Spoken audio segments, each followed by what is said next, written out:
her with something. Oh yeah, we were talking about the fact that souls can help us more. And it's interesting because on the astral level, my mom was even doing more for me even before she made her transition. Because, also on the astral plane, it's already beyond the illusion of time. So, though this may sound a little trippy, on an astral level, a soul can already come to us as if it's already departed, even before the soul has departed. And this dream very much did feel that way. This was actually a time period where I had a dream not only with my mother, but with my grandmother, who, interestingly enough, and luckily she's still in the physical and about to turn 98. Mm-hmm. Um, but in this dream, my mother just said to me a certain message. She said something to the effect of, even if you don't make it, it doesn't mean you won't be where you want to be. And this ties in a bit. This ties in a bit to the psychic reading I had, because the psychic told me that finally my mom's in a place where she's not worrying about me anymore. And that place almost seemed to be, it ties the connection of that dream, which was about 4 or so years ago, to the present moment where now she does see I've gotten my root chakra at least enough stable enough now that I'm taking care of myself in ways that I was pretty resistant to doing in the past, when I was using like the, let's just say, using the statement of this is an illusion and not really do my part with lower chakra stuff, which is still important. Yes.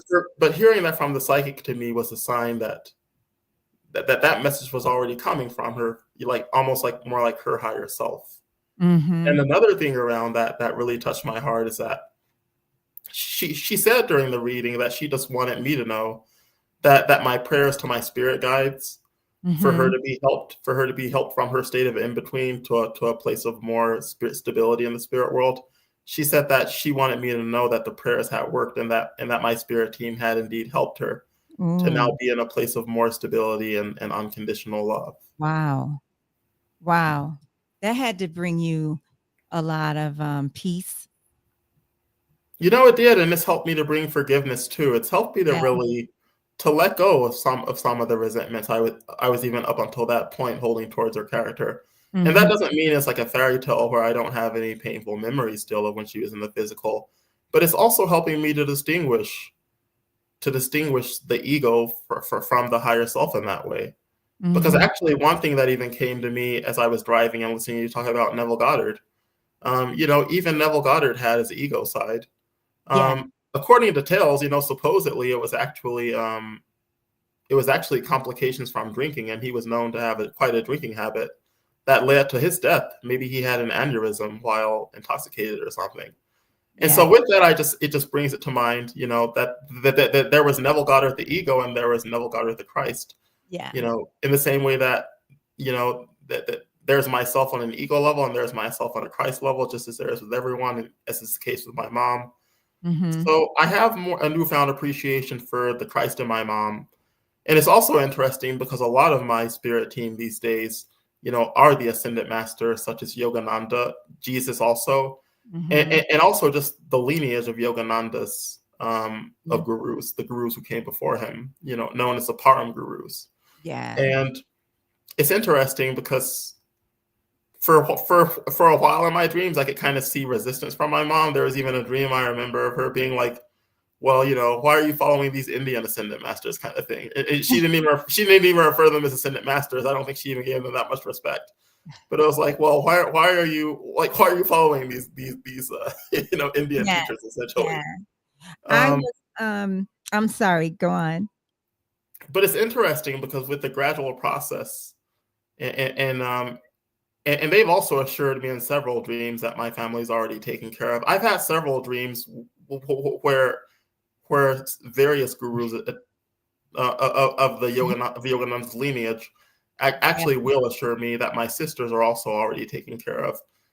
One of the teachers, actually the head of the lineage, Mahavatar Babaji, I had a lucid dream where I was complaining to him about the situation of my sister still being in my dad's cult. And Babaji just said to me that they are already free. And with that, he showed me an image of my younger sister, Angela, driving a yellow Lamborghini. And that's very relevant because yellow was her favorite color growing up, and she was always into sports cars. So for Babaji to show me an image of her driving driving that ideal car of hers, it was almost like an image that even if in the illusion of time, she's where she is, she's actually where she's supposed to be. Yeah. And that ties in. I'm sorry. I want you to continue. I want to acknowledge that, you are resonating. 90 Day Win, Sandra, she's saying, wow, they are already free. And she thought it was too funny when you mentioned your mom's comment. And thank you, Melody, also for letting us know that these comments are working to both of you. So yeah, you're just resonating. So keep going. Mm-hmm. And so that was just an image that she's living her best life. Yeah. And there was a recent dream where I was also with Angela, and then I saw an image of Paramahansa Yogananda show up in the corner of my eye. And like, wait, was that Yogananda? So I start to become lucid. And then I'm trying to explain to her, but Angela, of course, she doesn't know that same younger sister, that Babaji said about they're already free and showed the image of her living her best life. Well, of course, Angela, it's probably also true that she probably hasn't heard of Autobiography of a Yogi, and she probably wouldn't know Paramahansa Yogananda if she saw him. So I'm trying to describe him, like, well, did you see Paramahansa Yogananda? She's like, who's that? Well, he's this man, he has like long hair, tan skin complexion, and I'm trying to describe him. And interestingly, then I think I'm dreaming, and sometimes I have some really interesting experiences, like bringing out a phone in a lucid dream. Mm-hmm. It's almost like an experience. You never know what image is going to come out, but it's a real powerful way. Like if ever you're lucid and you want to just see what's on the Akashic Record channel, you can pull out a cell phone and you might get some amazing stuff. But in this particular dream, when I do that trick, I'm trying to show her a picture of Paramahansa Yogananda, but funnily enough, it's a picture of Mahavatar Babaji that pops up. And for him to show up when he already showed me that image of Angela several months ago, that was February 23rd when I had that first dream. Mm-hmm. And this was maybe about 6 months later. This was probably sometime in August. But for him to pop up at that same picture, that to me is almost his promise. Like I told you, they are already free.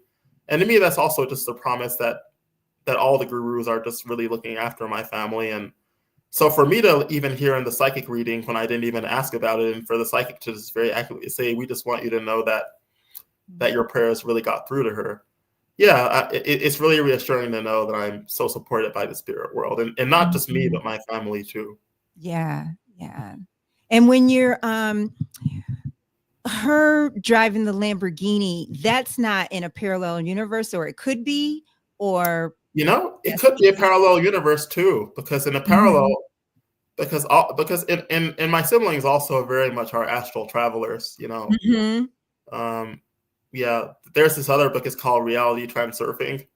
And it must be somewhere in the family genes, because I am in a family of just transurfers in general, reality transurfers. So I have no doubt that she in higher realms in parallel timelines, she's actually doing those things. Years before, I had a lucid dream where I was kind of playing the role of Big Brother and just flying and giving her a piggyback ride as I was flying her kind of through her neighborhood. But then I thought to ask her, well, why in this lifetime did you choose to have an abusive dad like the one you have, and to never leave that household? And she simply said to me, well, I wasn't really interested in exploring the outer things in this life. Like I wasn't really interested about many other things in this life. Yeah. So maybe in some kind of, I don't know, warped way, maybe it's something like living a life as a non, but with it's just only in a crazy monastery with a crazy leader. But anyway. Oh, excuse me 1 second. Did you was your father actually in a cult, led a cult? And I don't know if I knew that. What was that? What type, or what do you mean? Yeah, so it was really honestly just a big ego trip. So he actually got to the point, and this is an important point on spirituality, and this is another important point that Yogananda and his lineage of ascendant masters actually teach. The message here is actually that don't get too caught up in the cities. As I'm saying that, I saw that same flash of light again. So they're also confirming to me, they help me to keep my ego in check too, because sometimes it does get a bit inflated. Side note, there was another point in the dream where Babaji was there, and Babaji was telling me that he has visited my sisters on past occasions. but he was also letting me know telepathically that I was the first one for him to visit, and almost like, in that way, by me having a connection with them, it even enables them to help my family more. But then when I had ego around it and said, well, I'm happy that you visited me first, as my spirit teachers often do in dreams, they don't just leave it at that. They ask me following questions to reveal my ego. And he asked me, why is it that you wanted to be the first one? And I just have to just shamefully admit, it's because of ego, So so so yeah, and that's been an important message for me, because just because we develop cities on the path as we awaken, even A Course in Miracles, in the kind of supplementary place where it asks, our psychic abilities desirable, it does say that as we continue to awaken to the Christ within us, that we may we'll develop abilities that we may even find startling. So it not just limited to psychic abilities, but it also says to not get caught up on those abilities, which is the same as the Eastern teachers. And Jesus is very much an Eastern teacher, by the way, who say to not get caught up on the cities, because we can actually lose our way on our spiritual path. And that's essentially what happened with my dad. So he does claim that he was in a place where he was praying for people and they were healing. But here's another danger, that we can't say that we're the doer of the healing. Even the greatest spiritual teachers like Jesus and many other yogi Christ, they always say things to the effect of, your faith healed you, or the God in you healed you. So it's always a big no-no to then think that we're the healer. And I've had my own brushes with that kind of false narrative. And that's essentially what happened with my dad, though he never reeled back into reality. And so seeing that potential that was within him, which actually is nothing more than the divine in one person, the divine and the supposed healer, telling the divine and the healee, you could say, to heal the person. That's essentially what's happening. But he took ego identification around it. Yeah. And he started to call himself Jesus, believe it or not. And that was his demise, in terms of he stopped using his powers for good. And I saw a lot of black magical workings in my household. So it became, he really lost his way. And that does serve to me as a reminder. On a soul level, I actually can see how I chose him to teach me that lesson, to make sure that I would never for a prolonged period of time stray that path. And that whenever I can see myself there, I can get the warnings from my spirit guides to quickly turn the other way. Yeah. Like a lucid dream, I believe I did tell you about the last time, where I asked the spirit guide to tell me the principles of healing. And he asked, if you were to heal someone, would it be enough just to know someone out there was healed, or would you want them to personally thank you? And when I, answering from ego, say that I want them to personally thank me, he speaks no more. And the dream soon ends, because that was, I failed the test on that instance. Wow. And I want to,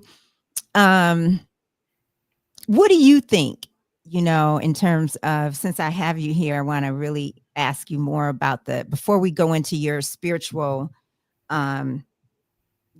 journey right now.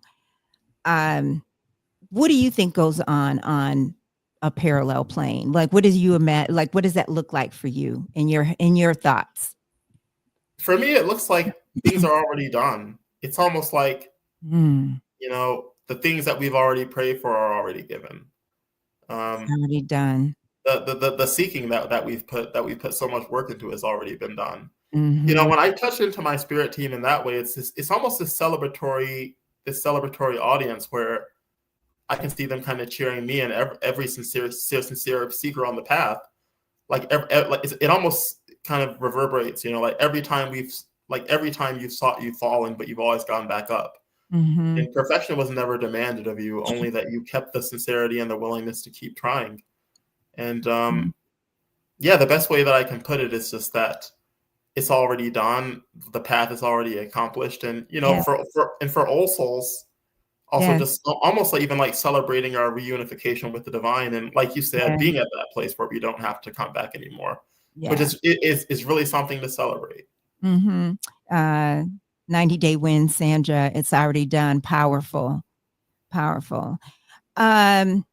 So I know we've said you've shared a lot.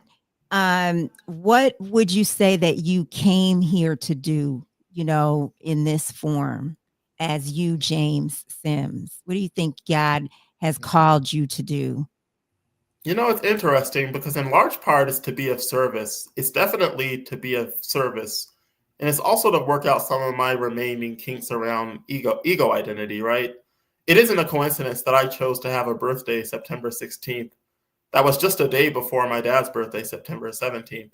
From that, in a way, I even see that, with as little ego as possible, as even a sign that I in some way was, called to heal some of the family lineage and to, in some way, heal Yeah. a lot of the damage that he's done. And on a societal level, my work as a spiritual counselor, it's a lot about facilitating people in their process. And it's interesting because Mm. me, I tried 3 other graduate programs before I finally entered my counseling program, and the other things that the passion just wasn't there. And yeah, and I it's just find it so hard to believe that you were resistant to being a spiritual counselor because that's such a natural lane for you, So you were resistant to that. oh yeah. Um, Because on some level, I also knew on some deeper level that it was going to require me to do my work too. And at the time, I was more yeah. interested on, and worst of all, it was going to require me to work on my lower chakra wounds. Like, at that time, I was just like, I don't touch those. I just stay. I don't trust those. You are funny. You are funny. Gosh, I just lost my train of thought. Okay, keep talking. It'll come back to me. I was going to say something around. Oh gosh, that's so annoying. But it's interesting because it took the smallest excuse for me to leave the other programs. But once I was finally in my counseling program, it was by far my hardest experience. Just like because Naropa University is a program that deliberately, and of those programs in Mhm. Naropa, I was in one of the more intense ones. It's called Contemplative Psychotherapy and Buddhist Psychology, and it's one that intentionally puts you into cohorts of people. I've even heard the directors refer to it as a pressure cooker. You're with the same people for the 3 years. Yeah, You're on 2-week retreats with these people once a semester up in the mountains. And I love the nature part of being up in the mountains and meditating. And yeah. some of the people there were not so triggering for me, but and some it became friends. But that kind of experience, it was almost like reenacting old family dynamics, and it was very much a necessity for me to process my lower 3 chakra blockages, which are the ones that hold the traumas. Yeah. And I Yes. was very resistant to doing that up until that point. But I remember when I saw my first psychic after going into the Naropa program, that psychic just said to me, "Your guys have been waiting a long time for you to finally just Mhm. get on this path of counseling." Like in a sense that she Mhm. was alluding to all the resistance that I had had, and that Mhm. for a while they had been waiting for me to Uh, finally properly step onto it. Sandra says to what you're commenting on, I get it real talk. Like she gets what you were saying about your being resistant in the lower chakra areas. Yeah, and you are at Naropa still now. Oh, I graduated in May, so Okay. yeah, I'm happily finished. Awesome. So now congratulations with that. Oh, Uh, thank you. really. So now what tell me about the work that you're doing, and have you started are you going to take on clients? But I know you're also doing some spiritual work. You So I've already taken on some clients. Probably about a half of my clientele are those I had when I was at my internship, because in counseling programs, you already start the training. An Mhm. internship was for my last 2 semesters. So I probably have 6 or so clients from internship, and I've taken on probably another 6 or so. Some Mhm. are biweekly, but I'm probably having on average anywhere from 10 to 12 clients a week now. And Wow. so the work for me does consist a lot about self-kindness. The program had parts that did stick with me, such as the terminologies they use are very parallel with the Course in Miracles. For example, they have this term, they call it brilliant sanity. And essentially, brilliant sanity is, you could say, the Christ consciousness in every being. Like, even when I'm in therapy with the client and the client seems very clouded in their judgment and maybe their view of themselves is very self-limiting and even self-aggressive, but their brilliant sanity there is existent. So my work there is to bring in another Naropa term. They have this word Maitri, which is Sanskrit for unconditional friendliness or unconditional love or loving kindness. My goal is to help clients to be a little more forgiving towards themselves and self-compassionate, so that in the process they can actually start to see their beautiful nature, which is the Christ nature. And even though to put it in those terms, especially given a lot of religious traumas and a lot of the misdeeds that people have like thrown on Jesus' name to cause that kind of tension around it, I can still be aware behind the scenes that it's actually the Christ consciousness that I'm actually helping them to awaken to. And in other cases, clients actually come to me. It's much like myself. I mean, our resistance can be in different areas, but I see some clients who are actually resistant to acknowledging their intuitive abilities. And in those cases, my work is to let them know that they're the experts of their own lives and they do have intuitive abilities. And I'll bring in some of my background of spirituality to let them know when they're coming to me, like, and I know this is crazy that I'm saying this, I instantly will just say, actually, this isn't crazy, and these things do exist, and there are actually spiritual terms for these things. Yeah. So I find great pleasure in helping them to really open up to intuition that they've almost been, and well, very much have been suppressing within themselves. Yeah, I remembered what I was going to say, but I want to say something else first. When I was growing up and I was a teenager and my intuition was strong, but I didn't understand it. And so I would, it was greater than I'm thinking about somebody and they call. It was that, exponentially. And so I suppressed that for a little while. And then but it still would come up, but I would just try to, like when my father died, I saw him. I was living in a studio apartment and like I'm in the kitchen right now. And like, let's say this is my bedroom. And then the door that you can't see, the doorway was the kitchen. Well, it wasn't a bedroom. It was a living room with a sofa bed. I saw my father walk past.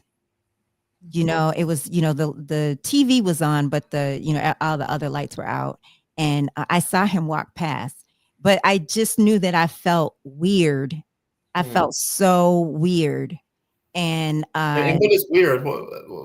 If you had to put a word to weird, what was the feeling weird?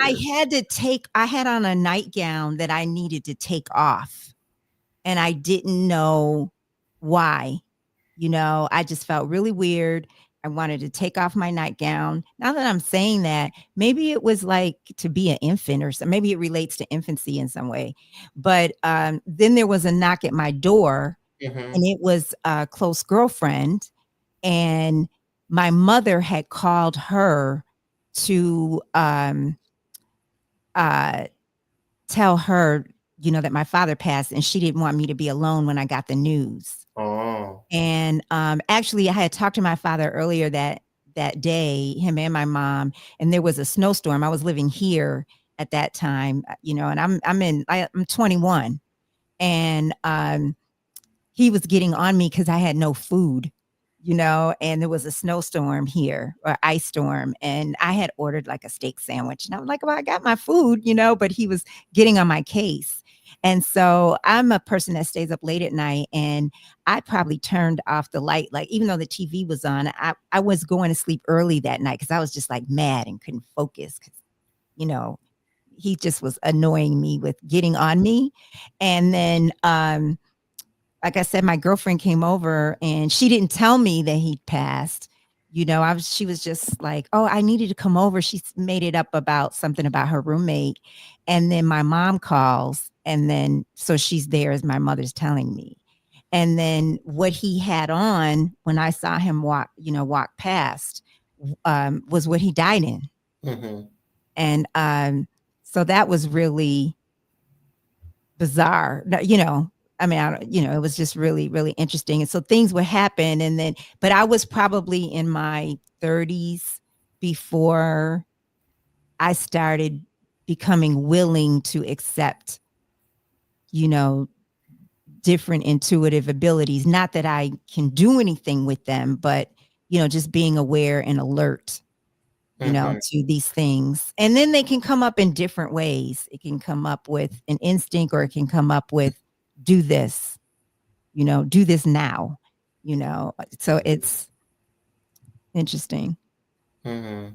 And as I hear you say it, it sounded bizarre. It sounds maybe like it was so quote unquote weird in terms of paradigms of what the very limiting society tells us, that it's almost like this is too weird for my kind of paradigm of life in a way. And also we have to honor our process of that, right? And we awaken to these things at the right time, just as you have over time. Yes, yes. The other thing I wanted to say was going back to you being resistant. I was just going to say one of my favorite lessons in A Course in Miracles in the workbook is I am among the ministers of God.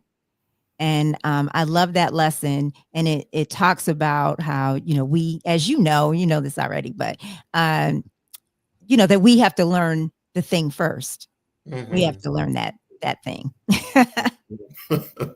And also, as the course says, right, the time we take to learn the course is voluntary. Mm-hmm. And on one hand, it says that, but it also says on another lesson, I don't remember what lesson that is, but in another lesson, it does say that all of us we already have a preordained time for awakening. So Yeah. in that sense, we can be kind of easy. We can be easier on ourselves, and in any stage that we're in, we can know also that, as Course in Miracles says, a happy outcome to all things is sure. And so ultimately, again, it's already done and we've already awakened.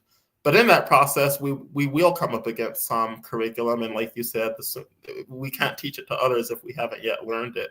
But also, as the Course says in the psychotherapy pamphlet, that there are very few teachers of God, and I'm definitely not one of them, who have perfectly essentially learned their lessons or fully healed.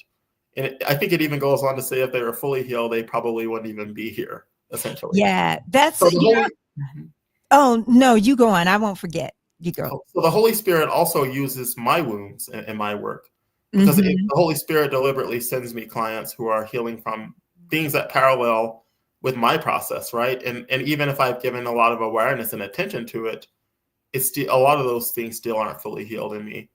And I'm so inspired by that concept of parallel healing that my final project in my Naropa program, I actually wrote, and I called it Mutual Recovery, the miraculous nature of bidirectional healing and therapy.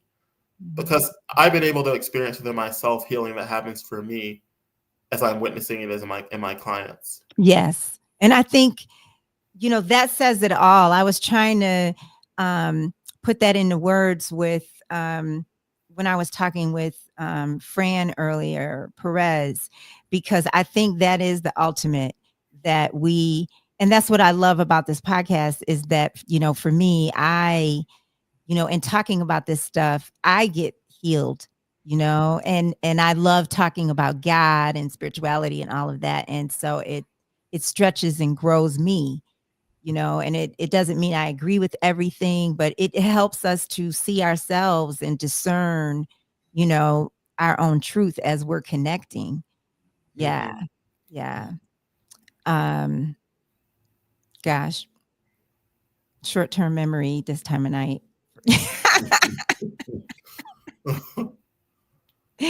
Short-term memory. Well, you've been at it for a while today. You've been Yeah. you've been covering some powerful stuff today, and I've been even having mutual recovery on the road listening to that.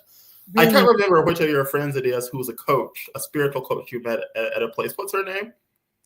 That I met. Elisa. Elisa. And so same with Fran is a spiritual coach, but Elisa she lives in Canada. And yeah. Lisa's in Canada. Elisa. Elisa. Okay. Yeah. Yeah. Well, what really jumped out at me about what she shared is also that it paralleled with the psychic reading I got in Phoenix, because there was a part of that where the psychic told me that I'm still needing to incorporate more self-acceptance. For a while I have been having a narrative, I just need to love myself more and I need to work on my self-love. And she actually said, well, actually, in terms of self-loving things, she told me I'm actually doing a lot of those. But I asked her to distinguish self-love and self-acceptance. And she said self-acceptance is essentially as holding the relative and the absolute, right? On the relative level, I'm able to be honest enough with myself that, that there are a lot of shortcomings I have. And Mhm. while still being aware of my strengths, of course, also, and while still knowing that on the absolute level of reality, I'm still a beloved son of God, as we're all beloved children of God. And so Mhm. holding that is actually being able to acknowledge my areas of ego while still acknowledging that I am still worthy. And there was something Mhm. that Elisa said around greater I am still that jumped out at me, and I had this mantra come to me in the process, that I have parts that are unhealed, but greater I am still. Mhm. And that is so empowering, you know, to just accept, to accept what we might perceive as, not whole in us. And but greater I am still. That's I love that. I love that. Because I'm very much aware of my own flaws, and I'm aware of my spirit self. And so, yeah, that's very empowering. It is. So Yeah. thank you, Elisa, for that. Yes. Yeah, And she was dropping a lot. yeah. Were you gonna add something? Oh, I was, because I was also tying that into what she was even saying about shining light. So even just in coming to the realization, I'm offering just as much unconditional love and light to my egotistic shadow parts, as to my yogi Christic soul parts. So it's also just holding, really just that reminder that I can hold both, Yeah. with love, and be so I don't have to be so determined to awaken to the Christ in me that I'm almost just like shoving under the rug shadow parts, because that's actually spiritual bypassing, and the same Mhm. kind of bypassing that doesn't give my lower chakras the attention they need. Yeah. Yeah. I was trying to think as we're talking about like what my crux is, and I think mine is um well, it's not the only one, but it's the uh thinking that I have to, even though I'm contracting, I do contract work, I'm not, on a salary anywhere, so I have the, autonomy, over my life. I still feel like I have to do it a certain way, you know, I have to do it a certain way. And there's reasons, to keep a roof over my head and stuff. But, there's a shift in energy when, we just let it all, we go total in with what our passion is. Hmm. It's a shift in energy, and then other things come, You're but that's right. still scary, you know? It does, and that passion, it goes outside of the box of things having to be a certain way, because it can't be contained, right? The passion really is Mhm. an extension of the God in us, and as you were talking about Neville Goddard, and almost like giving kindness to people is an extension of God, essentially. Yeah. When we embody that love, kindness, joy, wisdom of God, it really can't be contained. And so, like you said, it can be scary in the sense we don't know what direction it's going to take us. Mhm. But it can also be exciting in the sense that it really is beyond limits. And as Neville Goddard says, I think he has a book. It literally, as he said, infinite potential. Mhm. Wow. You're resonating with Lynetta and Sandra. Love that greater I am still.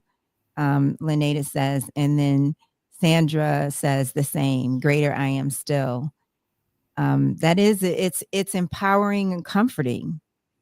I think that like I even feel that in my in my chest, in my spirit. Sometimes we feel like we have to do things the hard way, or we're hard on ourselves, especially about, what we could do better. But, okay, I see what I can do better. Greater I am still. Mm-hmm. That's big. It That's is big. big. Yeah.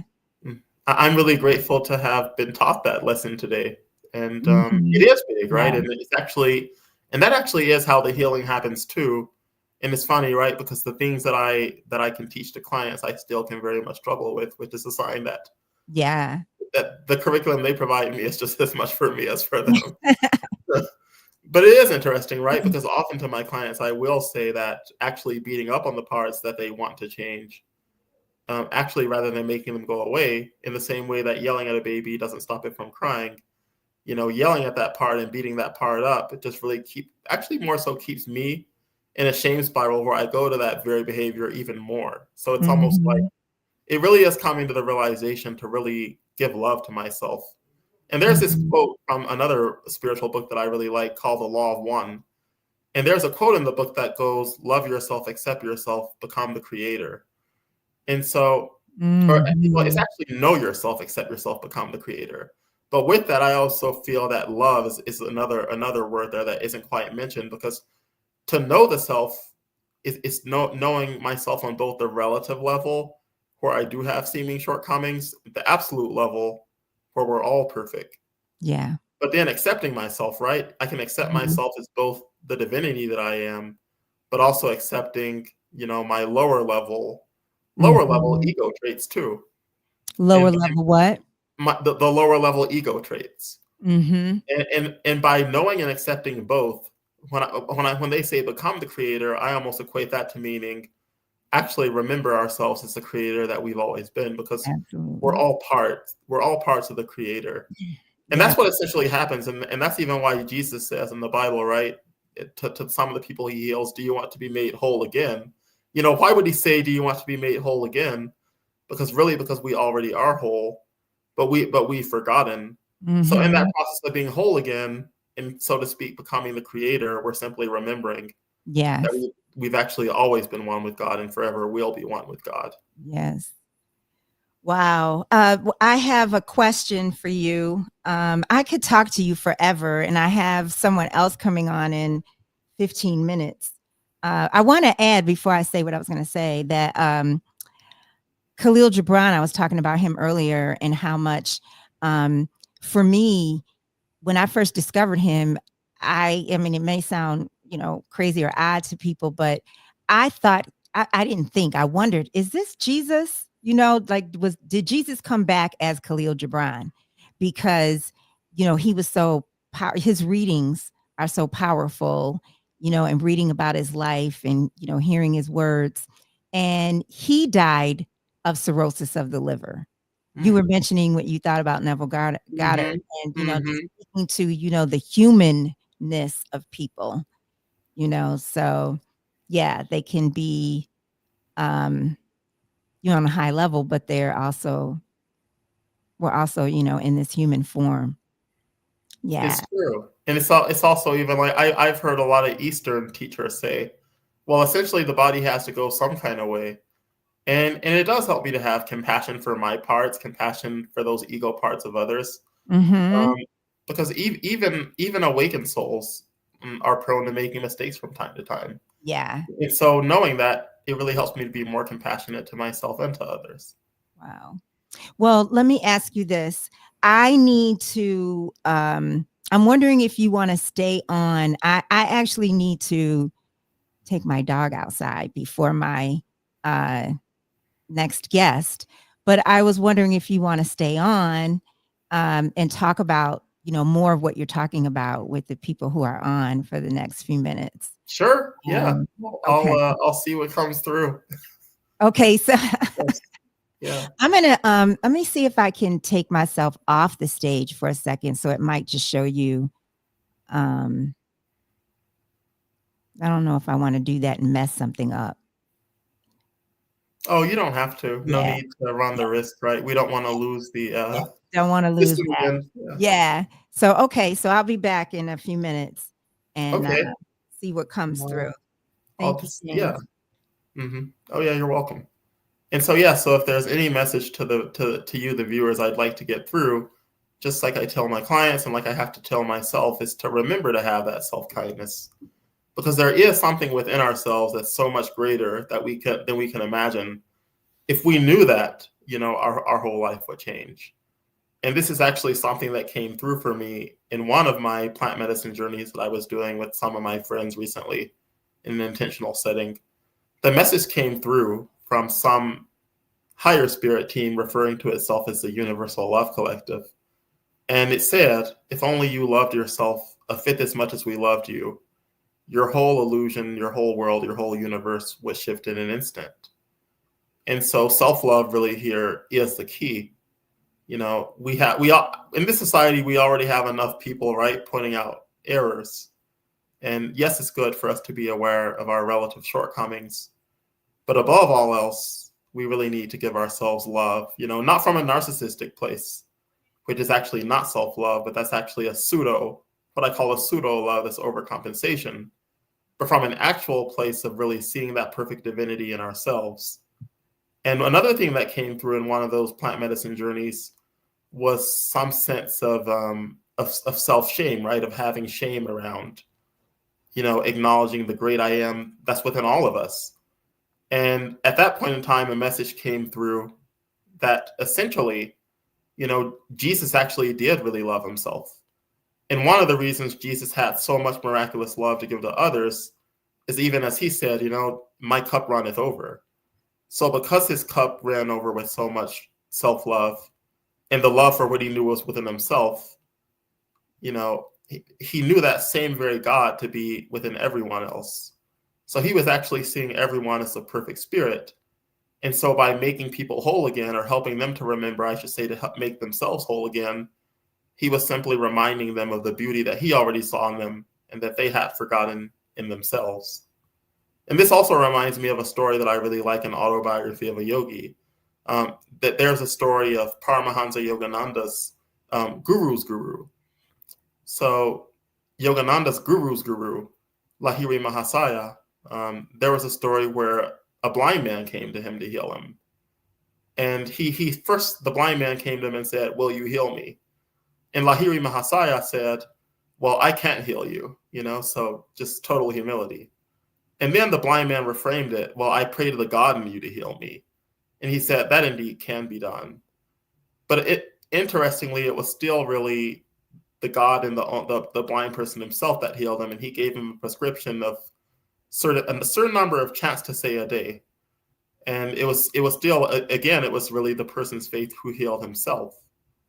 And that also brings the important message of that healing comes from the self, and it comes from a place of self-love. And actually, by loving ourselves, there's no need to have shame for that, because I know a lot of us have been conditioned that having self-love, who are we to have love for ourselves? Well, the answer is that if we fall in love with the perfect great I am within ourselves, then much like Jesus and these other great ascended masters, we can fall in love with that great I am in all. And can you imagine what it feels like to be seen? Imagine being seen by someone who really sees the full extent of the great I am within you. You couldn't help but heal yourself, because the power is so immense. You just see that marvelous nature of yourself. And that love just makes inner and outer expression simultaneously. And so that's what a lot of my work is as a spiritual therapist, and I don't showcase the spiritual to people unless they want to go about it in that way, because, again, there's a lot of religious trauma, and I understand that. I grew up with a share of that myself. And I feel blessed enough that with religious trauma and all, that, that God guided me on my path of really reminding me that it actually wasn't God at all that I was told about growing up. And so that doesn't have to get in the way of my relationship with the true God in me and the true God in all. And that's an amazing blessing. And that's something that I really wish for everyone. I mean, I wish for myself to awaken to that more and more, and in the process to be able to see that in others and see other people awaken that within themselves. And so on that token, and as I was told by the spirit guide of not seeing myself as a healer, I'll let my clients know that they're the experts of their own lives. And actually, whatever comes through, even if it seems to come through me, is actually their inner wisdom. And above all else, I tell them to trust their intuition, because, again, we all have that inner wisdom. That's our brilliant sanity. That's our Christ consciousness. That's our Buddha nature, the great I am within us, the one infinite creator. And this actually reminds me of what I've heard, Gary Renard's teacher say. Gary Renard, the author, Disappearance of the Universe. Arden and Pursa, his ascendant masters, and his future self have actually told him that Jesus saw all of us, not just as part of it, but as all of it, nothing less than God. And so, as I'm talking about this, I can feel this buzzing in my crown chakra of just the allness that is.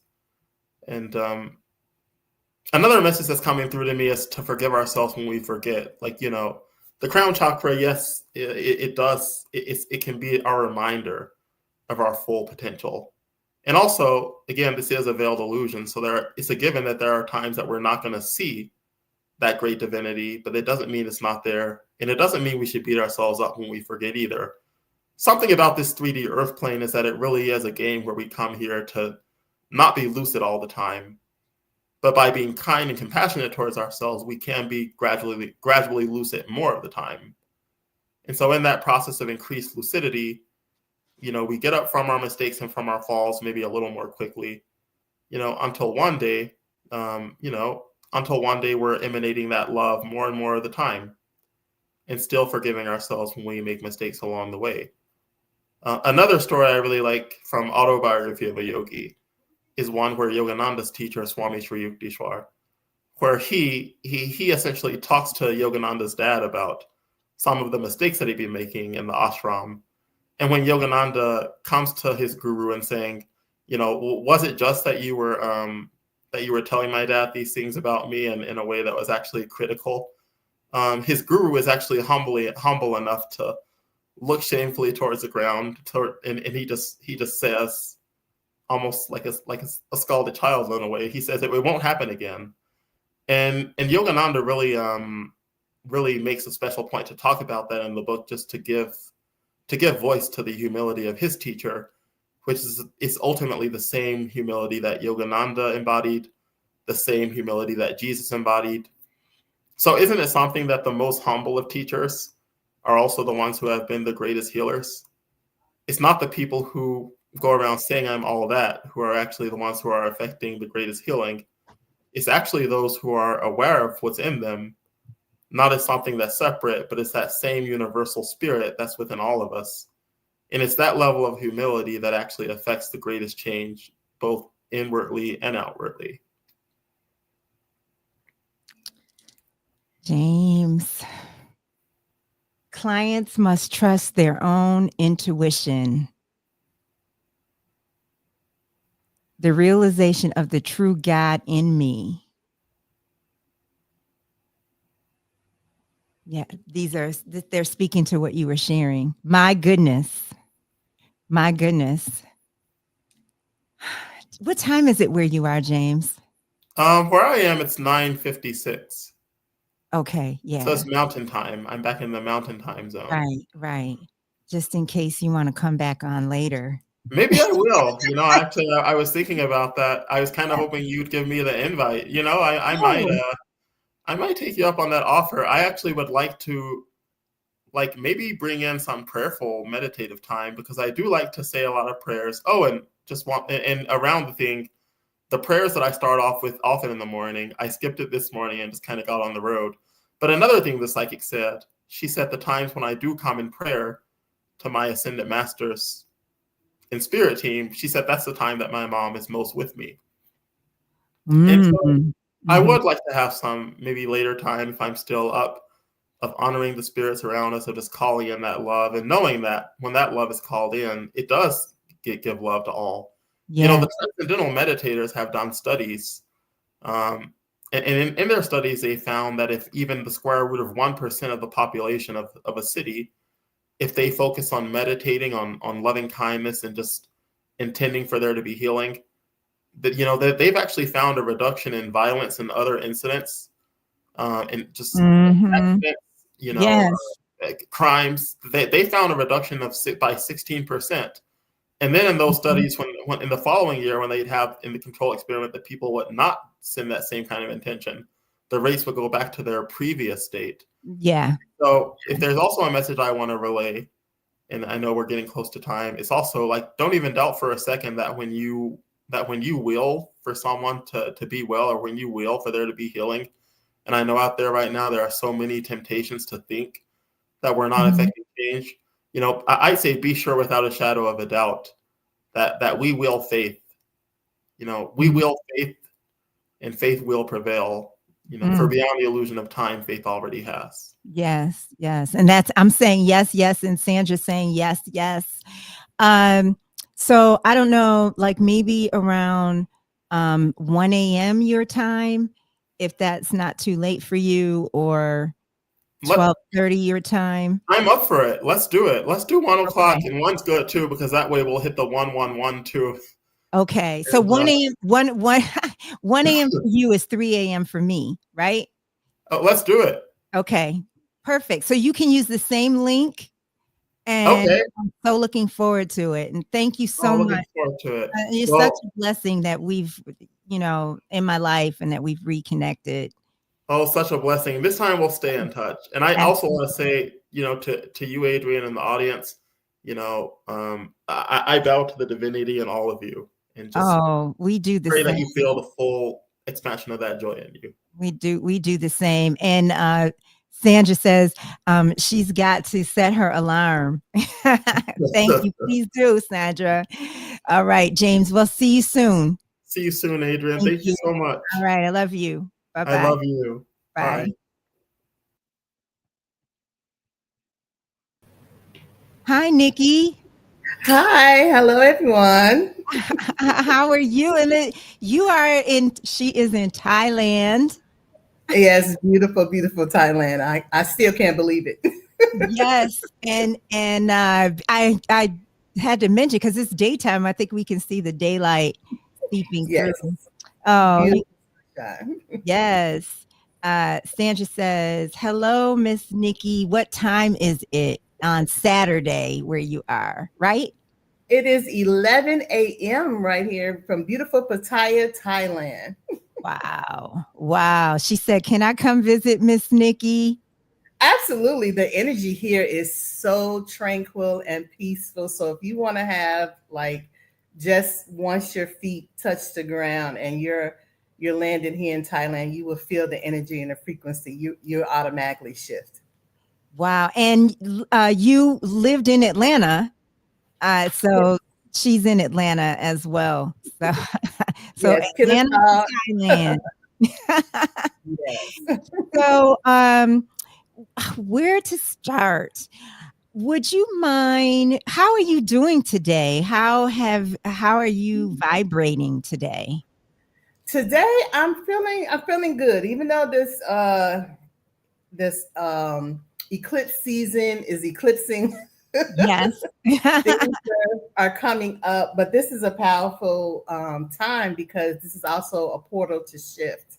And so I've been feeling myself shifting, even though I shifted coming to Thailand. Yes. But now it's a greater shift of stepping more into my purpose, the reason why I was sent here to Thailand. And if you are comfortable sharing that, Lenata is saying, "Hope you're there for pleasure, not work." And it has been a personal journey for you. Oh, absolutely. Well, let's just start where it all started. I was 20 months homeless before I was sent to Thailand. And professionally, I went to school to be a culinary chef. And in the midst of climbing the ladder, and just a little side note, being a chef in the States for a Black woman was very difficult, because even though women are known for cooking and everything around the home, in a commercial kitchen, it's not like that. So I had to work 3 times as hard just to prove that I can stand next to my male counterparts and do what they do. And in that, I excelled and ended up becoming their manager, but that's a whole different story. And so in that, I got injured. And so I'm not able to do that job anymore. And what's so interesting, in that injury, during that whole course, that's how I became homeless. It was just breakdown after breakdown. I was somewhere that I wasn't supposed to be. I had the talent.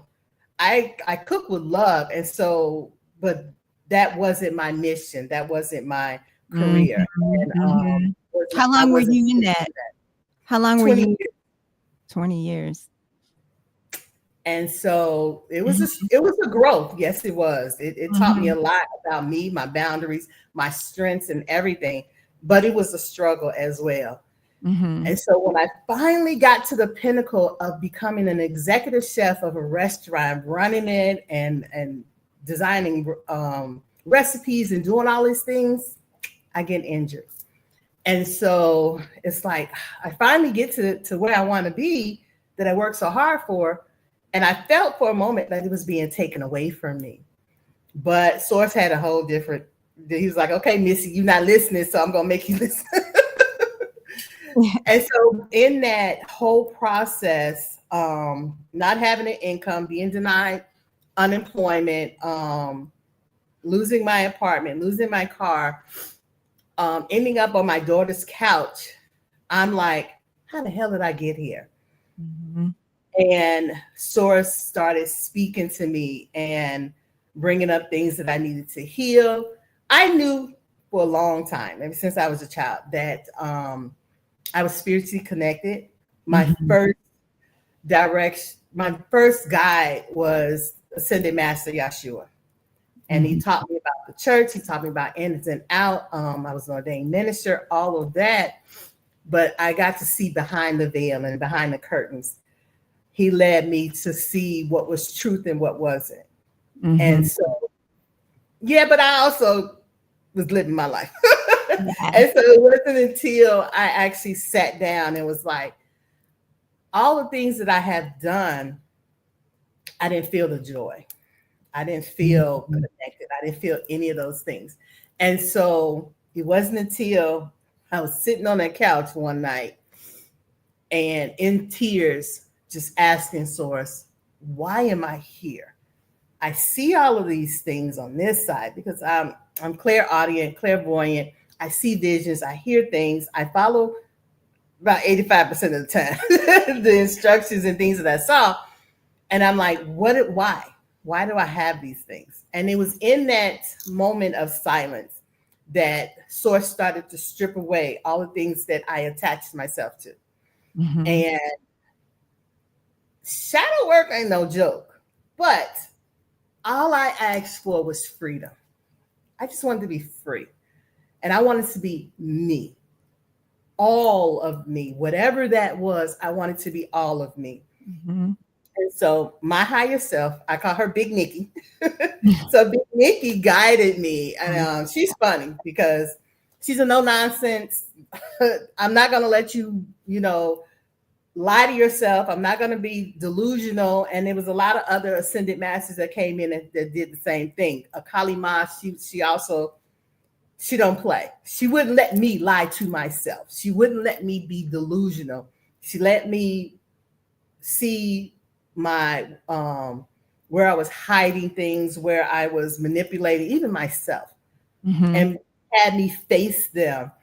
And the one thing that got me through it was Big Nikki said, if you go through this one time, if you heal and pull out everything that you were not, and I don't like to use lesson, to remind you of who you are, to remind you of why you came, you would never have to go through this again.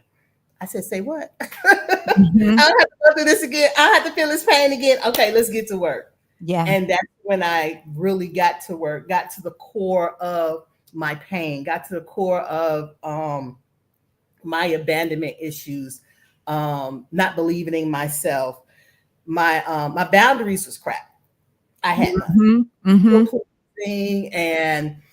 and daddy issues that came up a lot. All of my core pain came from daddy issues, and I kept dealing with that and healing my inner child, little Nikki, and allowing her to see the power and the gift that she is. Yeah, and to let her know, do not let anyone's opinion of you define who you are. Because we're brought here.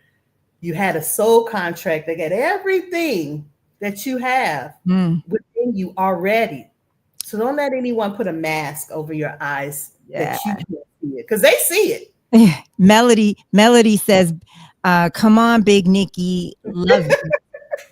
Yes, Big Nikki wasn't no joke. She really was. Yeah. But she was, when I understood that Big Nikki was me in Yes. all of her radiance and all of her confidence and all of Mhm. her strength and her power, everything that I was running from, she let me know that, girl, you got this.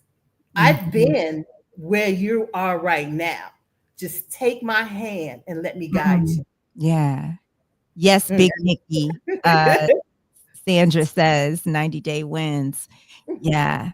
Wow. And did you do that part? Did you do that in Thailand or before you Oh, arrived? Thailand was like the ice, was like the cherry on top. Mhm. So all of this happened in the way Source showed me was, if you look at a hurricane Mhm. and or a tornado, it's picking up all the crap around you. But in the eye, in the center, it's calm, it's peaceful. Source told me I'm sitting in the eye.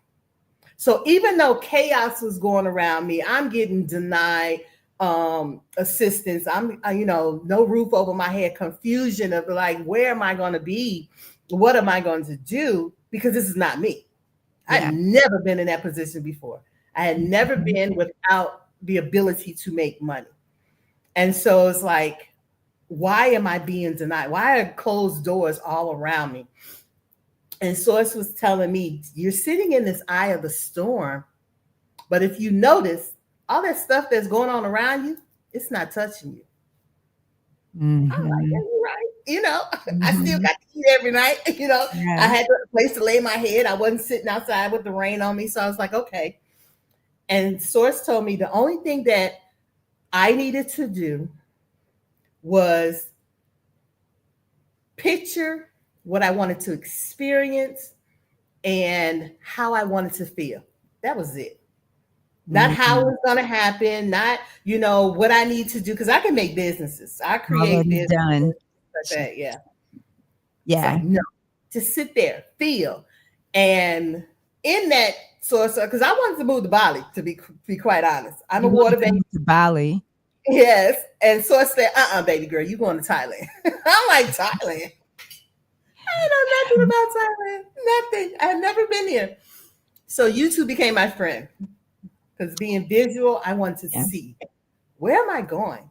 And I fell in love with just the land, the people's Mhm. experiences that they were having.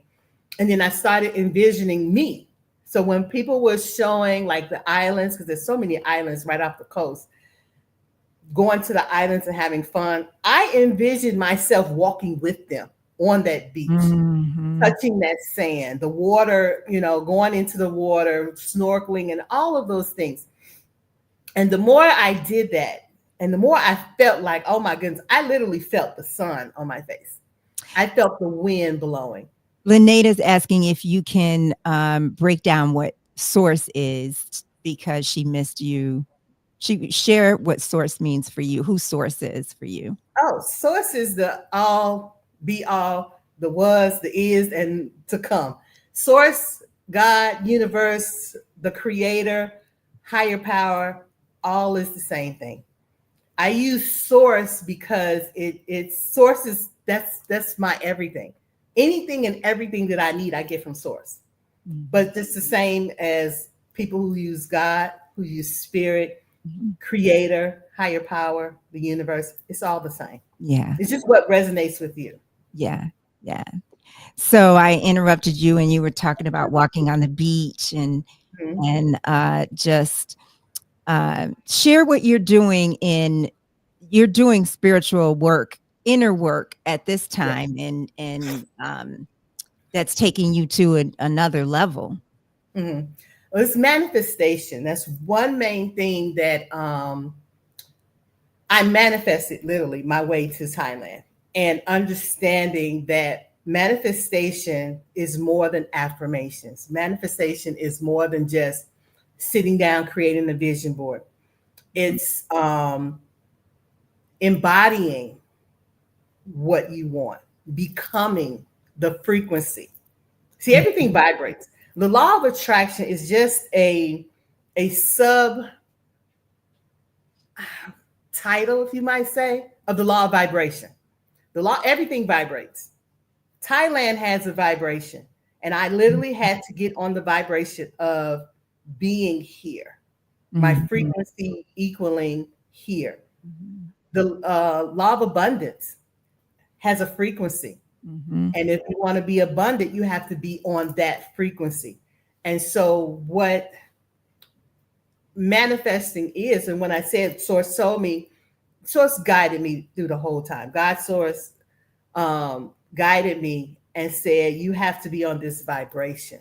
Yeah. So I had to vibrate out of the situation I was, because I was equal to that. I was so woe is me. I was in a lack frequency. Yeah. Yeah. So I had to shift that lack frequency into abundance. Now I tell you, it wasn't easy. Yeah. Facts, says Melody. Facts. Yeah. When you see all the crap falling around you, you like, how can I picture myself on the beach? How can I picture? And it wasn't just on a beach in vacation. Literally, Source told me what I would be doing here, having healing retreats and showing people how to find their definition of freedom. And seeing all of that and seeing the lives change. My whole body is lighting up right now. Seeing the lives change, that is what I embodied while I was sitting in the eye of the storm. And so when it started to become very easy, to a point where I started disconnecting to the surroundings that I was in. And it felt kind of weird because I felt literally like I was floating, but that was the shift that started to happen. And even though bear with me 1 second. I'm so sorry. Did you say you're leaving? Thank you so much. Thank you so much. I've just had so much support here. Would you lock the door for me? Thank you. Thank you. Thank you. Thank you. Dr. Melody Kelly is leaving. She's been here, been on the mic and everything. So please go on. And so with manifesting, I'm a visual person. So that's why I had to watch videos of Thailand to get there, but also to like hear the water, to get the sounds so I can really envision myself sitting there. I did condo tours. I did, different islands and all of that. And then I'm thinking I'm shifting and getting ready because now when you're manifesting, especially if you're manifesting money, you really don't want the money. You want the thing that the money can bring you. But you also have to have a vehicle for the money to land into. And so I had vehicles, they just was empty. So I'm trying to figure out, I usually can, whenever I think about whatever I want, manifestations, they always came in. It wasn't working this time. So I'm asking what's going on. And so I was told that the way that I was at that moment, it couldn't go with me. All of that crap that was connected to me when I was in the States could not come to Thailand. So I had to do the work. And so that was, okay. And I'm hearing somebody needs to hear that they're manifesting and they're wondering why their manifestations are not coming in. But you also have been shown, because Source won't just say, okay, no. Source will show you what you need to heal, what you need to release, what you need to let go of, because that thing can't go with you. Yeah. Yeah. And when you say shadow work, and do you mean the inner healing? Is that what people mean when they mention shadow work? Yeah. Yes. That I call shadow work the red door. You have a red door within you. So if you had any moment where feelings are coming up and you're pushing them down or pushing them off to the side, you sticking them into that red door. And my guys are saying some of you have red doors that have like 25 million locks on them. And so, I can relate. That is the truth. Yeah. I can relate to that because I did too. And that's when the abandonment and people pleasing and not feeling like I was enough, literally from birth, I felt like that I was not enough. And so the okay, I'm being led to talk about that. So what I mean by that is when I was born, my father had in his mind his perfect family looked like a mother, father, son, and daughter. When my sister was born 2 years before me, my mother had a miscarriage, and then I was born. And so during those times in the 70s, the ultrasound just let you know you're pregnant. It wasn't able to Right. show you the sex or what have Yeah. you. But he had it in his mind that I was his son. So by the time my mom just popped me out, and so she didn't have labor. I mean, I literally was almost delivered in the hallway. But by the time he got there, he was a detective of homicide in Chicago. By the time they go through their channels or whatever to get him to the hospital, I was already born, cleaned up, wrapped up in all pink. And when he came into the room and then they brought me and laid me into his lap, he began to cry. Now, this part of the story literally came from him. He told me this when I was 16. And he said, the nurse says, oh, he's mom, bonding with his daughter. He tells me, no, I was mourning the death of my son. What son? That this son did not exist. I was always a girl. And so he told you that when you were a teenager? 16. Yes, I was 16. My sister had just passed away. She had an asthma attack a year before. She actually died in my arms. And so in that, to now a year later, he disappeared. When my sister died, he kind of just disappeared. Anytime he would come into the house, my mother and I wasn't there. So we didn't see him. So now I'm 16, hearing someone in the house. I'm going down in there in my sister's room, and I'm like, who is this? It was him. He went out and made sure he had his son. And so he was crying about that, crying about my sister. And I'm just like, how can you tell a 16-year-old this? I'm still trying to figure out who I am. And so that wound, it clicked because it made sense of all the things that I experienced growing up, feeling like I was a visitor in the house and not my home and my family. Yeah. And so with that issue, that's where the people pleasing came in. Hey, look at me. I'm smart. Got straight A's. Hey, look at me, being offered to skip grades and to do all these things, never got in trouble, but still didn't get that attention, the affection that I was seeking. And so I literally changed who I am to be the picture perfect daughter. How can you reject me? Yeah. Yeah. Yeah. So yeah, I feel someone connecting with that story, but with the healing little Nikki, my inner child, in that moment with the shadow work. The shadow work is just things that are hidden, that we push to the background, is now coming forth to heal. And when that moment came up with the abandonment and seeing little Nikki, feeling her broken heart, feeling all of the things that I felt when I was her age, I had to go to her, my adult self, and empower her and to let her know that that's not a you issue. That's a them issue. You have been given gifts and talents before you were born. That's who's talking. You've been given gifts and talents. That's little Nikki or big? That's big Nikki. That's me. Big Nikki. Yeah. I went back and had in meditation, literally my adult self with all the experiences, to go back and tell her. Yes. It started at 3 years old. And I had many instances that I had to go back, but I started with the first time I felt that, and I was 3. I want to share something. First, I want to say that Lynetta says she likes that term, the shadow work, the things we hide in the shadows. We should all take that journey, Nikki.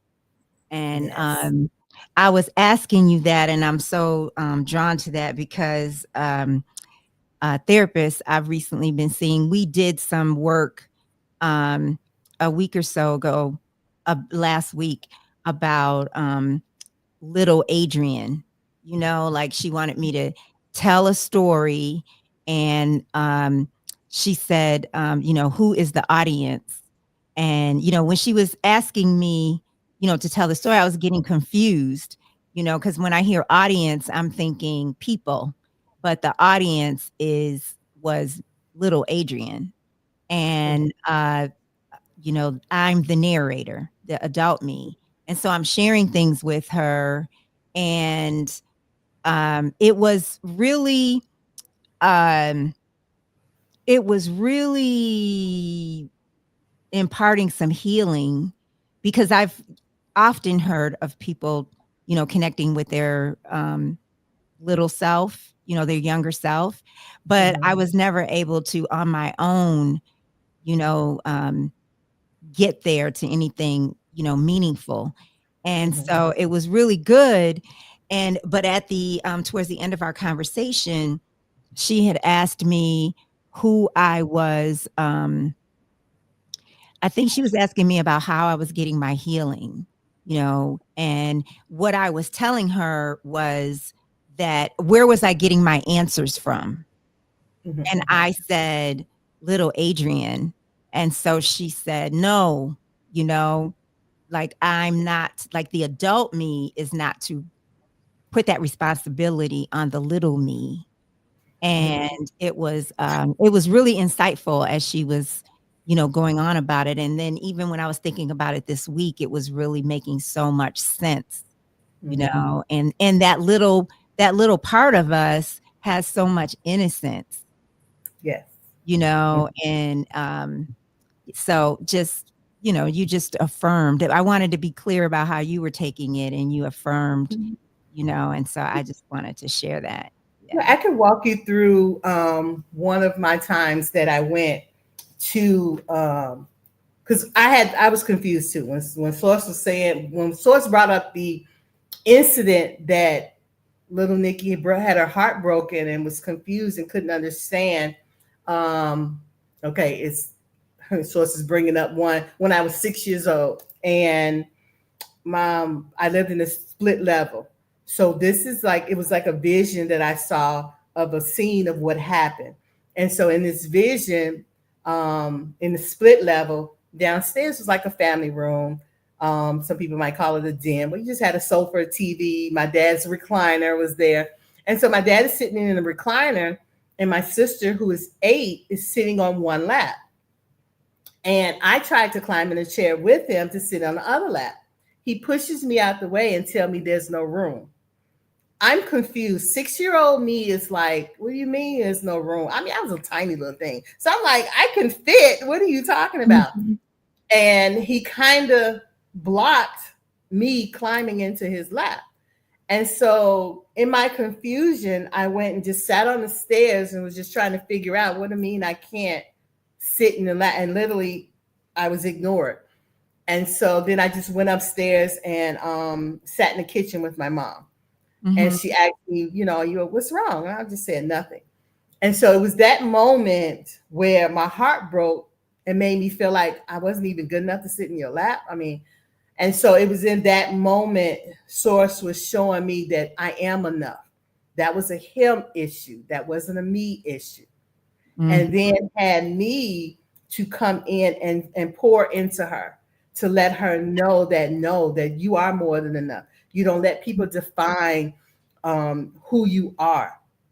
Yeah. You just need to remember who you are. Yeah. You are powerful. You are creative. There was a lot of things that I could do. I was, took dance lessons, and when I was 3, and I was excelling at it, but they wanted my sister to be the ballerina. Well, because he coddled her so much, he also smoked 2 packs of cigarettes a day. So by the age of 2, she had chronic asthma. Oh, really? But because I wasn't in his arms as much, or yeah, I didn't receive that. So I was the kid that can go run outside, can do all these things. I was very athletic. And I learned later on in a past life that my dad and I were twins. So I looked like him, had all his abilities, was athletic like him. I was just female. And so as that twins, was a lesson for him. As twins, Were you female? Yes, me and him were twins. Yeah. And Yeah. that came up because around the age of 8, I literally had his face. And it was an event that he was at the police department getting an award or something. And one of the other police officers, as he was introducing the family, I was introduced last. And the officer, the female officer said, "This one right here," and she pointed to me. "This is your twin right there." I mean, the smile, the everything, the just the way that my mannerism at 8 years old was just like him. In that memory, I felt really good, but I remember glancing up at him. He rolled his eyes and changed the subject. And so these were the little instances that, as I was doing the healing part, healing little Nikki, was showing that those were his responses. That does not define who you are. Yeah. And we so often forget that. We so often forget that. We identify with something and it doesn't define who we are. Right. Mm-hmm. But also just pulling out her gifts, letting her see her talents, letting her see that the visions that she had. Because I was clairvoyant and didn't know.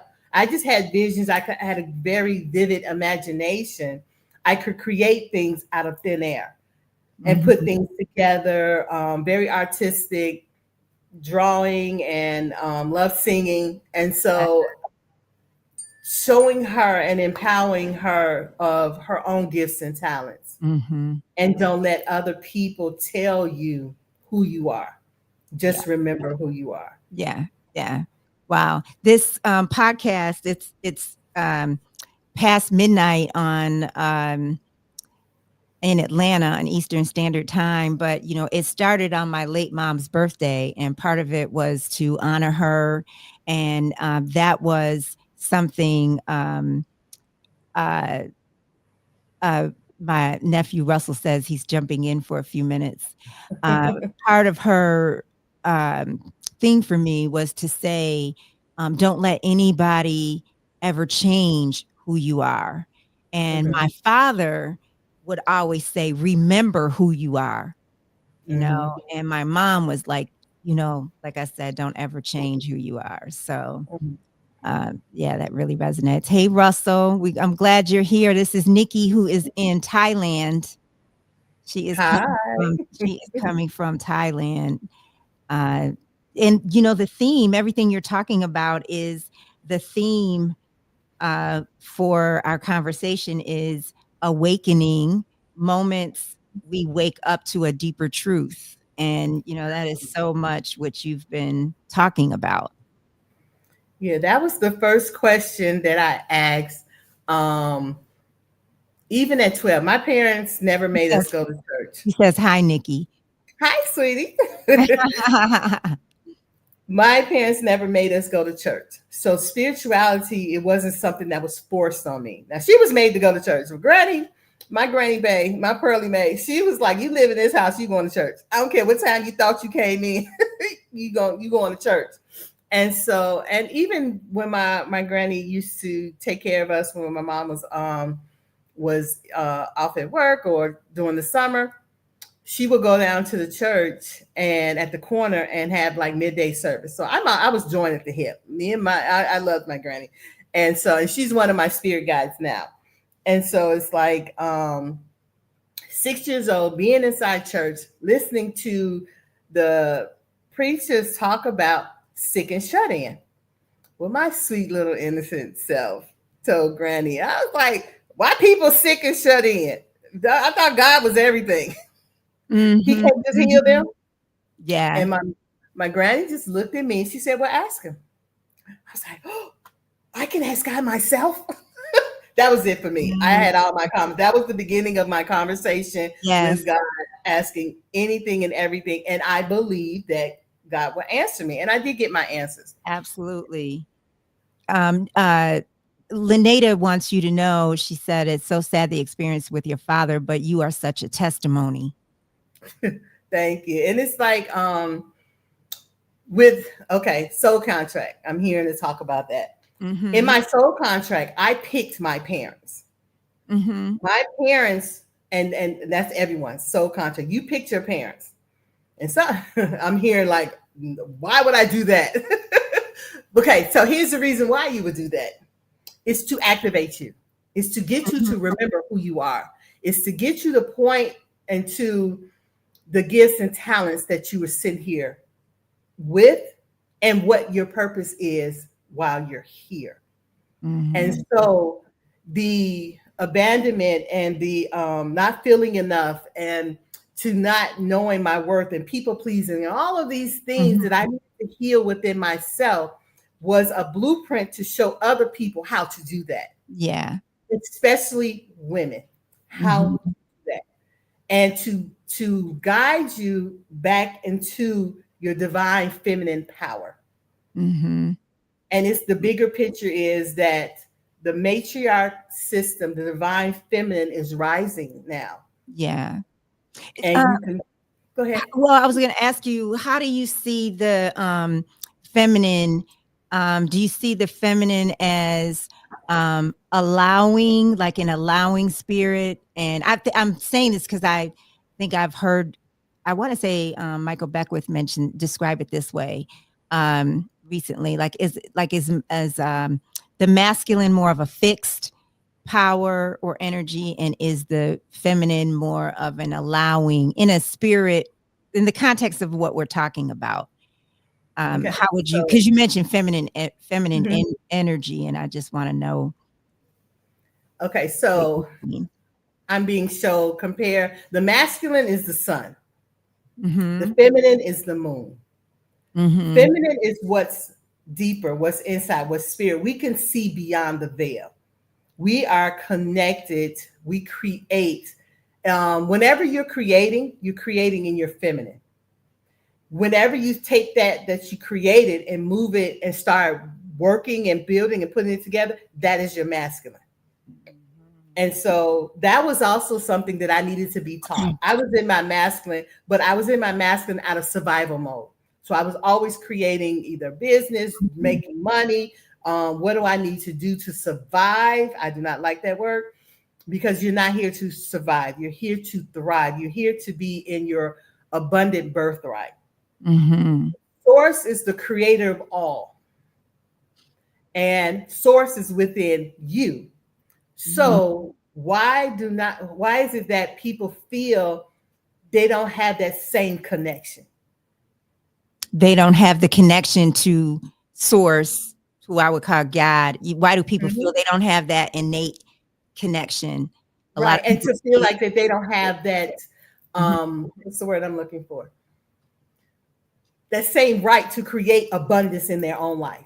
Yeah. The word humility is coming up. And it's like that word humility, be humble, has been connected to abundance. So if you have a desire to live, I have a desire to live a soft life, period.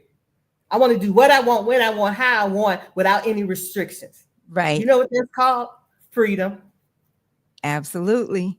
And so, but I'm hearing that people will say, oh, you need to be humble. Who said, talking about people who are millionaires or who want mansions or whatever the case may be, everybody's abundance does not look the same.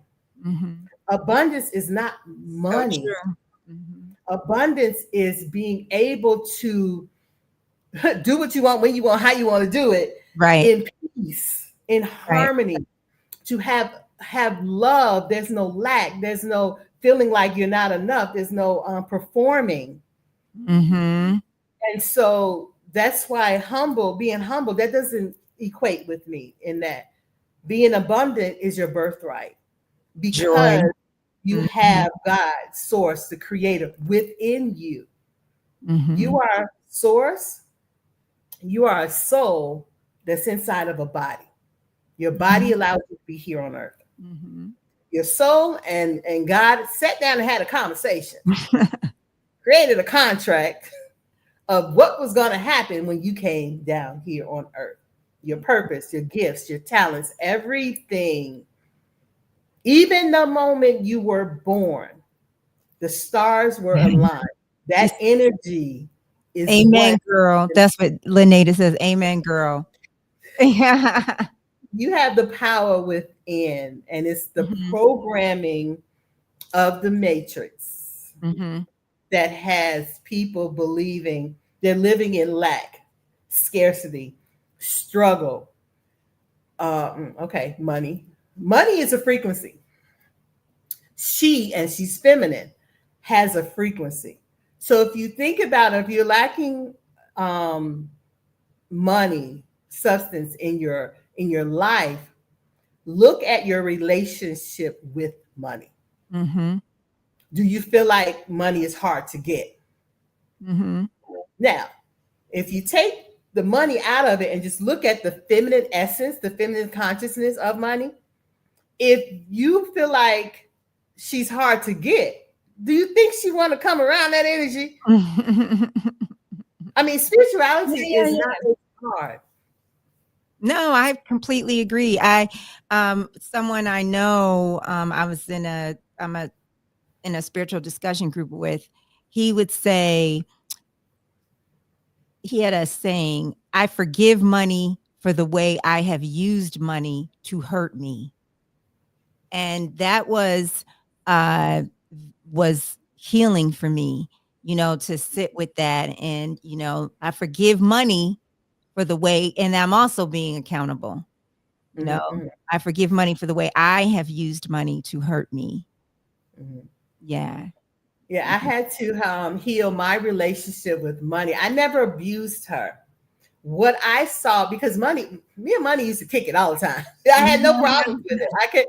Money always came to me, but other people saw that too, and they Yes. started using me to get to her Mhm.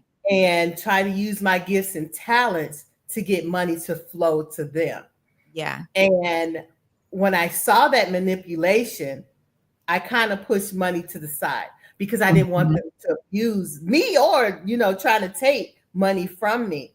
But Yeah. I had pushed her to so far to the side that I couldn't even see her. I was like, sweetie, what's going on? And my name for money is Mimi.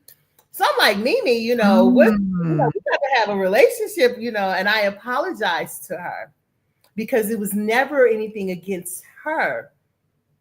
There was no corruption or anything like that. Never looked at her like that. She allowed me to do things to help others, to be there for them, Mhm. for support. And money, that is her, and I don't like to say, well, yeah, that's kind of her purpose, is to Mhm. support you. And so now that our relationship is healed, okay, bring me back to Thailand. Okay, it's Yeah. full circle. So I'm going through all of that, healing my relationship with money, because if you don't heal your relationship with money, you cannot be on an abundance frequency. I had to heal my own self-worth. I Mhm. had to not be afraid of my gifts. Yeah. One of the gifts was mediumship. And I'm telling my age now. So the movie The Sixth Sense, Yeah.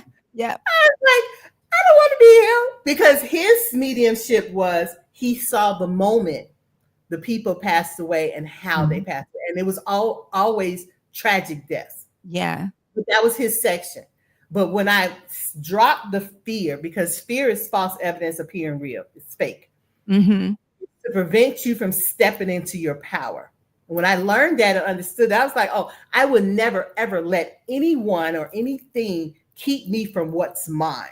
Mhm. That was the attitude that I had. And so I dropped the fear, but my mediumship is beautiful. And so when I learned that and started dropping the fear of my own power, I was stepping closer and closer and closer. So it was Yeah. okay. There's some people here that have things falling away. Mhm. You're experiencing your tower moments, Mhm. and I want you to see the beauty in tower moments, because just think about you're breaking, but Tower in moments meaning, what are tower moments? breaking, they're breaking. Uh-huh. Like Shedding, And, like right. shedding, breaking and shedding. Yeah, Tower is in the tarot cards, and when you receive a tarot, the card, the Tower, that means you're breaking.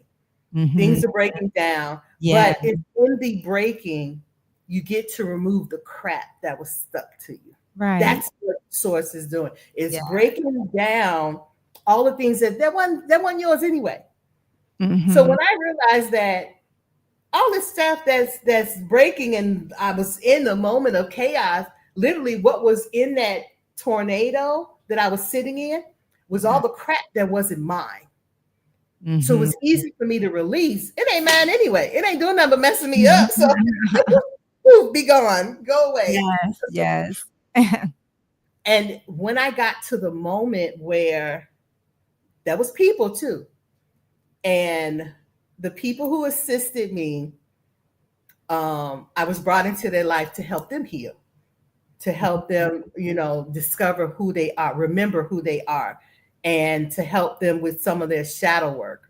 They rejected it because they weren't ready to heal. And sometimes when in the position that I was in, what Source was showing me was like, how can you help me and you homeless? It's like more powerful than you think. But I was in my shedding.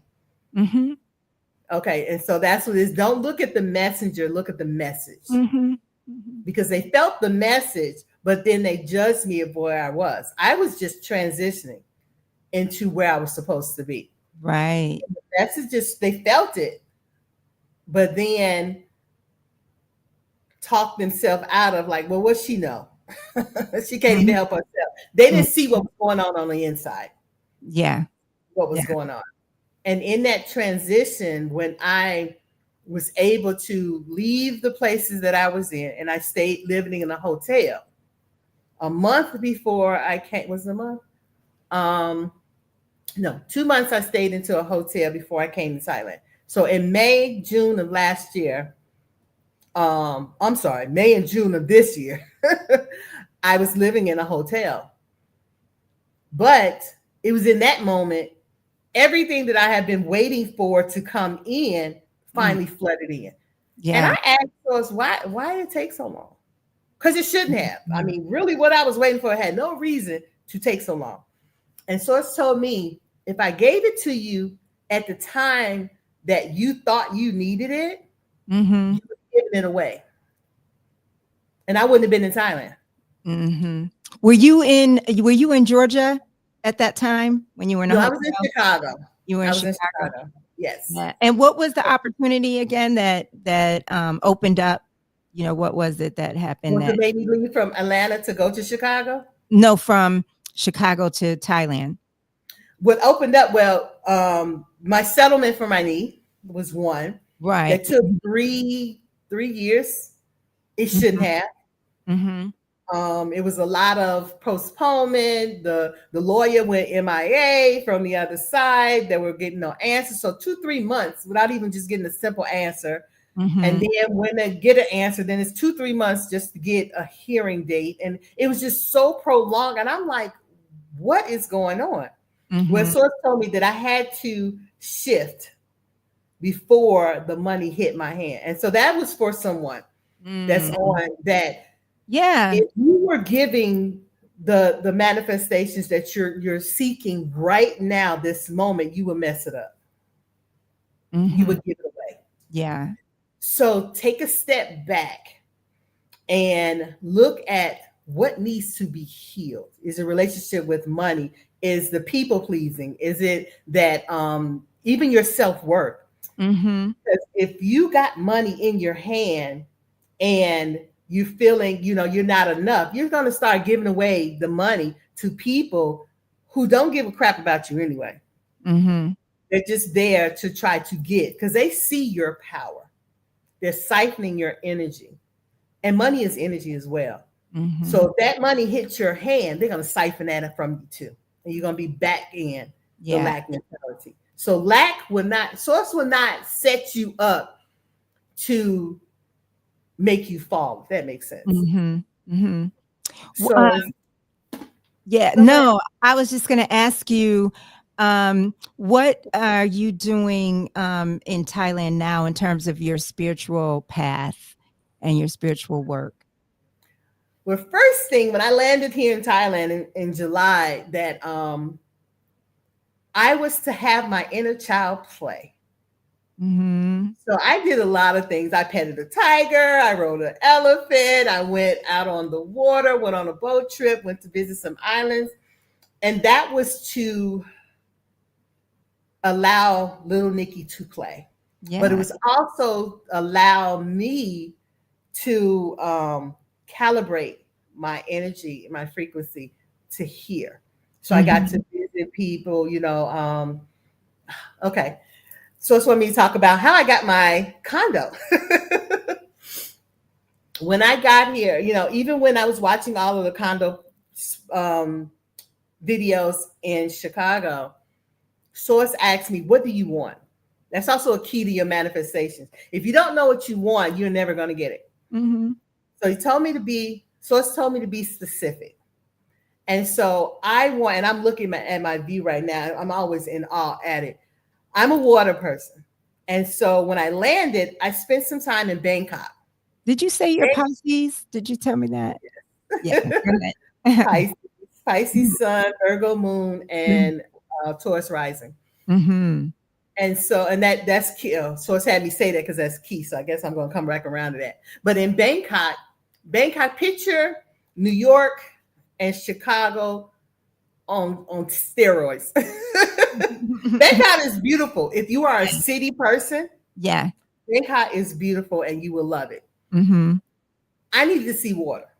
And even though Bangkok had a beautiful river, that's the Chicago essence with the river and everything, it wasn't the turquoise water that I wanted to see. And I learned about Pattaya from watching the videos, because a lot of Bangkok videos will come up. But then one gentleman did a video about Pattaya. Now, Pattaya, that's a place. That's a city, or that's a city. Mm-hmm. Pattaya, yes. Yeah. It's Miami on steroids. Yeah. It's amazing. The water. And so I was like, first I just said, I want to view the water. Yeah. Source helped me narrow that down. I was like, no, I want an interesting view. I want to see islands, because there's so many islands off the coast of where I am. It's like, I want to see the islands. I want to be close to the water. I want to be able to walk to the beach. And when I got here, one thing you can't do is how you do things in the States. Do not bring that to you whatever country you're going to. Don't bring it here. Learn how they operate. Mm-hmm. And my mistake was in real estate in the States. If you're looking for something, it goes in the MLS system, right? Mm-hmm. So no matter if you're a realtor or whatever, you can just type in the MLS system and everything that's available comes up. Yeah. That don't work like that here. Here, it's more difficult because they don't have an MLS universal system. Owners of condos and homes go to specific real estate agencies. Mm-hmm. So the agency that I went to was pretty large here, but I had specifics. I needed a kitchen. I'm a chef. And so I wanted to create segments of soul food and Thai food. Yeah. Yeah. Infusion, and how to create what you love, no matter what it is that you're eating, with the markets and everything, the fresh food that you can get here. Mm-hmm. And so I needed a kitchen to do that. I do water rituals, water cleansings. Water has memory, so you can speak into your water. It cleanses you. I've done a lot of manifestations and shifting timelines with water. So I needed a bathtub. And then I wanted an amazing view. Now, here, space, the condos are very little. I'm telling you, the smaller ones, especially the more modern ones, are very tiny. And so your average condo is like 30, 35 square meters. So what's that, like 400 square feet, somewhere around there? Oh. That was too tiny for me. Yeah, like a tiny home. Yes, so I wanted space. Uh-huh. Now, they had beautiful amenities. Right. So I had to evaluate, will I actually use the amenities? I'm a home person. I like to be in my own space, my own energy. Mm-hmm. So I needed a bigger space. So the first agency that I was with, tried to put me in a small. They was like, oh no, it's not small, it's big. It's like 45 square meters. Yeah. That's still tiny. And I had to literally, I was like, okay, let me stand in it and see. And it was like, literally, I felt like I can touch all four walls. It was too small. And they didn't have a bathtub. And so I'm still asking. I'm like, I need a bathtub. I need this to continue with my cleansings and water rituals and all of that. And it was like, well, you know, Thailand, bathtubs is not a norm in Thailand. So if you got a bathtub, there's showers, but yes, they do showers. Yeah. But here's the lesson in that, because they were trying to push me into, it was nice. Right across the street was the beach. All I saw was water. But then when I got back to my hotel room, it didn't sit well with me. Literally, Big Nikki's like, come on now, you're gonna come all the way to Thailand and settle again? Your vision was this, but this is what you're being shown. So I'm like, oh my, okay, what am I to do? And I was told to Google oceanfront, not oceanfront, I'm sorry, sea view condo. That's all I put in Google. My condo was the first one that popped up. I went on the website and I looked at it and it was like, oh, it's big. My condo's like 79 square meters. And that's a lot of space here in Thailand.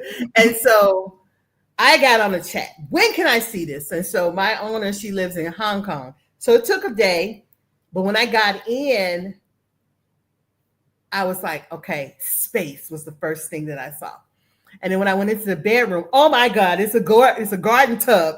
I was like, I'm sold.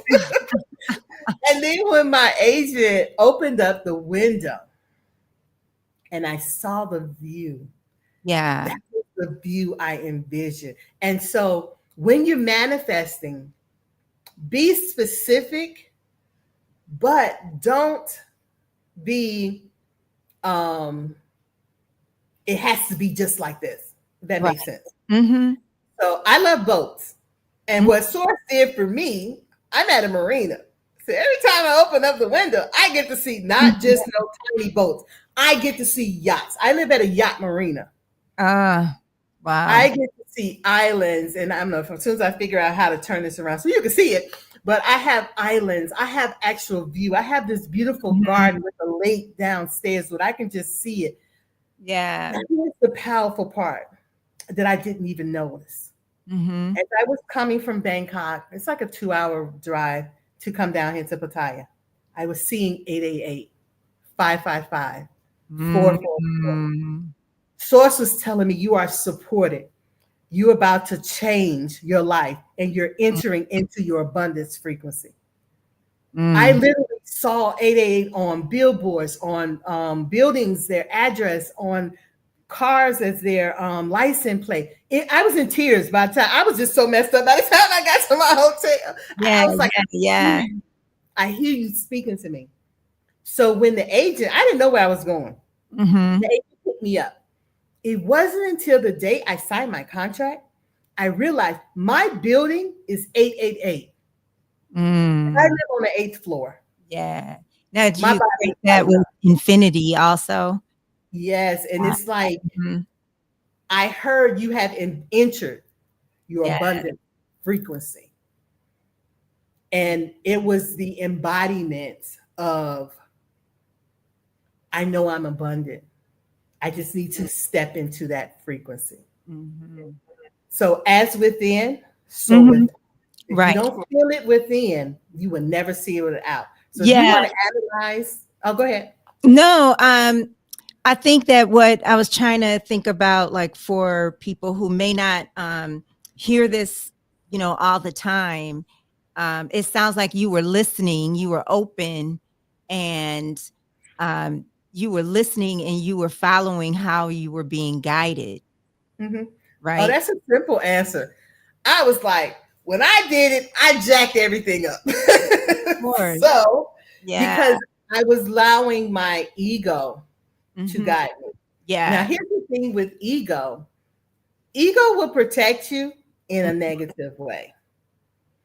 And so allowing my ego, and it's the ego is wounded too. They feel the hurt and pain. So that's where the protection comes, but it's not in a positive way. It's kind of in a negative way. And so when you allow ego to guide, it's only a limited view. So understanding that God's source sees all, there's no time with source, knows everything, can create everything. I would be an idiot if I didn't listen to the one that had everything. Than to the little minute ego who only sees like right in front of me. So that was the choice I made. It was like, I can listen to the ego and keep getting more of the crap that I was getting. Right. Or I can shut my mouth, follow instructions, because I know source is for my greater good. It's for source wants me to be healed. Source wants me to have the abundance. Source wants me and wants everyone to live the way that you were designed to live. Live your contract. Do not be suppressed. How can you have the creator of all within you? You lack everything. That doesn't make sense. It doesn't. And yet, so often we walk around, or have walked around feeling in lack. That's a programming. That's another thing that I'm teaching how to deprogram. And so coming from, I was a minister in a church, and I was a married couples minister. So part of my mission is love. Real love, true love, what love is, not the manipulated type of love, but love. Love is the highest frequency. And how to operate on love without the manipulation, to operate in love like source. But also uncovering these programs to deprogram people, to now have your eyes open where you can see, oh, that's a program. See, we've been programmed since the time we were born. But I think the ultimate love is, in my mind, the ultimate love of God is that God extends and allows free will. And free will planet. We're on a free will planet. That's why you're not forced to do anything. But right. I'm just trying to say that's, I don't know if there's a greater love than that I can imagine, as a human being, free will and love. God's love extends, has allowed us to create what we've created, even though we have a greater power within, right inside of us. Okay. So, so I just want me to talk about that a little bit. With the conception of source, God, the universe, the higher power, the programming is source is out there, God is out there, and you're here. There's a separation. The truth of the matter is there is no separation. Everything and everyone, not just everyone, everything, your microphone, your chair, your home, everything has source in it. And so with that in mind and sources within you, it's easy to connect. Source was connect with source. And so with love, the programming is love with conditions. That's what we've been taught. In order to get love, you have to do this. Source is unconditional because source is in everything. So source is neutral, if that makes sense. There's no, in source, there's no good and bad. That's a programming. And so when you start understanding programs and sides, there's no sides with source because source is in everything. How can source be siding against itself? And so when you understand the makeup, when you understand what's really going on, Earth is a planet and it's a free will planet. But I've heard other spirits just say, "Oh, Earth is a jail," or "Earth is ghetto," or no, Earth is a training ground, and Earth is like higher education.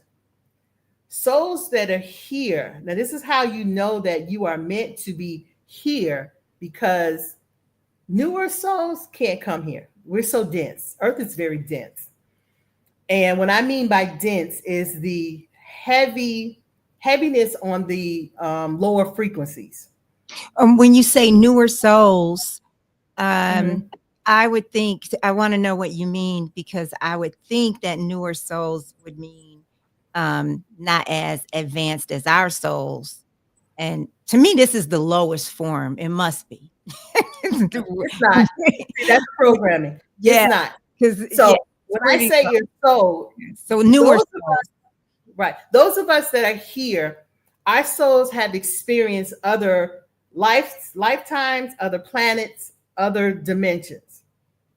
Those were training grounds to prepare you to be here. Yeah, but So why? why? Because of the density of this planet. Okay. I don't. And I'm saying this.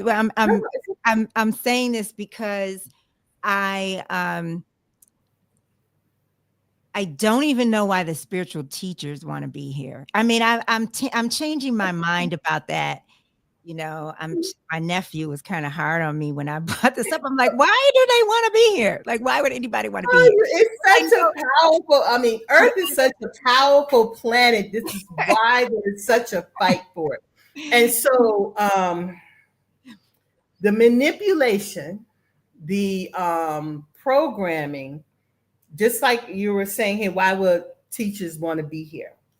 Okay, so I'm gonna speak to myself. And I understand. I mean, a part of me is saying that, but the other part of me is, you know, the love.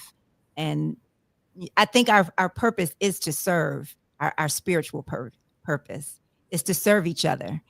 And so I can see why a teacher would want to be here. Mm-hmm. I mean, I'm a teacher, and Mm-hmm. I understand that our purpose, after accepting the love of our higher power, is to serve one another, in my view. So that's a program. No, that's not a program. No, the service part, not the entire thing, but the service part is a program. Because I go to the core of the matter. Mm-hmm. So the program is serve one another. But the deeper part of that is when you're serving one another, and I'm picturing people, oh, I got to do this. I got to do this for this person. I got to be a part of this. That's not what I mean. Forget. No, I'm just saying that not you. I'm just saying the service, that umbrella. There's some extremes in there, but that is to keep you off of yourself. Mm-hmm. So we're being taught not to look at yourself. You can only change yourself. Mm-hmm. You can only develop and heal yourself. But here's the program. When you heal yourself, your frequency raises. Right. When your frequency raises, the planet's frequency raises. Absolutely. And the planet's frequency, when it's raised, things change. Absolutely. I agree 1,000%. So when there's some programs that are so minute, it's like I use the compass. So if someone gave you a compass and they tell you that it's dialed in 90 degrees, and you're told to use this compass to walk 90 degrees. But here's the manipulation. The compass might look like it's 90 degrees, but it's actually calibrated to 120. So in your mind, as you're looking at this compass, you're walking 90 degrees. You would never reach your destination because the manipulation is they put you off your path and got you walking 120 degrees. So you would never reach your destination. Yeah. The manipulation is... I agree with what you're saying. I don't think everyone is like that. I mean, we all have different not all different, but people have different frequencies. Like you're at a certain frequency and somebody else is at a different frequency. And so it's and some people, when it comes to the idea of service, is what you just described, about I have to do this, and the focus isn't on themselves. And I do believe that the first and foremost idea for myself is to accept the love of God. And if I accept the love of God, then I'm all the things that you just said, everything you just described, and then it's all about, I have no needs. If I accept the full love of God, I have no needs. And whatever I give you, I already have, you know? So yeah, that's all I wanted to. Yeah, this what came up was a quote that I heard that actually shifted my perspective. In order to help the poor is to not be one. Mm-hmm. So you have to heal and change yourself before you can be any service of anyone else. If you could, before you can be a blueprint, a guide, or a teacher of someone else, in that area that you're teaching, make sure that you have healed yourself, because you can't help the poor if you're standing next to them with a plate. If that makes sense. We were just talking about that in a previous conversation. I was saying that one of my favorite lessons in A Course in Miracles is I am among the ministers of God. And in that lesson is exactly what you just said. I mean, we have to learn the lesson first. We have to, or however we want to describe it, we have to learn the thing first. We have to heal first. So before we can give that to someone else. Have you heard the saying that life is a game? Yeah, that's true. Absolutely. Absolutely. So yeah, when you're playing a game, you have to know the rules, what your oppositions are, how to get your rewards. That's what this is. This whole it's a game. And if you don't know how to number one, what is the opposition? What is the reason? There are beings, entities that saw the potential, saw where Earth was going, and came to manipulate. But because there's a free will, this is a free will planet, the manipulation comes in 85% truth, 15% manipulation. And this is what Yeshua showed me when I was in the church, that the Bible has been manipulated. 85% of it is truth, 15% of it is manipulation. And especially the Bible in the church, I mean in the States. That has really been manipulated. And how you know the truth, the scripture says the truth you know will set you free. Even that scripture has been manipulated. The truth you know will set you free. And that's what led me to ask, I just want to know the truth. I don't care what is wrapped up with. Just let me know it's the truth, because I know the things that I was seeing wasn't the truth. I would see some fakeness, and when Yeshua say, well, no, that's not it, or I didn't say that, or that's not how it went. And I'm like, well, just let me know the truth. And how I ask for it to be, like when the truth comes, let it hit me like, oh my goodness, this is the truth. And if it was not the truth, let it sound so stupid, so dumb that it's like, how can anybody believe this? And that's how I asked for my confirmation of seeing what was the truth and what wasn't. And then I just allowed the flow.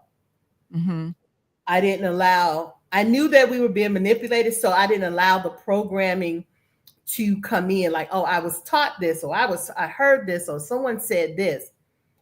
I trusted source. Source has always protected me. I could have lost my life a couple of times, and I come out unscathed. And so I know that I'm here for a purpose and a mission. So I asked you, what was that? And part of it is healing and deprogramming. It's like healing broken hearts, if I want to put it in a nutshell, healing broken hearts to become free, but also deprogramming to become free, real freedom. Mm-hmm. And that's also understanding not just what's going on here, is what's going on out there. And people get downloads, Mm-hmm. and you see them in music, you see them in movies, Mm-hmm. and like Star Wars and Star Trek. Star Wars is what's happened in the past. Star Trek is what's coming. I'm a Star Wars fan because Star Wars came out when I was a little kid. But I used to, even as a child, watching it, it felt more real than where I was.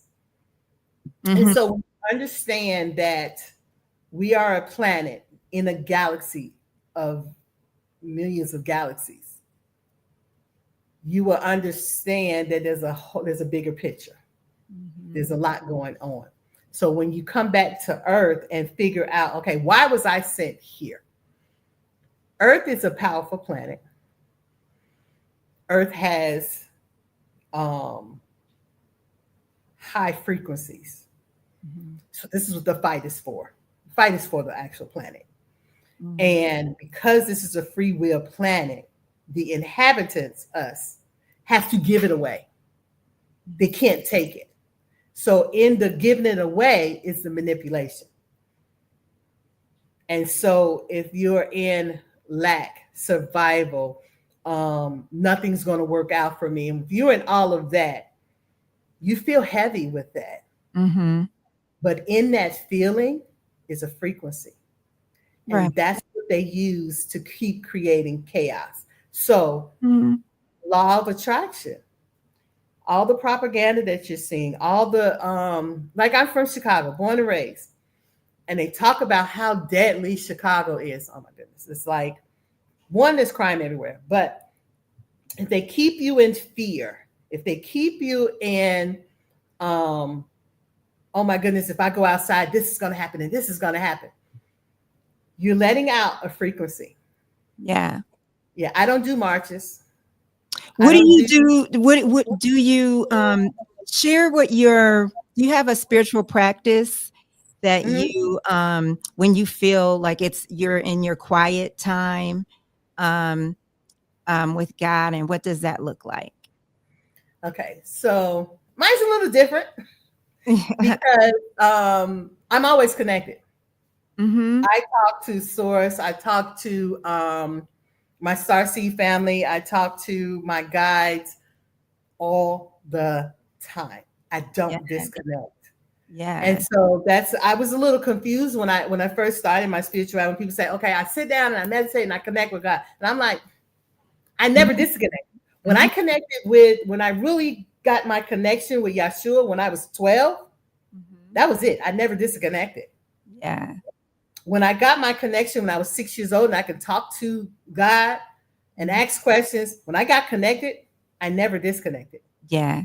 Yeah. Now, I might have ignored some flags, but there still was I never felt a disconnect. I never felt as if I was away. So it could be in a moment that I'm looking at my view and Source to tell me something. Oh, I could be in conversation. Like been in conversation with you, and I've been getting downloads and talk to and directions and everything. And that is my normal life. And so that is part of my mission, is to show how to not separate spirituality from the 3D. How you're living your life here, you can be connected to God all day long, you know, and not just God, your guides, your ancestors. I have all of them. I call them my peeps. Yeah, I agree and feel it's it's our choice, and sometimes we don't don't realize that, but yeah, absolutely, I agree 1,000%. Yeah, I have opened up to the point now where I allow my core is I want all my stuff.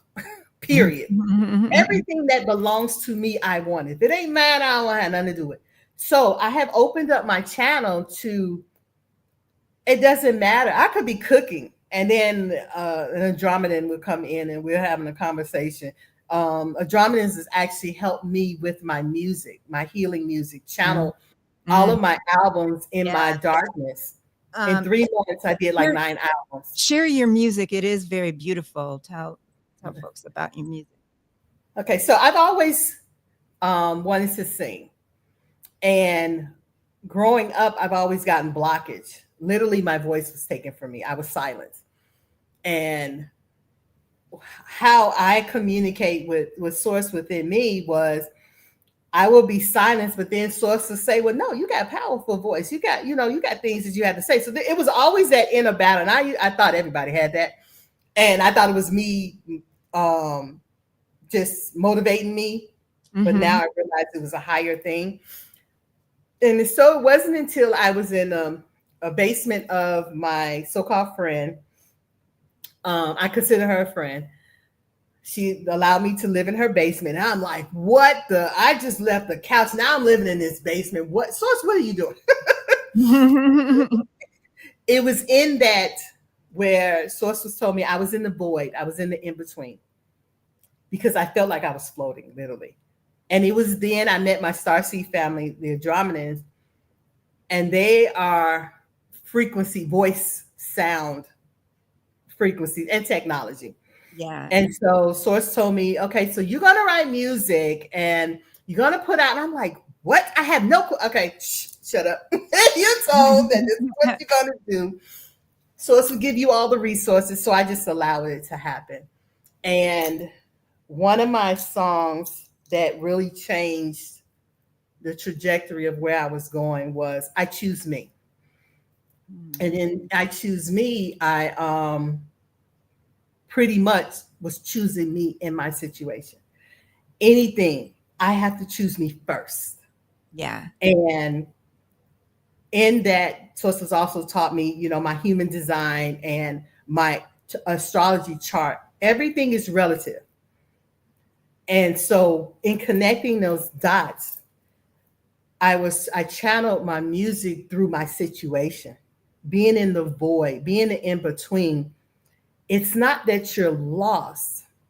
It's that Source has put you in a place in like a cocoon to now the tower moments are and I'm gonna say they're done because it's in layers, but the major tower moment has happened.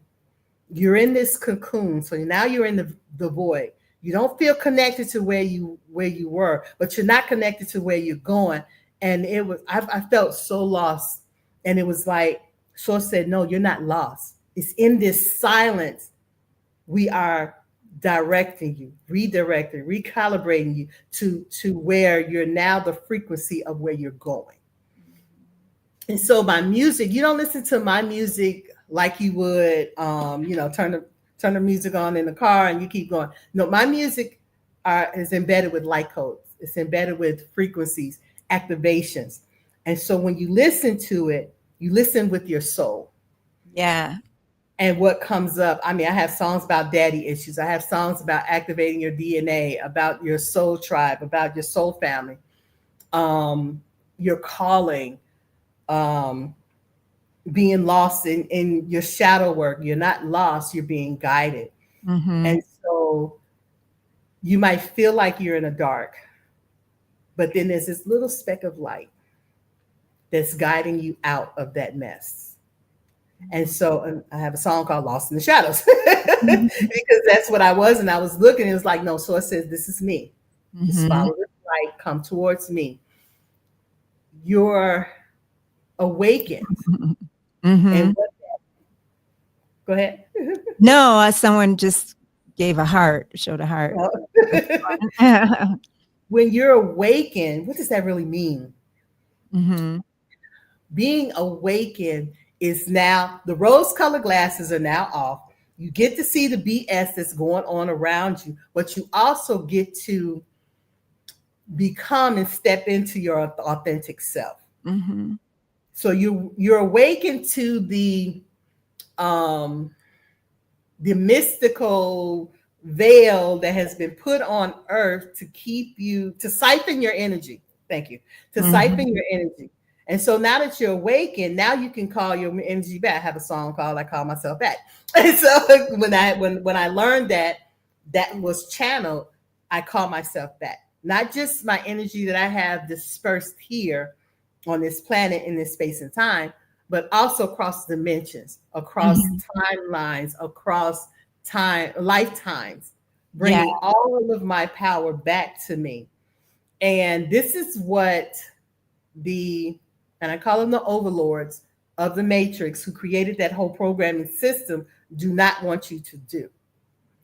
That's why it keep you in lack. They keep you with the glasses on. They keep you in such a program to where you get up, you go to work, you have to go to school in order to make money. Now, there's a whole lot of ways you can make money. You've been given gifts and talents. That is your bank. When you were born, in your contract, you have gifts and talents and things that you offer. That's your bank. But if you're misdirected to not look at yourself, to to remember all the things that are in you, you are forced to follow a program to think that there's only one way to make money. Or two ways now, because having your own business has become very, very big in the States. So now 2 ways that you can make money. No, there's a whole lot of other ways that you can make money. But you have to know who you are, know what the system is. The whole foundation is just know that source is within you. Right.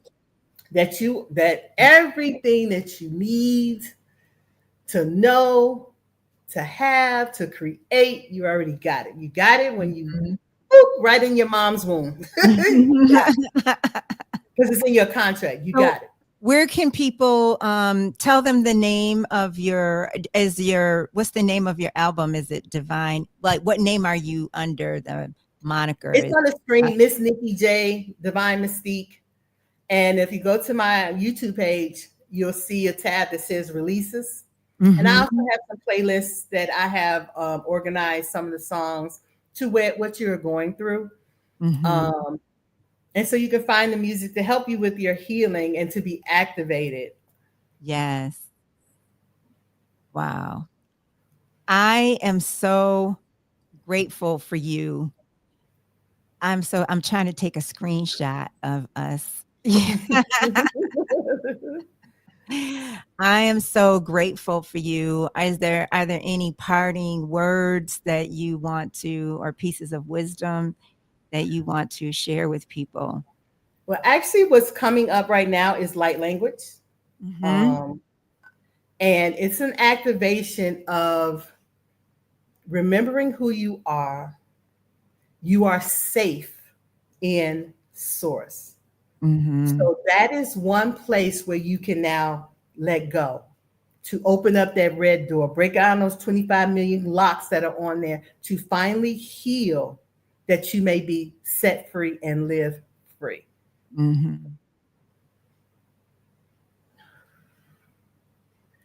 Sirakai verano mirato varako sia venua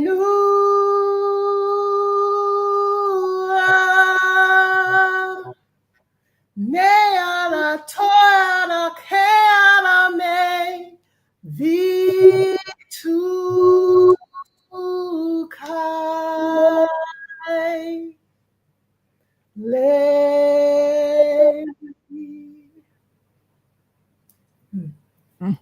Wow. That was incredibly beautiful. Powerful. You have a powerful voice. Beautiful. Thank you. I just say, be free. That's your birthright. Yes, it is. And when you say that, I have a friend who's also a healer, and she says, "Beautiful Nikki." Lene says, "Beautiful Nikki." She says, "Joy is your birthright," which is true. Freedom is our birthright. Yes. Yes. Thank you so very much. It's my pleasure. I love it. I love it. And I just want to thank you all for being here and receiving this activation.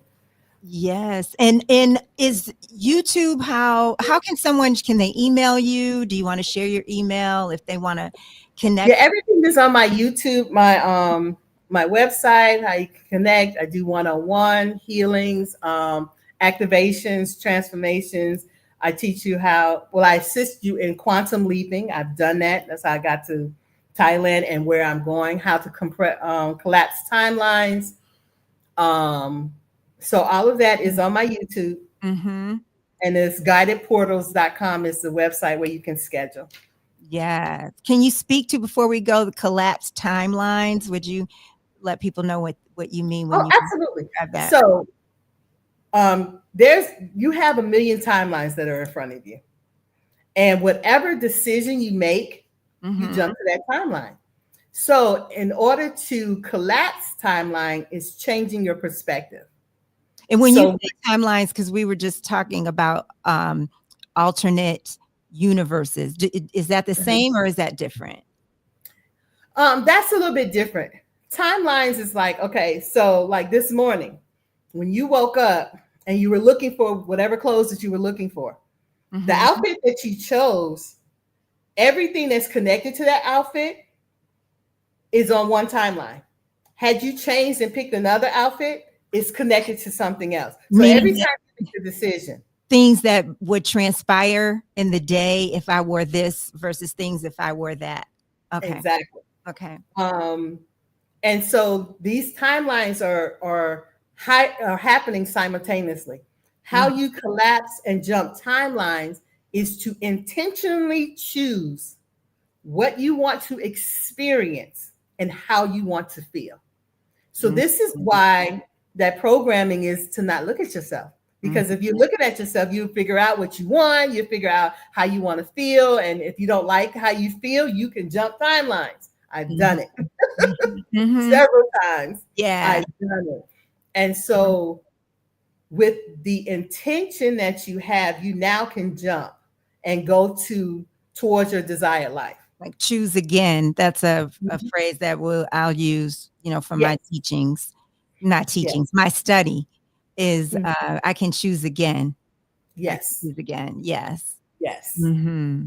You can shift timelines, and now whatever aligns with that decision is on that timeline. And if you choose, when you learn better, you do better. Absolutely. So when you've been exposed to something that stretches your mind, you can never go back to the same.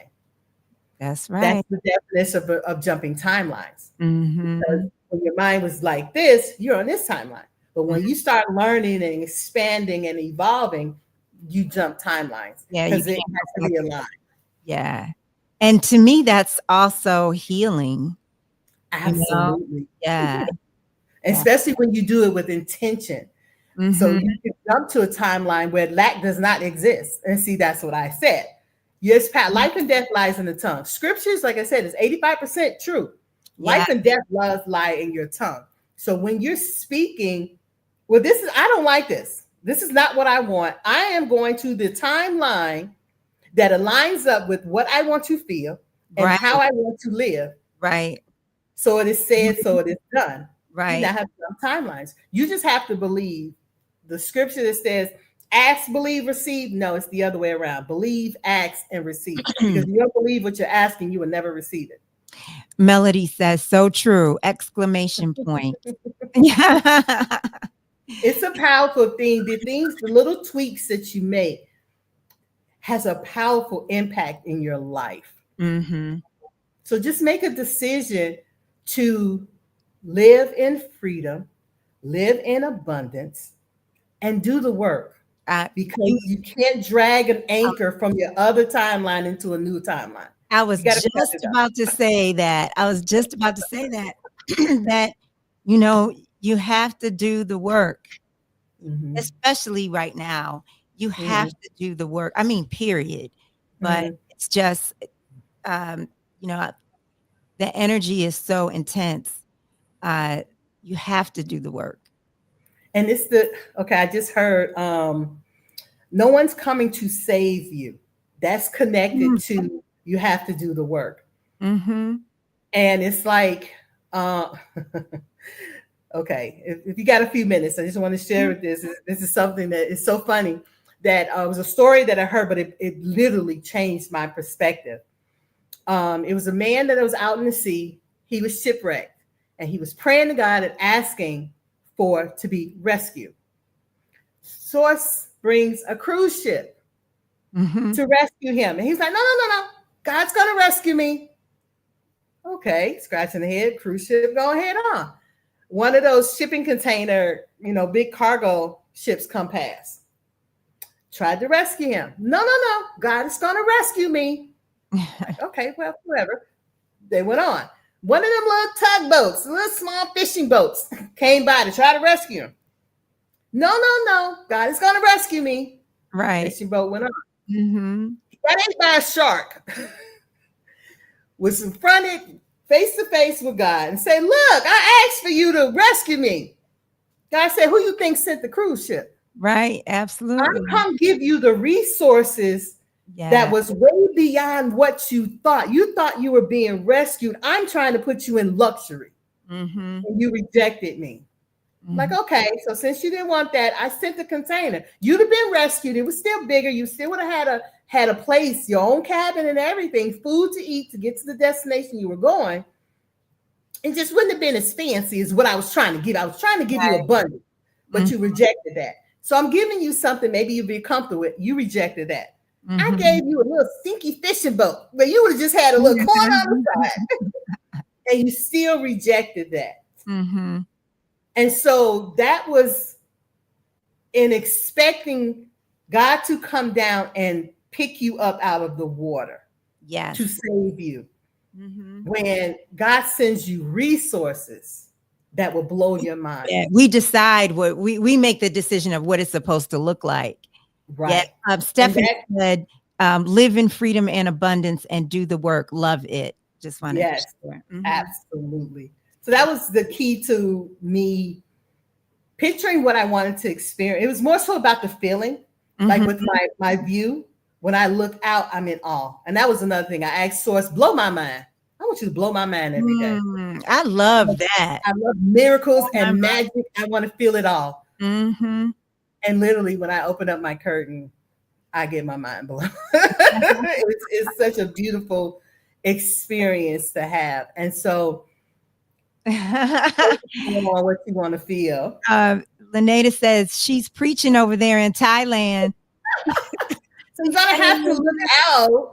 I'm actually going to be doing some retreats, some healing retreats, some transformations, activations to bring you into another part of the world to see the energy and the frequencies that are around the world. So Thailand would be number one, in Bali, and to just to immerse into that frequency, it will blow your mind and change the way that you think. Blow my mind every day, God. Is what Stephanie's repeating. Blow my mind every day. Wow. Yeah, well, you are a force of nature. Yes. Oh my goodness. I'm so afraid of that.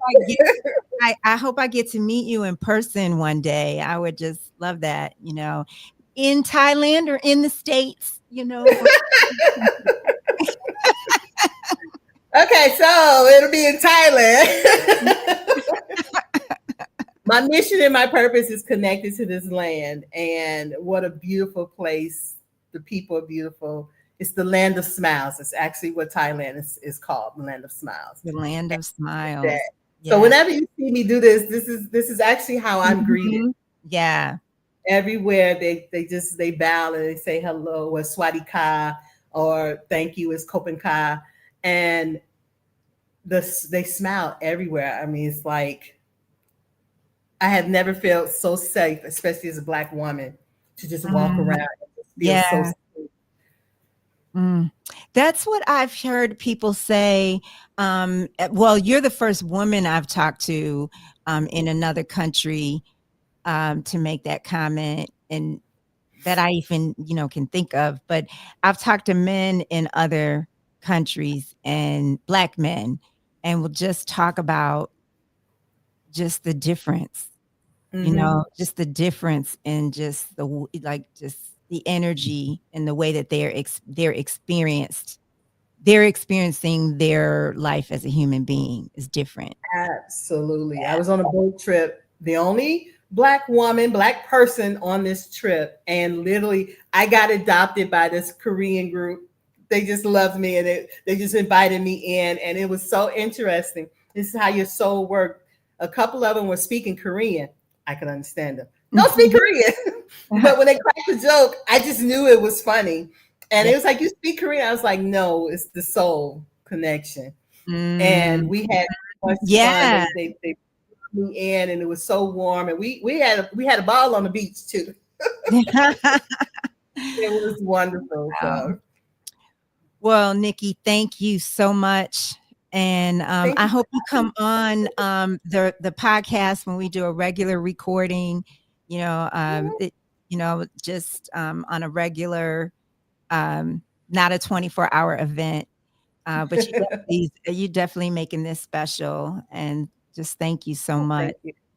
Thank you. And I appreciate it. I love all the energy that's in the chat too. There's a connection here as well.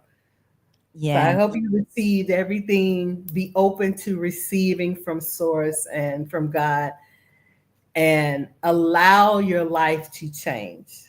When Hmm. the falling away happens, let it fall. It ain't yours anyway. So true. Oh, True. Thank you so much, Nikki. thank And I will stay you. in touch, and I hope you do as well. Oh, absolutely. Oh, Melody says, thanks, Nikki. Lynetta, You're thank so you, welcome. Nikki. Thank you. Thank you. Kopen ka. Thank you. Bye. Wow. That was pretty amazing. That was pretty amazing. If you joined me a little while ago when James was on, James is coming back at 3 a.m. and that is going to be very special.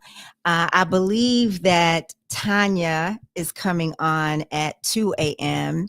And one thing I need to do is I need to send links to a couple of people. I'm going to do that now who are coming on a little later in the morning. And then I'm going to step away for a quick second. And then I want to share something with you when I get back to my seat before Tanya comes on. So this link right here. And it's so awesome.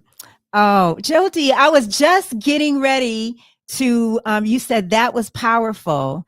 Thank you so much. I am just getting ready to send you a link. I don't think I sent you a link earlier. Everything's getting fuzzy. And so you're on, and I am sending it to you.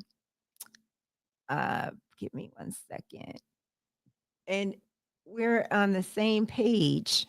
Let me see if I sent this link to you already. I did not. So, okay, here it is. I am sending.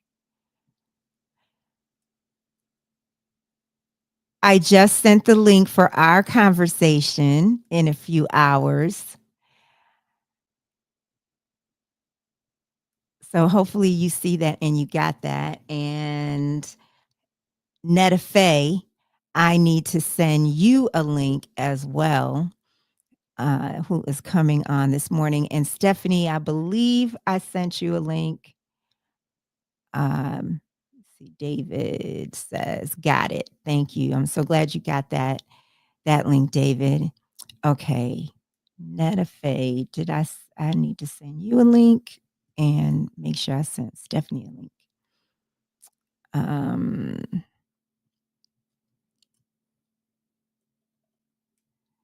So if you are up and you are that late night person, we've got some good conversation going on. We are in hour 13. Hour 13. Okay.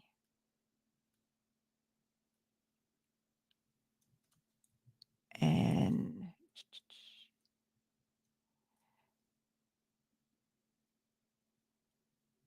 now let me make sure I'm sending this to the right address for Netafe.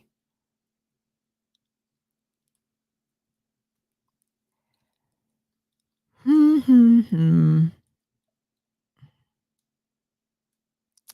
Let's see here.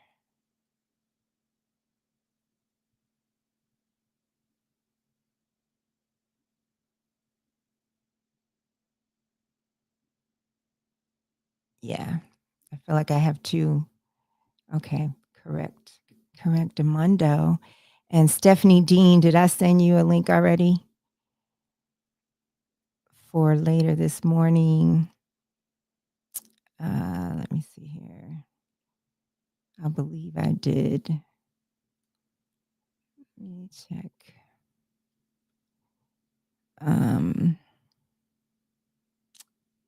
No, I did not. Okay, Stephanie, I'm sending you a link right now.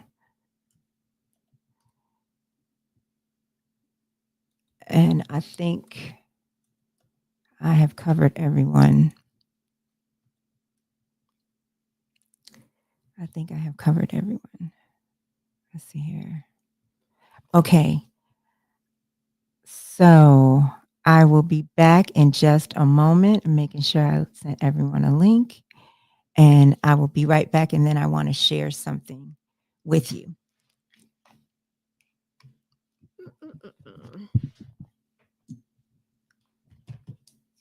Oof. Okay. Move this over here. Oh, okay.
Okay.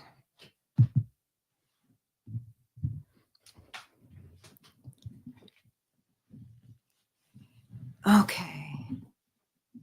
Oh, water, water, water, water. Oh.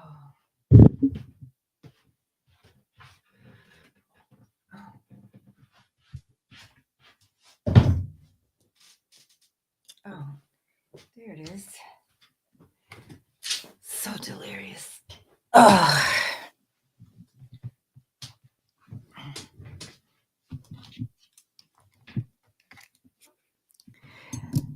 So I'm seeing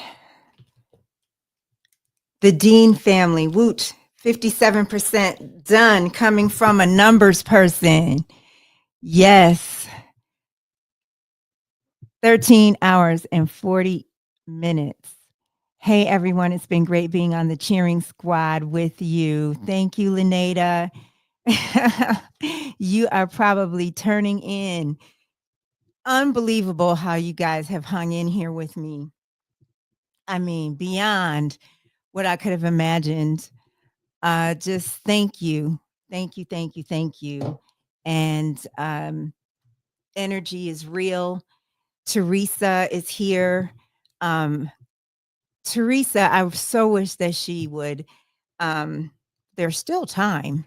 I so wish that she would be willing to get on the microphone because she has so many interesting thoughts and opinions and takes on things.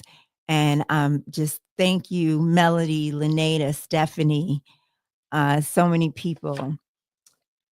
Oh, thank you. Thank you, Jody. Yoti, excuse me. Forgive the way things are coming out at this moment. Thank you so much. Thank you. I wanted to share this, and it is more than a notion, to say, I'm going to do 24 hours. Yeah, easy. I'm finding it's easier said than done. But I am really enjoying it. And just the connections and the insights, really, really enjoying it. I wanted to share a couple of things. One, there's this prayer just was coming to mind when I was talking to Nikki, and it's a prayer from A Course in Miracles. It's one of my favorite, very short prayers, and it is, I walk with God in perfect holiness. I light the world. I light my mind and all the minds that God created one with me. And I love that because it's so empowering. It's empowering. And then it's also to me saying that we're all the same and we're all connected and we can all light the world. Every mind, has the ability to light the world. And it's really, it's speaking to a point that Nikki was making in our conversation. And then I also would like to share this prayer. I shared something from Marianne Williamson earlier, hours ago now, but there's this other prayer that I would say, this one I would definitely say every morning. And this is also from her book, Everyday Grace. And she says, Dear God, I give you this morning. Please take away my despair of yesterday. Help me to forgive the things that caused me pain and would keep me bound. Help me to begin again. Please bless my path and illumine my mind. I surrender to you the day ahead. Please bless every person and situation I will encounter. Make me who you would have me be, that I might do as you would have me do. And I love those two lines. Please enter my heart and remove all anger, fear, and pain. Renew my soul and free my spirit. Thank you, God, for this day. And I love that. And where it's written, renew my soul and free my spirit. I wrote on the side to reveal joy and love. And so I just love that. And we do have to do our part in this world. And I want to put back in here my little banner. We have more in common than we think. Love, what we have in common can change the world. And we do, as I said, we have to do our part. And, it looks different. It's whatever speaks to us and speaks to our passion and our calling and our purpose. But we can change the world. And it is what Nikki was saying earlier. I so uh, believe that, and believe that I used to think, oh, I want to change the world. This was many, many years ago. And then I realized, no, we change the world one person at a time. That work that we do on ourselves reverberates.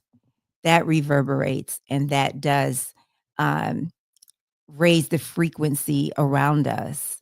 And I don't know if you ever notice when you are really in that alignment, and you notice how um, people may respond to you, like they respond out in public, they respond um, as if they're feeling your energy in a way that if they wouldn't, and you're not even saying anything to them, you could just be walking past them, and they're responding in a way that they wouldn't. um, I know that happens to me. If it's one of those days where, oh, I gotta get up and get out and go, uh, it's different than if I've taken that time and I've really connected. I hope that Tanya's gonna set her alarm and coming on, I hope. Let me text her, and let's see.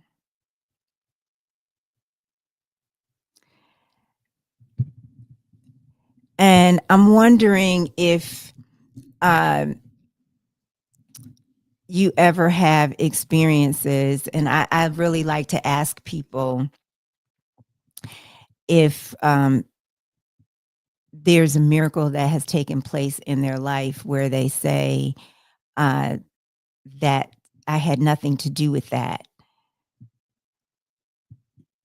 Lynetta says, I think the sad part is that we tend to see more that we have in common when calamity happens in the world. When calamity happens, that's so true. Yes, we tend to see more that we have in common when calamity happens, i.e., pandemic, shooting, etc. What do you think that is? Yes, it's like the world becomes smaller. I feel like the world got really much smaller after 9/11. And remember how we saw what we had in common, and then tragedies would happen like you just described. It could happen in another country, and then we would feel it over here because we would have so much compassion around it. uh, I don't know what it is, the opposite of what you're asking. You said yes, true. I don't know what the opposite is around um, the distance that we can have between each other um, in these days and times. And it seems like a real fear that a lot of us can walk around in. And it's hard for me to be in fear. It's hard for me to, I don't like when I'm in fear, because it's not a great way for me to walk through the world. So I wonder what kind of uh, inner work some of you feel called to do.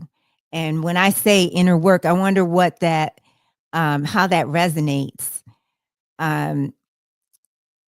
For me, I realized when I mentioned earlier that I had a position some years ago where I really wasn't happy and I didn't know what that was for. But I later realized that that was for me to recognize how I needed to stand up for myself and in life, in not that I wasn't, but in greater ways. And so I was being called on with these experiences um, to practice standing up for myself. So I wonder what some of the challenges, and you don't have to put them in the chat, but if you do, that's great. But I wonder what some of the challenges are. I mean, every challenge that we have, isn't it about conquering that? Tanya, don't make me call you. I think I'm going to. I'm going to just call and see if she comes on. Let's see here.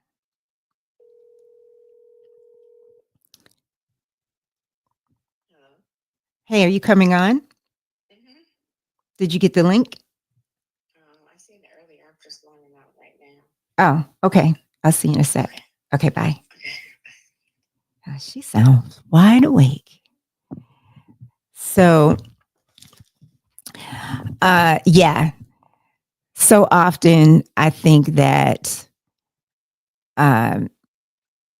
rather than do the work, we might shut down.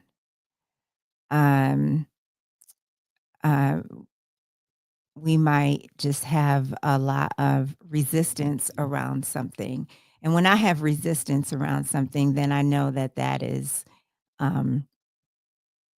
some work I have to do in that area, some healing I have to do in that area. Yeah, so I'd like to know what some of you think. And we're just in different days and times. I'm waiting on Tanya Guzman. I want to share again, I haven't mentioned it in a few minutes, about Georgia Appleseed. And I hope that you all have gone to the website and has looked at what this organization is all about. And again, they serve, advocate for children who are underserved in housing and in schools. They're doing such amazing work, and they've shared a lot of information with us. The executive director was on earlier and is also on my most recent podcast episode before this 24-hour episode. I got inspired to do this. If you didn't hear me earlier, I got inspired to do this episode when I saw Cory Booker do his 24 hours in the Senate earlier this year. And I thought, wow, what a challenge. And I like endurance challenges, and thought, I think I want to do that around this podcast and have a 24-hour episode and try to raise awareness of the podcast, connect with you all in a different way. And I would say, if Let's Start Healing is new to you, one of my desires around this whole effort with this podcast and talking to people about their spiritual path, here's Tanya, is to help you to know that you are not alone. Hey. Hey, good morning. Good morning. Do I see your reflection in your the glare in your glasses because of me or because of so now people can see your pretty face. Okay. This is love right here. Yes. Actually coming on here. Thank you so much. Of course. How's it going? It's going pretty good. It's going pretty good. Have you had time to look in? Lynetta says, "Hey, Tanya." Wow, Leneda's up. Yes. Yeah. Hey. Up here too. Yeah. Oh, wow. That's Mhm. awesome. Have you had time to check in today and see anything? Yeah, so I checked in early. I had a busy day at work today, so not as often as I would have liked. And then after work, I had a reception for actually a mentor of mine that got me my job at work 12 years ago. So they honored her with an outstanding alumni award. So I had to go to that. But Oh. anywho, yeah, I checked in earlier with and I was trying to make comments. I think you were having some technical difficulties. Mhm. So I thought that I would like make some comments so to keep the guests going, but she said she couldn't see them. So Oh, thank yeah, you. Thank yeah. you for trying. I Hmm. think that happened also when Stephanie says, "Hey, Tanya, looking good." Hey, Stephanie. That's so Yeah, awesome. Got a whole village. I know. I know. It's been really good because, this is such an example of, to me, this experience for me of how energy is real because Mm, I really wanted um, someone to be here, and I'm very mhm, comfortable being by myself, ordinarily, but something just, I knew, I would like for somebody to be here with me. And so mhm, I asked Teresa, if she would come over, and then, Lynetta kicked it off with me and Lador, and then Melody came in person, and then, but other friends came over, and, they were in the other room. mhm, And so it was just, that energy was still good. mhm. I still Yeah. feel the energy. And Teresa's here. She's spending the night. Oh, that's Um, good. Yeah. yeah. Yeah, that's good. Energy goes a long way, Mhm. positive or negative. Yeah. Yeah. Yeah. And So, Shiloh is like, I don't know what's going on today, you know. And I don't know why he doesn't come in here in the kitchen and then I can pick him up. But mhm, so I want uh I want to share with people how I can call you on a dime and say, Tanya, say a prayer for me. Like, let's say, I want you to say a prayer for me, as in, like, while I'm on the phone, and then you're like, okay. And then you just, it just comes out of you, you know, just the perfect and right words on the spot, in the moment, and you'll say, Lord, and Lord. I do have to laugh at that because I'm no Bible thumper, and then I have another set of friends, and we designate the other person to be like that prayer warrior. So Mhm, when you always turn to me to do it, I internally laugh, but that's really the Spirit of God working through me at that moment in time because I see mhm, you do the same thing in other situations. So um, I'm just happy to be able to do it, and really mhm. this the spirit that leads the words and guides us, and Mhm. I'm Yeah. just happy to do it. When do you feel closest to God? Like it's you two, you're in communion, with God, having an exchange and It really varies. I mean, I really think at church because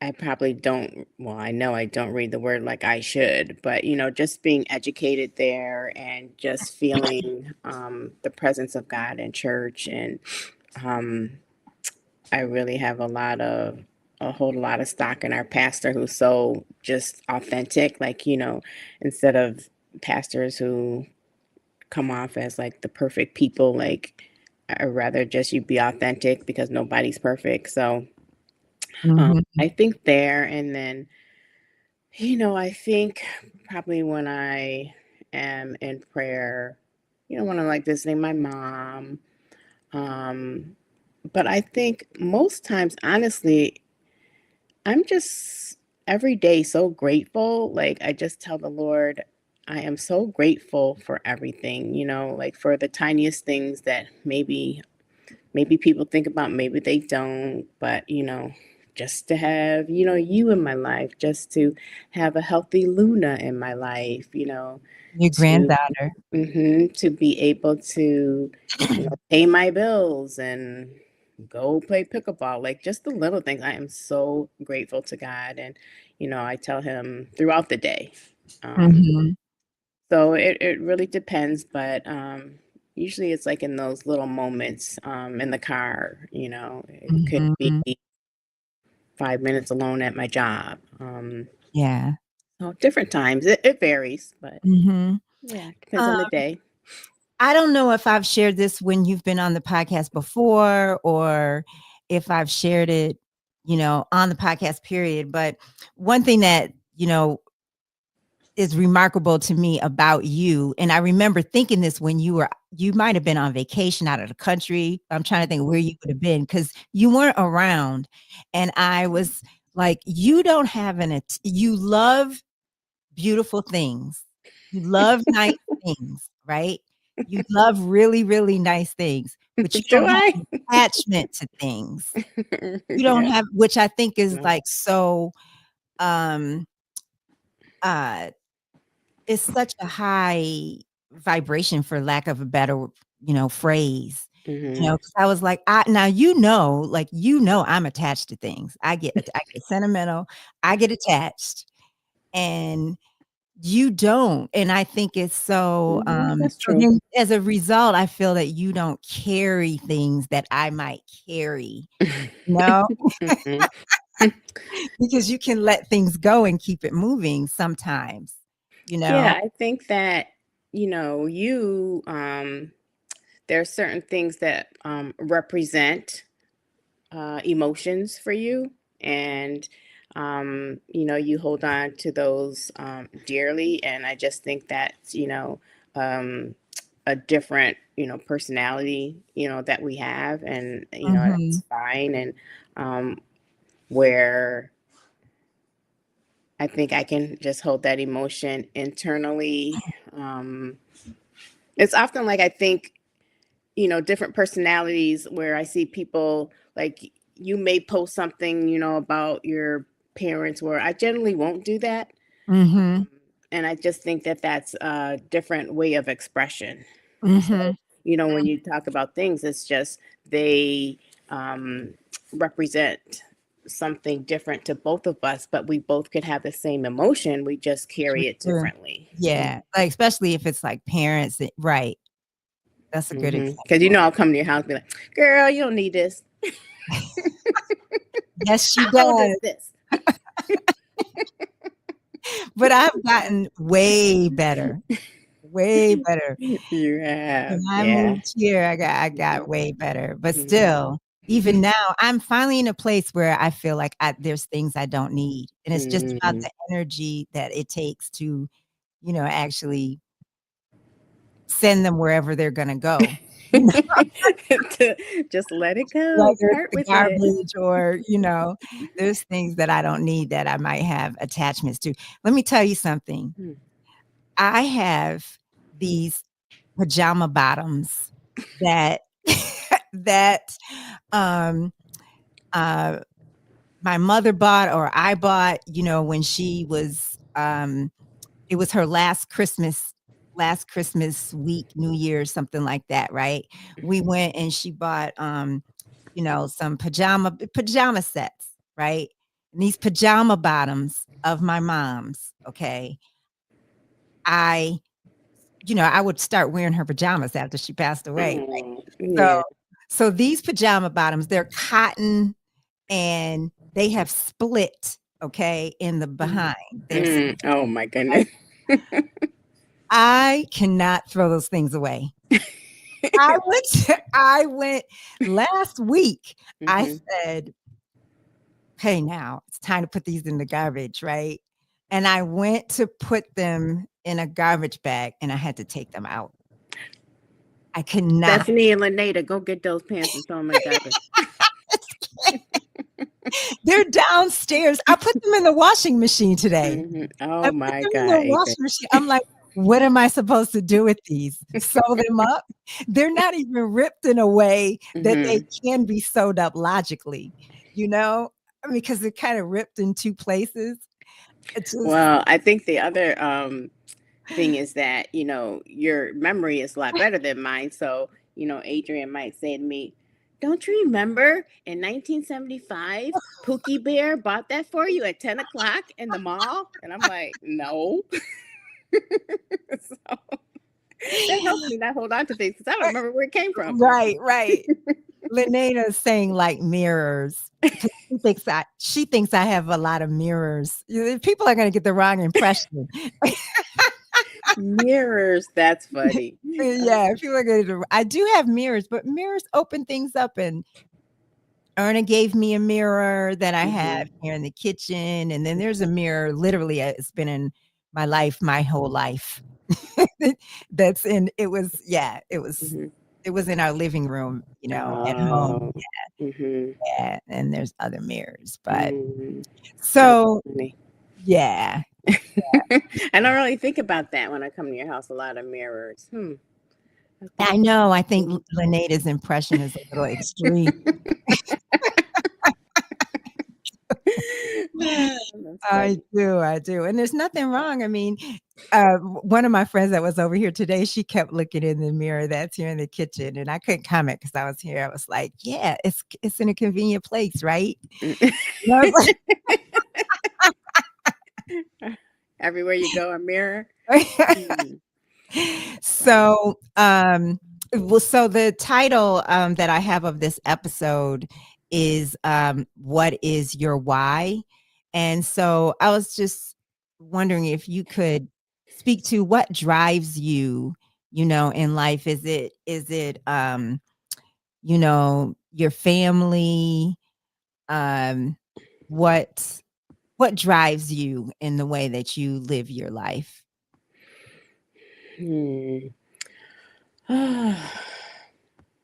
I think it's probably a few things. I think one, it is, I must have been put here on this earth for a reason. So I'm trying to just speak to God and help me fulfill that purpose. And then I think overall it's the emotion of love and, love and family and friends. I mean, that's, the most important thing to me. I don't take friends for granted. I think, everybody's village holds them up and supports them and advances them forward. And I think that that's probably really what drives me, trying to be a better person and, support my family. They support me, try to support them and be the best version of myself that I can be and, give back. I'm heavily involved in my sorority, so that's like another job. So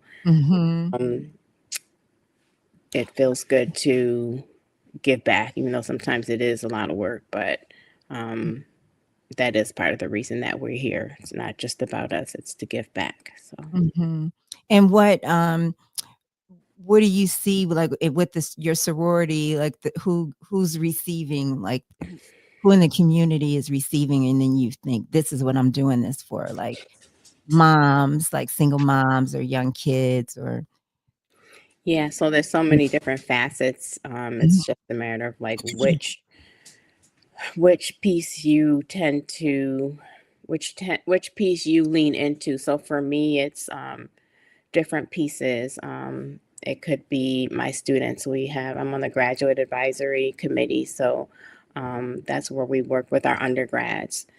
And I have students as part of my job, so it's kind of a natural fit for me that I spend time with them in the capacity of my position, but then also in the capacity of my sorority because, a few of them have joined the sorority since I've been there. So now we're, sisters and, we have conversations that could be related to the sorority, but it just brings us closer and have more in common. I'm going to this luncheon today with one of my students who graduated 3 years ago, but she joined the sorority when she was an undergrad. So, but she's like a little sister, daughter, another daughter to me. So we're going to this luncheon tomorrow. So, and she's here in town. She doesn't have family here. She's from out of town. So is she So here at your house or? no, it's at work. It's because she graduated from NAS. So the luncheon tomorrow is at NAS. So that's like one piece. And then I was recently on a committee. We have an annual fundraiser. So that piece was a lot of work. I was co-mistress of ceremonies, but it's basically almost a year-long effort that's put into it till you get to the end result, and that's the big gala that we have. So that benefits students locally who are going to college, and that fundraiser, all the proceeds go to the scholarships for those students who are going to college. So that's another piece. So throughout, the year, I'm also the chair of our Building Our Economic Wealth Committee, and that is just helping internally our sorority sisters build wealth, think about plans. Most recently, we did, or I did a presentation on like open enrollment, because for some people it seems very obvious, but for others they have many questions. What should I be looking for in open enrollment? What is a flexible spending account? So doing that, I'm chair of the Connection and Social Action and Social Justice Committee, and I'll be giving a presentation at our upcoming conference. Is that soon? Is that soon? It's in October, yes. Oh, I was like, what do you think you're gonna? You said a presentation? Is that the same as a speech you're going to be giving, a talk, or is it? No, it's a whole presentation. Okay. So just that basically covers like for the upcoming year, what are we doing as a sorority to promote public policy, to educate on voter engagement, to get people to understand voter mobilization and how we can make an impact. So it's so many different areas, that I'm involved in and try to make a difference and impacts different populations. Yeah. So do you think that part of your calling or purpose, and you may have said this a little bit already, is around being in education? Because I was at a teacher's event, and they were sharing a lot about educators, and I was like, and I know that, well, you are a teacher and you are in education. I mean, you're not teaching a class every day, but you are a teacher, and I feel like that is a real calling, to do that. To me, that's my opinion. And I'm asking you if you feel like that's something that God has called you to, like the work that you've been doing. I think so. Actually, I do teach a class once a week in the fall.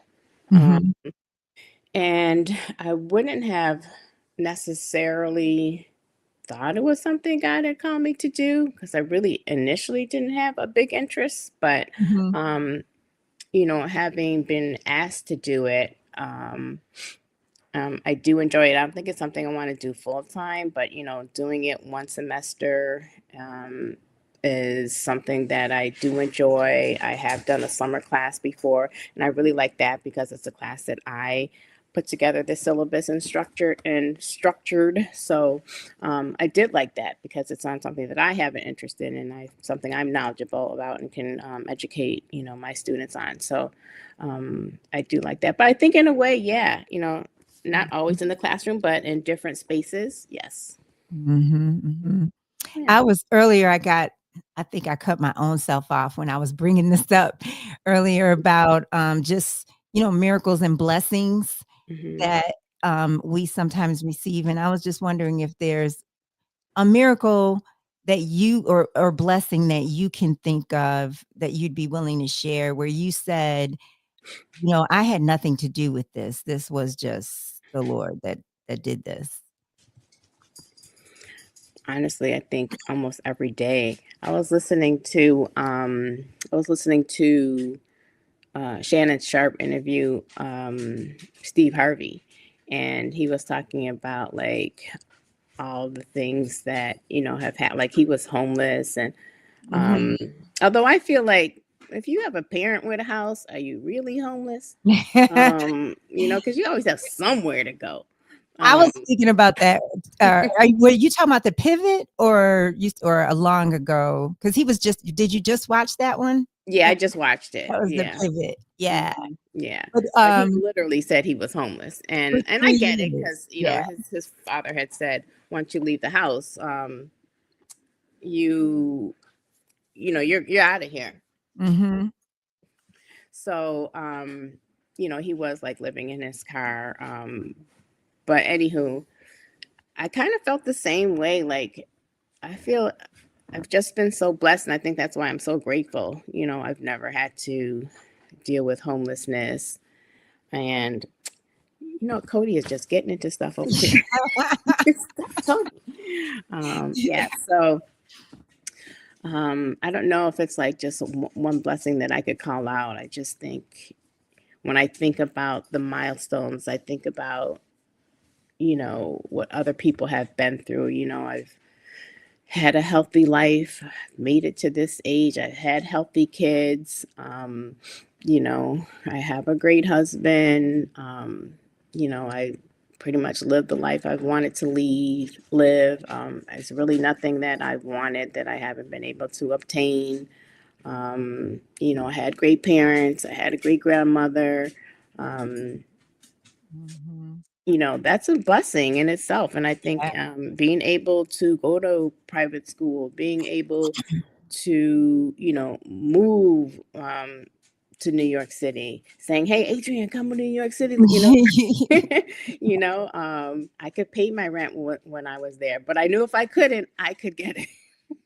I could call somebody. Yeah. Yeah. Yeah. So I was never threatened with being homeless and out there and struggling. And I think that that's like a blessing in itself to have my health. I've never had to stay in the hospital. Mm-hmm. I haven't had to be in the hospital with my kids for any length of time. All of Mm-hmm. that is just such a blessing. Mm-hmm. So really every facet of my life, I feel, has Mm-hmm. been miracles. I guess maybe people have different definitions of miracles, but to me, they've all been miracles. Mm-hmm. Every day is a Hmm. blessing, that things that happen that are beyond your control. Yep, I didn't have anything to do with that, Yeah. Mm-hmm. but I sure am thankful and grateful. Yeah. And Hmm. um homelessness is just so much more a reality to me these days, because there's families that the parents may work, or the couple may work, multiple jobs, and they Mm, still, you know, yeah, can't afford a home, or they need assistance, yeah, to help make ends meet. yeah. I look at my students sometimes and like things that I wouldn't have normally thought about, like mental health. Like it's so prevalent, more so than maybe people even realize. Mhm, And there's, mhm, different degrees, but just sometimes I think, wow, like I just don't remember growing up having this much conversation and people talk about, their mental health. mhm. Yeah. Mental health issues, yeah, yeah. Yeah, that can be so Um, challenging, especially for mhm, our young population, and having to navigate that and balance and, mhm, especially in this climate, that's a whole nother piece, right? The climate that we're living in politically, mhm, those challenges. But I think part of working with students, you have to be positive, and I have to frame things in a positive way, right? You got all of the, I'm not sure how I got to this, how we're talking about this, but just all the things going on with DEI, and mhm, students have questions, they have concerns, and I don't have the answers, but I can say that in my environment where I work, they have committed to continuing our diversity goals and have not strayed from that as Oh, of really? right. Yeah. No backlash as a result of that so far? No.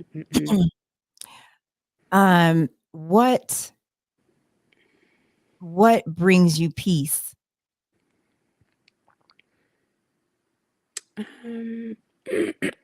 Really, I just think what brings me peace is having a relationship with God. That brings me peace. Mm-hmm. And I don't know how people who don't have that relationship, how they get through things. But for me, knowing that God is with me and has me is what gets me through hard times and gives me peace when I need it. You know, I always tell you, Agent, pray to the Holy Spirit to get you through, to bring you some peace. Mm-hmm. Yeah. Yeah. And when you're and so that's what you do when you are if you are having a moment of frustration or something like that, prayer will bring you back into peace. Or is it you play pickleball every day? So Every day. yes, she plays I every wish I could play every day. You don't want to play with her though, because she'll be like, I got it. She's exaggerating. But No, I'm literally not exaggerating. yeah. Yes, not always like in the moment, but I feel like most inclined to pray in the evening when I reflect on things and it gets quiet. Mm-hmm. But I think in the evening is when it'll bring me peace if I reflect on things. I mean, not always. Like if I'm struggling with something, I don't think to go to that space. I think I'm just in the midst of handling it. But when things calm down, yeah, I'll go to Mm-hmm. prayer. Mm-hmm. One of my guests today was talking about, she has a gratitude journal, and we know people who have gratitude journals, Mm-hmm. and maybe a lot of people do it at this time of day, but it just struck me how she does it she writes in it in the morning, and it helps her to set her day, to do that. Like it brings a new energy that she is experiencing compared to before she started the gratitude journal. And I thought that was so interesting, because normally I might think, oh, after the end of the day, then I can reflect on things I'm grateful for. But, it's just, it's a new thought to me to, hey, maybe in the morning. I mean, I do often say, thank you, God, thank you, God, as, in my thoughts and conversations with, Mm-hmm. but Mm-hmm. actually writing that down in the morning, the things that I'm grateful for. Yeah, I don't know. I mean, I should try it. I don't know if that's something if that would work for me, but I think it's worth trying. Mhm. I know I'm definitely not doing it while I'm working right now because I'm not a morning person, and that would Mhm. require getting up even earlier. Um, Yeah, but I it's also could do it when I got to work, but I don't know. Maybe I'll try it. mhm. Hmm. It's Yeah. so funny to hear you say, I know you're not a morning person, but I think I forget, because I mean, I'm not a morning person. And but you do a good job, of Hmm. at least you get out. I'm glad. I don't like when I have to get out because I work from home. Hmm. I have to get out in the morning. It's very hard. Yeah. Yeah. Especially when it's cold outside. I hate getting up and getting out when it's cold, but when it's warm, yeah, I don't have a problem at all. Yeah. Hmm. Yesterday I went, I told you I did get to the gym in the morning, and I got there. Well, yesterday, what day is this? I mean, I'm trying to say Thursday morning. I Hmm. did get to the gym, and I got to the gym at to go swimming at, I guess it was 8:30, Mm. but I was awake I probably woke up at like 5:30, or I think got up at 5:30 or woke up at 5:30. And so I had time to go before then. I think I got up at 5:30. I woke up before then, but I was talking myself out of it, you know. Mm-hmm. I finally felt like my mom's urge to, I felt like I was hearing her say, go on and get up and go, and Mm-hmm. excuse me. But when I got in that water, you know how you can get in water, even if it's like a heated pool and it's still a little chill and it takes like, just a minute to warm up. Water. Mm-hmm. It took like less than that, like 10 seconds or something. Because when I like swam that first lap, I felt I was saying thank you, God, as I was swimming. Like, thank you for getting me here. And thank you for how good this feels. Like I just felt like I was wrapped up, like in a water blanket. Oh, wow. Yeah. That's pretty that's interesting. Because I don't think I could do that, but yeah. Well, I mean, it's indoor pool. It's not. I wasn't outside. No, I get it.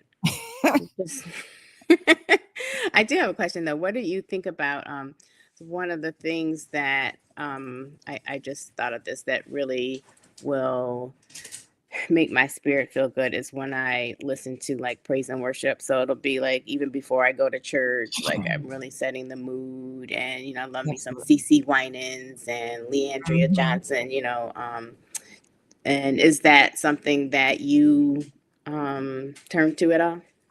Absolutely. Like I probably listen to that more than anything else. And it's just, and the reason is because I want to be connected. It's feeding something for me that I'm feeling that I need, and because I like all different kinds of music. But I will put that on, and I think yesterday I had that on a lot, and you're reminding me, like, actually, when Laneta and Melody were here, and I had intended to ask, like, what I'm so used to, you're the second person that said praise music. Like, am I so out of it that it's not called gospel music anymore, or it's just they're interchanged? Yeah, I A think friend of that mine they're yesterday, interchangeable. okay, because a friend of mine yesterday also said praise music, but I wanted to know, like, do they have, like, what songs are on your list that really resonate for you? And I meant to bring that up, and I totally forgot until now. But There yeah. may be maybe there are some people who associate gospel music with African American artists, perhaps, where others they may not consider it, and they may consider it more Christian music. I've seen that sometimes, but it's all praise and worship.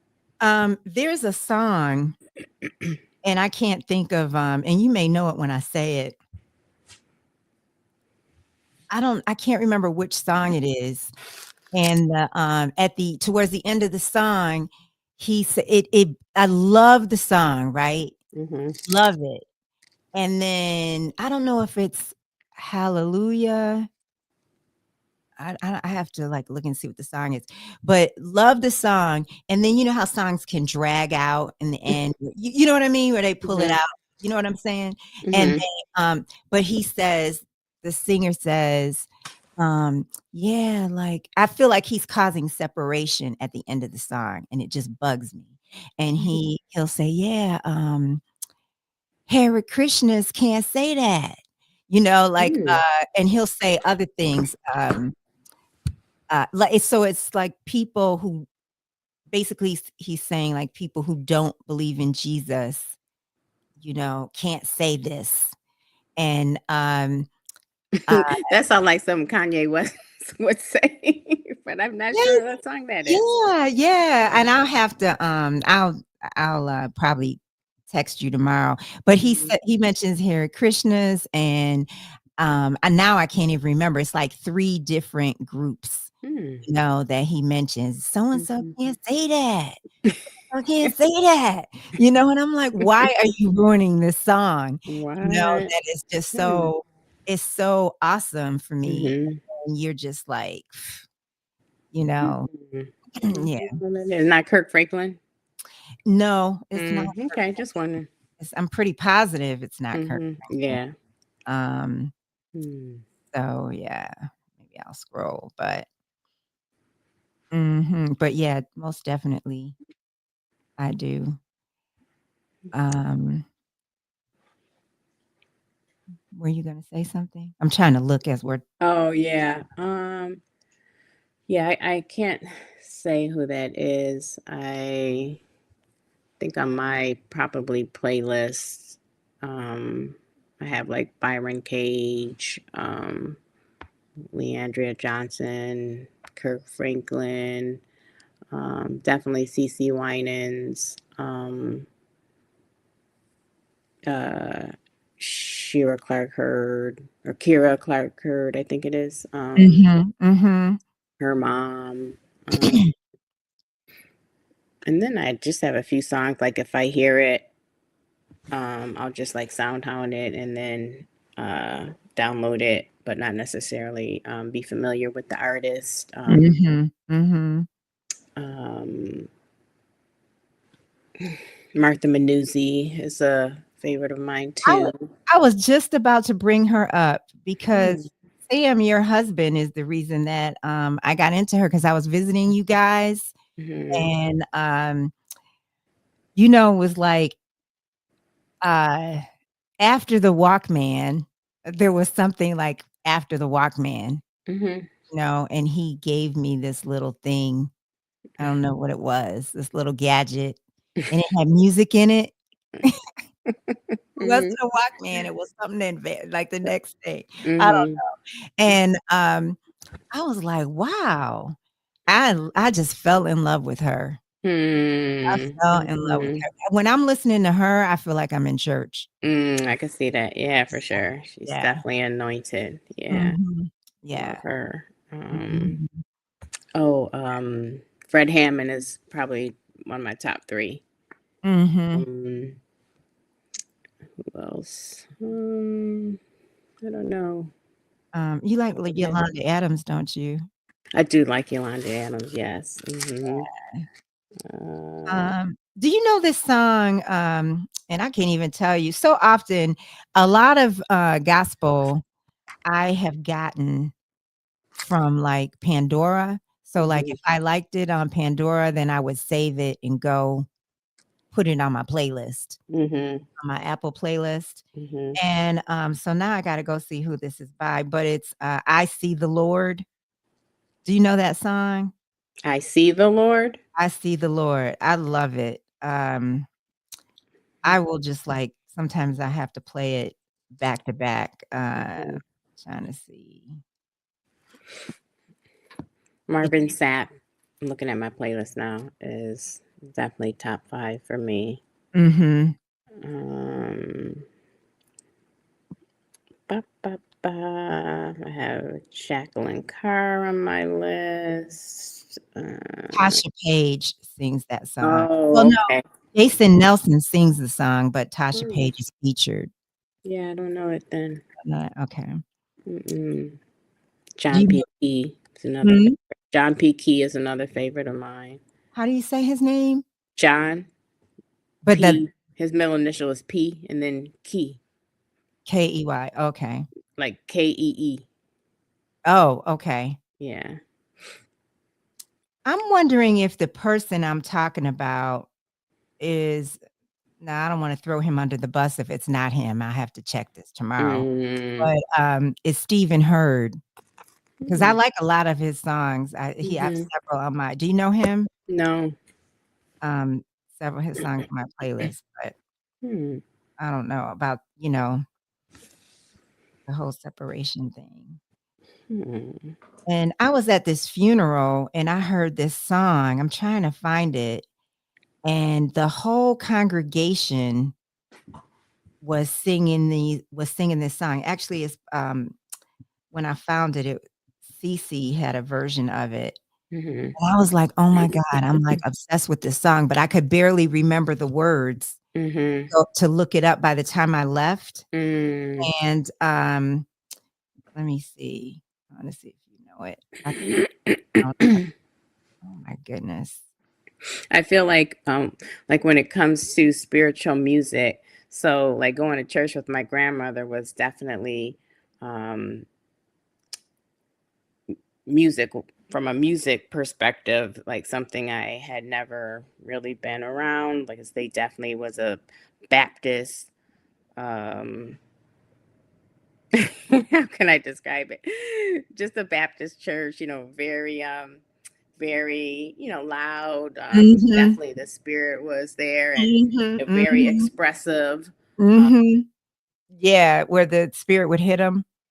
yeah, very, Yeah. yeah, definitely. And then versus, with my dad and the Christian church, going to a Catholic church, Yeah.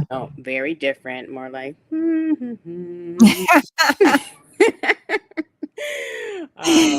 so I'm, glad though I had exposure to both where I was able to choose, as a young adult, which resonated with me. Um, Mhm. so Yeah. I think I'm somewhere in between. Yeah. Not necessarily to the extreme where my grandmother's church was, and definitely not as conservative as the Catholic Church, but we're somewhere in the middle. Yeah, the what is it? Why can't I'm blanking out on the term, but like when the spirit would hit you and people would start like talking in tongues or not. I don't even know if they went as far as talking in tongues, but I know when I was first exposed to that, like visiting somebody else's church, Hmm. I was like, what is going on? Because I was growing up Catholic, Hmm. you know, that Hmm. that was new for me. Well, I Holy. remember this with my husband that he was very, what's the word? Not suspicious, but definitely felt people were faking, so to I speak. wondered, yeah. He definitely did not think that they were being like slayed in the spirit. Um, Mhm. and so one day when we were at church, my pastor's wife came over to him, prayed, and don't you know, I was like, "What happened to Sam? I know he didn't fall down in the spirit." You Yeah, girl, mean he went down. oh, She touched what? him and he went down. Yep. Mm-hmm. Yeah. It's like, What? look at God. He will show you. He is. This is real. Now, I'm not saying maybe there are some fakers out there, but Like he you know, collapsed, he went down. yes, he went down. Oh Mm-hmm. my. Mm-hmm. Yep. So, Ooh, what did he say about that later? um, I don't really remember. I just know that I think the conversation was something along the lines of what I just said, that God will show you. Mhm. And that's what that was. Mhm. Mhm. Wow. Yeah. Wow. So, Um, the song I was looking for that I said I hadn't heard at a funeral is "Holy Forever." hmm. It's CC sing. Well, I don't know. I'm probably other people sing this song too, but you haven't heard it. I'm gonna send it to you tomorrow. Um, I probably just don't know the name. There's not too Probably heard much it CC's before. done I haven't heard. So, Yeah, yeah. yeah. This it was a woman, beautiful voice, Hmm. singing this song that I had never heard before, and then the everybody was singing this song, along with Hmm. her. And Hmm. same thing happened at Anita Russell's mom's service. He had played Every Praise, which I had never heard before. Hmm. Hmm. Everybody was singing. Now that's my song. Hmm. I can't help but think of Anita. I feel like, Anita's popping in when it comes on Yeah. up on my playlist. Yeah, I like that song a lot. Yeah, Hmm. I really do too. I Yeah. really do too. Hmm. I don't think I've asked you what led you to feel that you wanted to do this 24-hour podcast.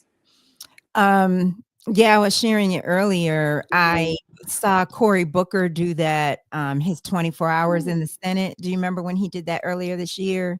Where he No. was it was his act of protest against Mm. what was going on, at Mhm. that moment in time. So he stood, at a podium and like just read for 24 hours. And Mhm. I think he wore like a Depends, Oh. or maybe that's a myth, but he didn't go to the bathroom. So maybe he Mhm. did wear, something. And he just like, I've gotten up, you know, I've gotten Mhm. up, to go to the facilities, to the ladies' room, and I've gotten, I've taken Shiloh out, and I've gone and grabbed some grapes, Mhm. and Say, if you wear Depends, I'll never let you live it down. Here, mama. yes, but I was, but Oh I no. was so, I was just like inspired, and I like, races and endurance challenges, and I thought I want to do something. And I thought, hey, why don't I do this? Why don't I try a 24-hour podcast? And Mhm. I knew I would immediately see things that I could do differently, but I need Mhm. another person, to like a producer, because I couldn't post on social media, even though it's on social media, but I couldn't say, hey, this person is coming up at this time, or um, Mm. something's up with my phone in terms of the live button. I was trying to go like live on Instagram, one of the times that I got Mhm. up, and the live button is, I don't know, can't I find it. do remember No. earlier when I had logged on for a few minutes, you were mentioning the organization that Mhm. what's the name of it again? Georgia Appleseed Oh, Center for Law Georgia. and Okay. Justice. Yeah, so I saw the link, but then I thought, oh, I wonder why she doesn't just show the website. Um, Oh, I did. See, I'll you show did? I didn't see it. I saw the link you. Yeah. though. This is what I've been doing is, when I talk about it, because of the platform that I'm on, um, so you see there? Yeah. Yeah, that's what I saw. Oh, so you were saying, what about why don't I Oh, do like show the something? whole website. Like show I'm sure that they have slides or something, right? On the website? Oh, yeah. Yeah. Well, so Mhm. that requires some multitasking for me, you Yeah. know, Mhm. and, I need to keep it limited in terms of stuff. That's why I'm saying that, uh, well, probably if I do this again next year, um, hopefully I would have the ability to do it in a studio and have somebody, Mhm. have a videographer, and, another person who could do that, Yeah. chime in Yeah. and do Like your that. third person, even like Zoom with a third person, right? If they have sharing screen rights, they can just, Mhm. assist with that. Yeah. Yeah. Yeah. But Mhm. yeah, that's And, I think I'm fairly sure I can do what you're saying, why don't I just do? It's just, um well, yeah, it is, mhm. like almost like wearing different hats because, you have to think about things and you don't want things to crash. And yeah, I get it though. Yeah. Yeah. I Mhm. was concerned, although I don't, let me knock on wood as I'm saying this, but, I was concerned. The one thing about trying to do 24 hours is, um, I can become, like, forgetful as if I become, like, super tired. So, you know how you're like, "Well, where did I put my phone?" I don't know how many times today I said, "Where's my phone?" It's like, "It's right here." Mm-hmm. One time it was right here on the desk. Yeah. So Yeah. I hate when I have a pen and then I'm like, where's my pen? Like I just had it. Mhm, Where's my pen? mhm, I just had it. mhm. Yeah, Where's yeah. my glasses? Oh, Like, in my head. Oh. somebody came down from outer space and grabbed that thing, you know? It was right here. Yeah. Yeah, yeah, Hmm. yeah. Wow. I know So I'll say to Sam, where's such and such? Where you left it? Well, yeah. Yeah. Mhm. Um, yeah, can you believe I am 14? I got 10 more hours. I'm Wow. 14 hours in. Mm, mm, mm. Actually, almost 15 hours in. And I yeah, mean, that's pretty good. I mean, on one hand, I think, ooh, 10 more hours, but then on the other hand, it's like only 10 more hours. But yeah, yeah. yeah. It's starting to go by. Mm-hmm. It's starting to go by. So James, I don't know if you probably didn't see him. He was on from 10:30 to 12. And I went to bed at 10. Which, I usually don't even get to bed early, but I knew I had to do this, and I'm also watching Luna tomorrow, so I'm like, I need to get some sleep. Yeah. I'm so grateful that you Mhm. Oh, you yeah, did of this, and course. you're so awake too. You know? I know I didn't give myself time. I'm like, I'm not even gonna put no makeup on. Just Well, it is what it is. well, you look well, your natural beauty as always Okay. is right there. Okay. Um, um, James is coming back on Mm. at 3. Oh wow. So in a few minutes. Yeah, because we were having a Mm-hmm. great conversation. And even he, um, uh, I needed to get up to take Shiloh out. And Mm-hmm. so he's so deep. I was like, would you mind? Would you be interested in, taking the wheel and talking and I step away? And Mm-hmm. so he was like, yeah. And then he was definitely open to coming back. And so he's a friend that I met through when I was before the pandemic going to my Course in Miracles groups on Mm-hmm. Sundays. Mm-hmm. And we just bonded. And then he would come to my group when I would have one like once a month. Mm-hmm. And his birthday, so my mom's birthday was Friday, which was the 19th. His birthday is the 16th. And then he just mentioned when he was talking about his parents, my mom died on September 8th. His mother died on September 8th. In more recent years, just simpatico. Mm-hmm. Um, Hmm. yeah, it's kind of like a brother. Yeah, Like, that's nice. very, very like on another level, with his spiritual insights. Mm-hmm. I was thinking about you the other day because I had a dream, someone that was close to me that passed was in my dream. And sometimes it's in my dream and it's like um I can really feel everything that's going on. But then when I wake up, I'll forget like parts of the dream. But this time, I remembered. It wasn't as like on that high as it usually is, but this person was definitely I don't know, we were like walking side by side, and I just thought, now if Adrian had this, she'd be interpreting it as blah blah blah, but I didn't even know what to make of it, which I can share with you later. But Yes, yes, yes. yeah, I know you're more into that than I am. Mhm, mhm, like, what is that? What does this mean? Yes, This yes. means something. Hmm. I have I could see you having somebody on that really goes into that. Yeah, in fact, I was talking about a dream that I had told you about. I was Hmm. talking to James about, because we were talking about dreams, about how when I told you I had this dream about, that I had met this guy, and, it's like the dream was so good, Hmm. and, Hmm. it was so good that I would wake up for whatever reason and go back to sleep and continue the dream, or Hmm. I got up and went to the bathroom and got back in the bed and continued the dream. Wow. I didn't say what it was about, and then he said, "Well, what's the dream about?" Hmm. So then I told him, but the part that I didn't say, I said, it was like it was so powerful because, he could see me, but it was the way that he saw me was, I said, like, there was a strong attraction, and I said, "I really, really wanna go slow." Hmm. And he said, "Fine." Hmm. Like, I see you. That was when it was like, "I see you." Hmm. Like, we got all the time in the world, Hmm.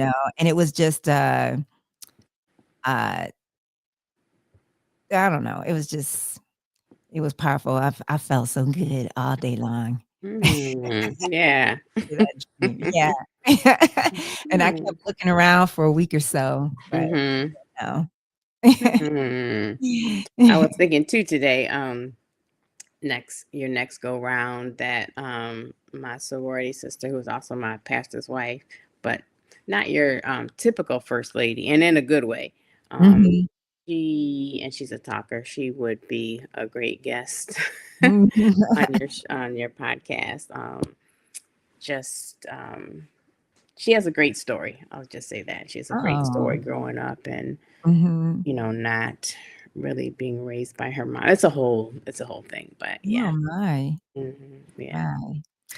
I'm So not gonna pull it out of you because I want to. I'll just yeah. well, For it's her story what? to What do tell, you and mean? it's her Yeah. story to tell, and I don't know who all knows the story, but I think she'd share it. Mhm. Mhm. Yeah, it's just a Wow. story. Your church, there were some young girls like you had you babysit, and then there was isn't that at your church? We have childcare in the nursery. There Are was you talking about the somebody twins that I watch sometimes? they Yeah, don't go to yeah, your church? yeah. They do. Okay. And I feel like there was another little girl too that you bought a gift for Oh, when when we you were were like here went at to the the museum. aquarium, yeah. Yeah, it was a little boy. Yeah, he goes to the church. Okay. Yeah. Okay. Mhm.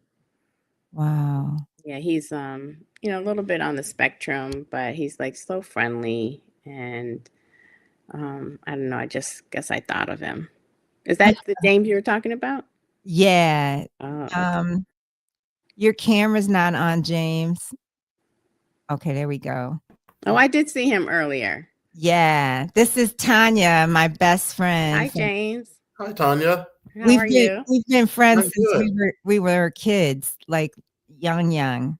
Oh, is she the friend you said you met when you were 9 and And Tanya she was was 10? 10. I said that earlier. Yep, that's me. Where do you Yeah. live, Tanya? I live in Rochester, New York. Oh, nice. Yep. Yes. Go Bills. Bills Mafia. That's right. That's right. Go Bills. Yeah. What Uh, about you, James? Where you from? Originally from Birmingham, Alabama. I live in Colorado now. Oh, okay. Ooh, okay. He reminds me of Ronnie a little bit. Do I? oh, I can see Yeah. you saying Yeah. that. Oh, who was Ronnie? It's just a friend of mine that I met years ago. We used to work together. But still a good friend. Yeah. Yeah. Yeah. Yeah. Tanya's been on with me for the last hour, and we've run the gamut on talking about things, and she Mm-hmm. got up, she went to bed, but she got up, and I'm so grateful. That's real love, especially with Yes, it is. Yeah. We both like to sleep. We were just saying how we were not morning people, and we both like to sleep. So Oh, Mm-hmm. yeah, Yeah. you're night people? I Yes, I am. definitely prefer to stay up late than get up early. Mm-hmm. Yeah. Very much. The phone is a blessing and a curse, because oftentimes that'll be what's keeping me up at night. Like I'll get on TikTok. Oh, Adrienne, I ordered the cutest outfit I wore today on TikTok, and I got so many compliments on it. Oh, did you take pictures? One, yeah, I'll Okay. show it to you. But that's usually what's keeping me up. Like it'll be next thing I know, it's like 1 o'clock. I'm like, I gotta go to bed. Yeah. Time So goes it's by fast when you're on the phone. Agreed, Elisa said. oh yeah, I think people can Yeah. relate to that. Hey, Elisa. Hey, Elisa. James was talking about you earlier, and just all the he picked up those gems too, that wisdom. Elisa lives in Alberta, Canada, Tanya. Oh wow, Mhm. Yeah. love Canada. Yeah. I don't think they like us, but I love Canada. And she and James are on the same time zone because I believe she's 2 hours behind. Oh, Oh, so really? Well, Canada's mountain time. I believe so. I believe so.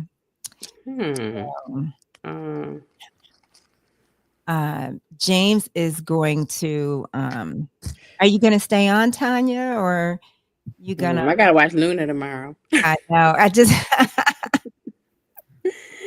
Yeah. I just thank you. I mean, it has been more than an hour. Oh, wow. That went by quickly. Didn't it, though? Yeah. That wasn't bad because I got up like, oh, I hope I could stay awake. But yeah, no, it really has been fun, and you're doing a great job. I'm so proud of you. Continue to do you. You really are reaching people, and God will bless as He has up until now. May He increase your territory, and yeah, continue to just enjoy the experience. And we'll debrief. Yeah. Yes, we will. Yes, we will. And thank you for the support. Tell the ladies, Stephanie, Teresa, Laneta, I thank them for supporting you and, being there and being part of your village. So, everybody, yeah. Right. And I love you to death.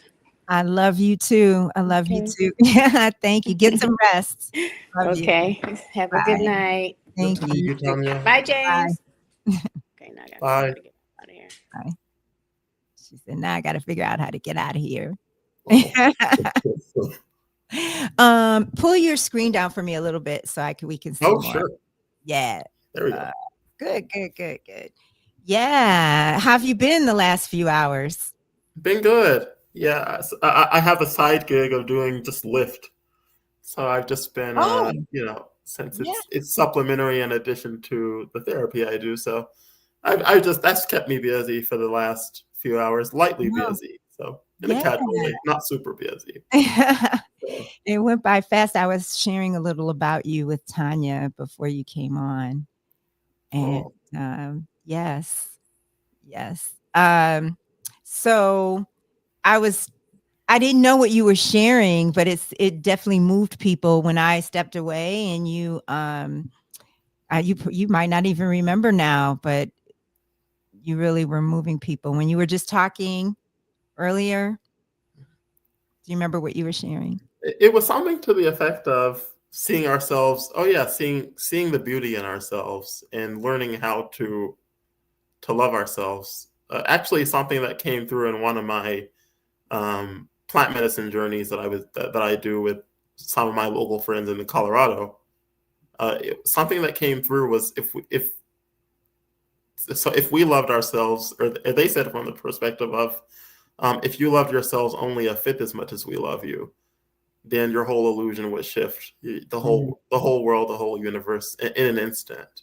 And really just the emphasis of seeing ourselves as the divine, which is actually how, it's actually how the higher beings see us. They actually see us, not as bodies, but souls like they are.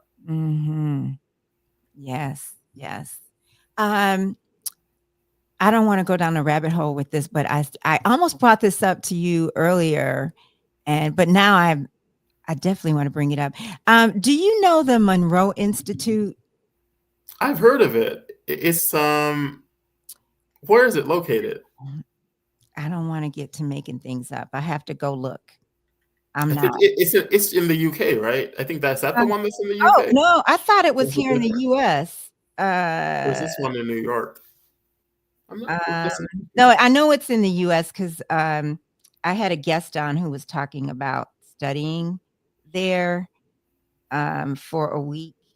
Monroe Institute. It's in Virginia. Oh, nice. Yeah, it's in Virginia.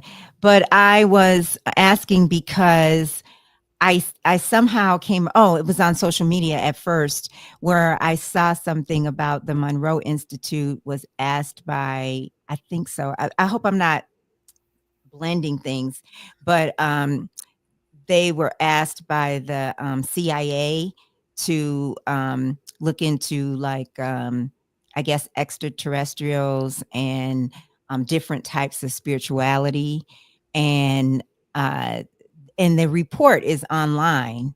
And I Oh. think this was some years ago, and it just so happened that a guest was on like right at the time, like a couple days after I had seen this, and he happened to mention the Monroe Institute, and then he was talking about it also. And but I'm bringing it up because in the report they were talking about other beings, Mhm. and but as now no threat, nothing to worry about, but Mhm. in the eyes of the government. But the a lot of the things they were talking about were things that we're talking about, in these conversations, and on other universes, Mhm. like parallel universes. And did you bring up remote viewing to me? Because he brought it up, and I was wondering if you brought that up to me when I we. don't know if I brought that up specifically. I don't recall, but Okay. it's very much a thing, Yeah. and Yeah. I've I don't know that I've had a lot of experiences with remote viewing. I mean, nothing I can confirm. I've had lucid dreams of seeing people, but of course, again, I can't confirm that they were at a certain location at that time.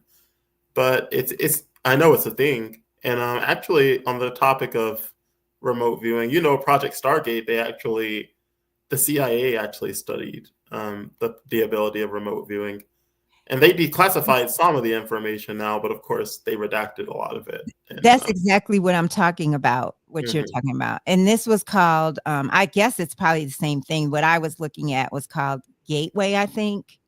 Oh, yep, Um, I think we're talking about the same thing. yeah, Yeah. that's exactly what I'm talking about. Yeah. And is remote, I feel like that term is like is that a new term? I mean, is remote viewing is it simply, being able to see something in another place that I'm not at? Hmm. Right. Yeah. And well, by new term, let's see. I think Project Stargate was going on at least as early as the 70s. Mm-hmm. Um, and I don't know about the 60s, but definitely in the 70s it was going on. So Yeah. the term's been around a while, and Mhm. even before the government has started studying the term, because they kind of try to industrialize spirituality, which isn't really not really my approach to spirituality. Right. But even before that, shamans have had the ability to remote view for centuries, Mhm. and yeah. So I Mm. don't know if they would have described it in that way. Maybe for them it would have been so much the norm that who knows? Maybe they wouldn't have had to even have a term for it. I don't know. Yeah, I feel like there was another, I had remote viewing, with that term was just when, reading that report and this other guest bringing up that term. Like, I know that actual experience, well, the idea, my brother used to want to do that. Oh, did he? He used to imagine being able to do that in his dreams, Hmm. by being able to, I think I might have told you this years ago, of like being able to go in his dreams and look at the back of the TV and seeing, Hmm. the serial number. Did, And did did he did he see it? he did not. He didn't do it, but it was something that he was trying to work on. It was Hmm. trying to, but he would do things like off and on. So I thought he was very spiritually gifted, but he didn't dwell in that area, but it definitely was a power he wanted to try to conquer at one point. And he was open to it. Mhm. Hmm. Mhm. Yeah. I even, I even have half the mind to say if he was maybe imagining himself doing it, who knows? Maybe he wasn't just imagining it. Maybe he Mhm. was having some Mhm. experiences, and we don't recall everything we do in our dreams. I mean, I don't even recall all my dreams. So Yeah. maybe the fact that he was so intent on doing it, maybe he Yeah. actually had that gift. Mhm. It's so interesting. Sometimes it might be like late in a day, And I'll remember that I had a dream, that is very significant. It could be like 7 p.m. and I'm in the grocery store and I remember, oh, I had this dream. And then the last time that happened, I thought, wow, how many dreams are there that I just don't remember? Mhm. The vast majority. It's true that we, I think even studies say at most maybe we remember only a third of our dreams on average, and maybe not even that. But yeah, that there's definitely a lot of stuff there. Well, when you do have those dream experiences, like maybe in the middle of the day or maybe even in the night, is there something in the day that usually kind of triggers a memory or something similar enough, right? Yeah. So kind of like deja vu. I think a lot of deja vu is actually from something, because deja vu, I think essentially means already seen. Yeah. And I think a lot of times we have deja vu is stuff that we've already seen in our dreams. And Yeah. even if we don't remember that it was from a dream. Not necessarily that it actually happened before. Well, I mean, Parallel. in a way that could be one and the same too, because if it happened first in a dream at night and then it happens in the daily dream, then technically it did happen before. Right.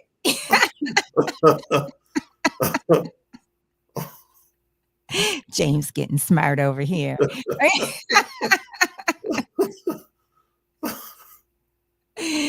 This is true. I had a deja vu moment in this 24-hour experience. It was just me picking something up, and I just was like, I've done this before, like right in this moment right now, and not, this is where I podcast from, but it wasn't that. It wasn't, a regular podcast. It was like I've done this before in the moments. It was weird for a few seconds. And by done this before, you mean this whole live show you're doing? Let me take that back. It was that. Well, so it's like something was right here. I was picking it up, and the visual that I was having, me picking it up, sitting the way that I'm sitting, I had done before, but I knew that it wasn't a regular podcast recording. So it's like you knew that particular memory was from a special podcast, not a regular recording. It was, right? It was something. Yeah, it was something. I don't know what it was, but I knew I was having it. And I think it's interesting to think about, again, even as I was saying, even about the ascended masters who, even after passing the physical plane, even realized that they were still a lot more limitless in spirit form. I also just sometimes marvel at how much more limitless we'll all realize that we are beyond this veiled illusion. And in that sense, I think I know we'll get a much better understanding of a lot of what Jesus is actually saying in A Course in Miracles, because he does say that we're merely mentally reviewing what has already gone by on the earth plane. I mean, he even says the world was over a long time ago. And so it's also in the realm of the ascended masters. It really is where time is already over. Everything is really already done in that sense, and they can just look ahead to the infinitude of timelessness. Yeah, so they can grasp it in a way that I can't right now. Yeah, it took me, and this might sound weird to people who don't agree with this at all, but it took me a while to accept and embrace and understand what I believe is true, is that this is all an illusion. But even with me believing that this is all an illusion, it's really something to me how real it feels. It's just something. It's a phenomenon. Yeah, it just feels so, feels so real. And I still remember what you said a while back, and it resonates with me a lot more now because, I was in a little more of a spiritually bypassing phase years back. But I remember that you said, like, yes, it's an illusion, but it still matters. And I totally agree with that now. In the past, I had resistance to and I mean, I still have some resistance to embracing the earth plane, which, hence the grief that I still address. And at the same time, now it makes total sense that, like, yes, it's an illusion. It definitely still matters. Yeah. And like all the compassion that the ascended masters have, they wouldn't have that compassion if it didn't matter. And of course, their ultimate goal is to awaken us to our wholeness. And of Mm-hmm. course, and of course, they have enough compassion that how we feel does matter, to them. And they do support us. Oftentimes I say that to the extent that I allow them to, and the extent that I'm open to being supported, to that extent they can support me and all of us. Mm-hmm. To the extent that you're open to being supported. Yeah. Yeah.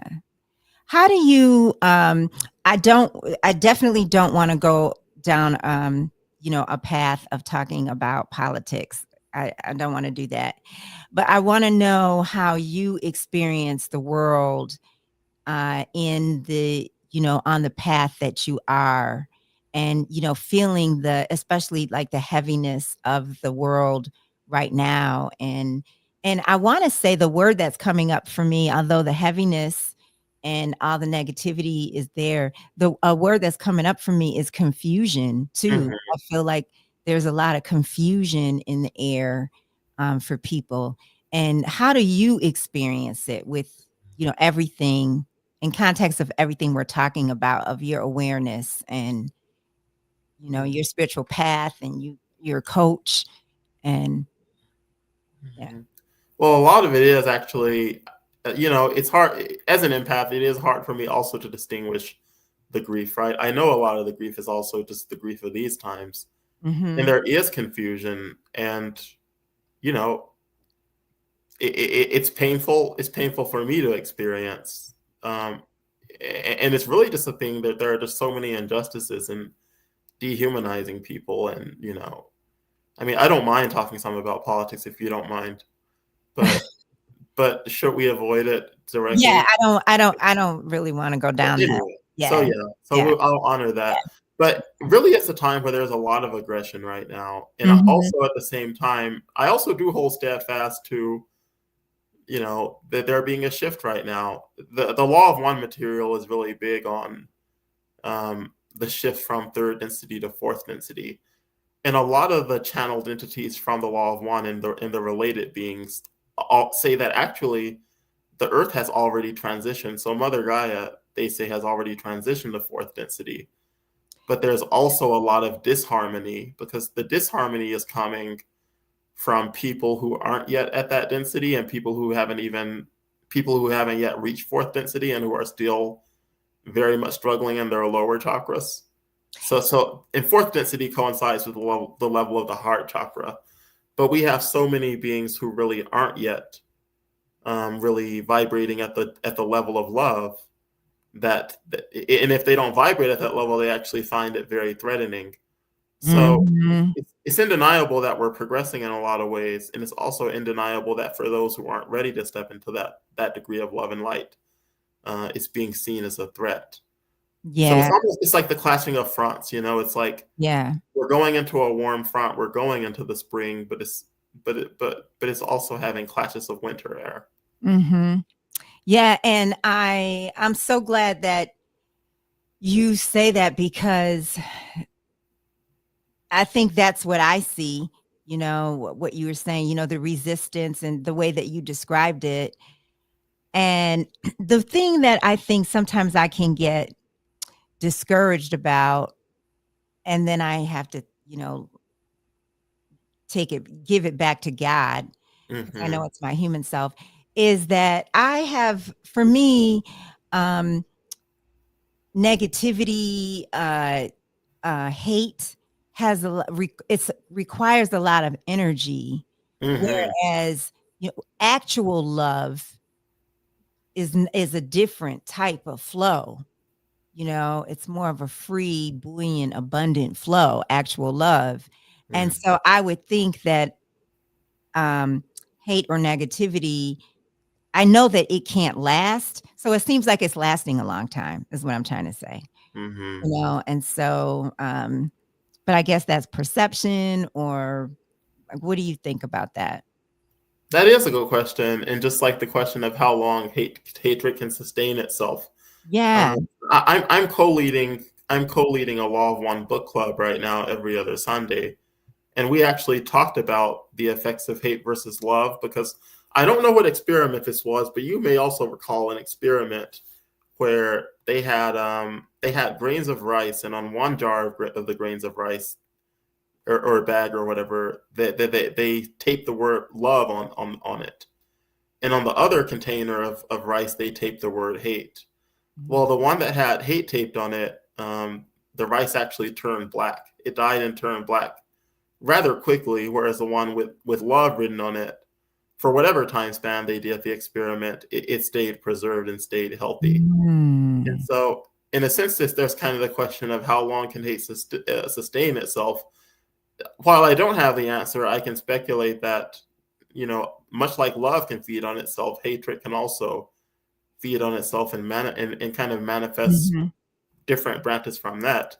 And even if it isn't real, the law of one refers to the separation and all things related to separation, like hatred, that they refer to it as the path of what is not. So it's actually, there are some souls that go the path of separation, but ultimately it's like a pseudo path, because ultimately love and unity are all there is. Yeah, yeah. Yeah, I have seen that. I think that what you said is so clear to me, and that a couple of years ago, I'd have been very resistant to what you just said. As far as the power, of hate. But I mean, it's an energy too. It's an energy also. And so I would have been very resistant to that. But I mean, I've seen like that is true. I mean, outside of politics, I've seen it's true in other areas. Uh so yeah, very interesting. I think it's also important to add that though hatred can have power, it's also a pseudo power, right? So, like everything in this world is actually a distortion of perfect love, and some things are highly distorted, obviously, because some things look like they're anything but love. But even from what A Course in Miracles says about the happy dream, otherwise known as a real world, that it calls it real in the sense, right, that it's actually the happy dream that's more reflective of reality. And so this dream, no doubt, is a very distorted dream. But even this dream, as A Course in Miracles says, is about changing the perspective. So I can only imagine that if this dream were seen properly by the masses, or by a high enough number, then we will realize that what we've been seeing has really just been a distortion of the mind, just kind of molding it into essentially what we already believe. Yeah. Yeah. It's so simple, to me, A Course in Miracles, but so deep. And then it's about being open to, the idea of who we really are. And sometimes I think about how it's crazy to me how the mind is, my own mind, just the resistance that I might have in my own mind. I'm like, why should this? It seems like this should not be very hard, to release a thought. It's just a matter of releasing a thought. Or, and when I say a thought, I mean going back to like behavior, like habit of thinking things, just, anything negative, you could pull anything out, like the habit of thinking a certain way. And it's like, that doesn't seem like that should be so hard to let that go, you know? You would think it wouldn't be, and I think it just goes to show, from that perspective, and I think this is also another good plug for self-compassion and self-kindness.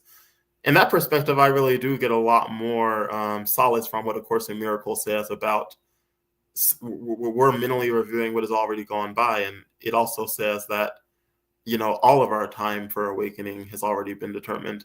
So if that's actually true, then in some sense, then what A Course in Miracles really is saying is also true of I need do nothing, because there's actually nothing I can do to almost in a way make myself awaken sooner than I already have, because actually this is kind of a dream where we're kind of watching the story of how we've awakened. And from that perspective, it makes a lot of sense to me, because some people, even Paramahansa Yogananda talked about this, right? Like some of his disciples upon meditating just one time, might have like a full realization of God. Whereas another person might be hard at it for like 30 years or more. Yeah. And they might not, they still might not have had many glimpses of God.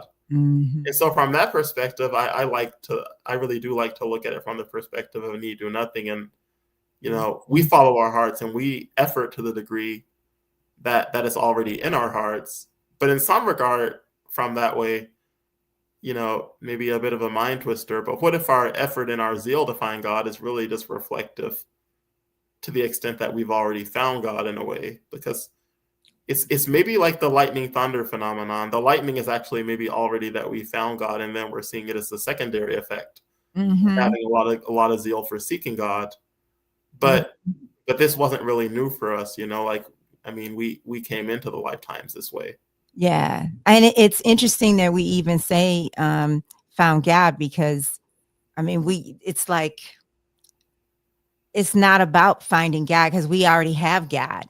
Mm-hmm. So it's like, we're trying to find something that's we already possess. Mm-hmm. Literally. It's very true. And I relate to that a lot. Yeah. One of my favorite parts of Autobiography of a Yogi, Paramahansa Yogananda is asking his guru, when will I find God?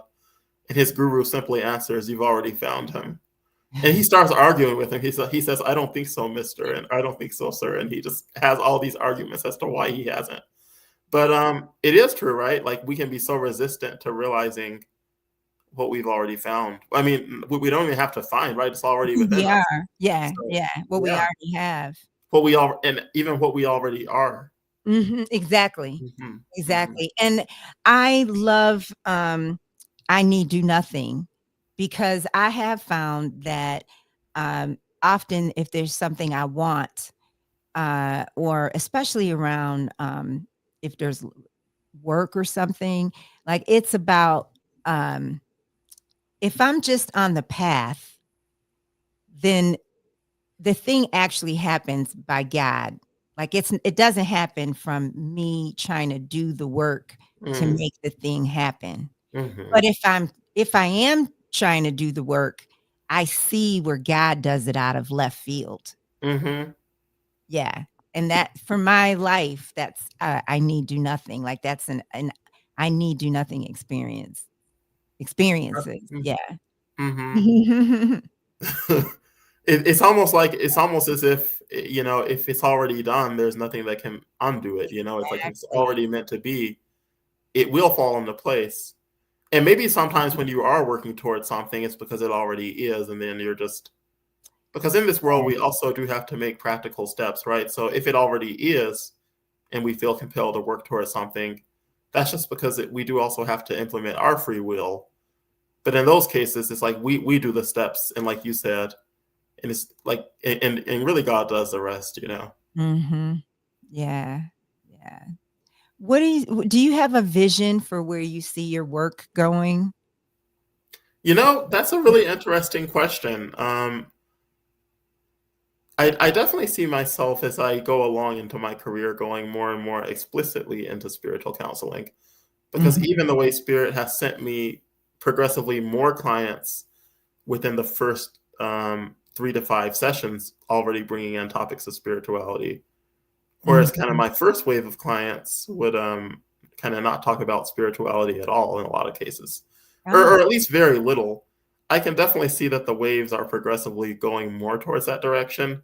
And at the same time, I'm also passionate about working with people in general, and I understand that God and Jesus can be traumatizing terms in a society that has sadly used those names a lot for religious abuse. So also it's important for me to zoom out and also realize that the terminology of these things isn't as important as just talking about love in general. And even for my clients who are more secular, and some who even, say that they're atheists, the most important thing is if they're living in accordance with love. Because if they are, then they actually are living in accordance with God. And they actually do believe in God. It's just that they just, honestly, they just don't believe in the angry man in the sky that they've been told about. Yeah. Yeah. Yeah. I was just remembering also with I went back to the beginning of A Course in Miracles a month or so ago, and it wasn't, I Need Do Nothing is later in the book or the middle of the book. And I came across something that was really about, it boiled down to I need do nothing. Like even the thing that I think I did that I think is a quote unquote sin, which, I've released that term, but for the sake of, my point, I need do nothing. I mean, that's pretty heavy. I need It do is. nothing. That's love. That is love. I need do nothing. But all I need to do is to bring it to God. That's it. Just to remove the blocks to my awareness. But I don't have to do anything to fix that. Yeah. I'm also recalling the little willingness because, there's a section of the little willingness. And in this section, Jesus is actually telling us to not do more than the little that is asked of us. So he's essentially telling us, like, we don't have to make ourselves ready. All we need is really be willing for Jesus, the Holy Spirit, to make our minds holy, or essentially to bring us back to the wholeness that's already there.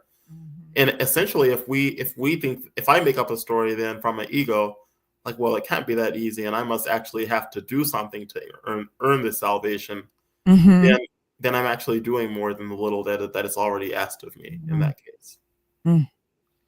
So the clients that you have, even if they're not talking spirituality, is there an aligning theme that really relates to the same thing?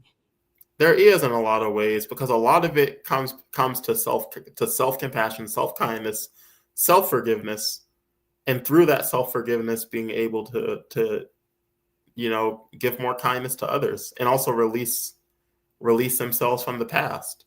Also a lot of themes in suffering in general, right, is actually, suffering can be a very spiritual catalyst. Again, we can choose the joy of God instead of pain.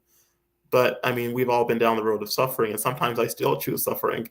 And ultimately, it does lead. They do both lead to the same place. One way might just feel better in the short run than the other. But even helping clients, a lot of it is helping clients to have another way of looking at their situation. Like maybe when they're seeing that themselves as powerless in a certain area, knowing that actually a big message is actually the knowing that there's not actually a doing that has to be done.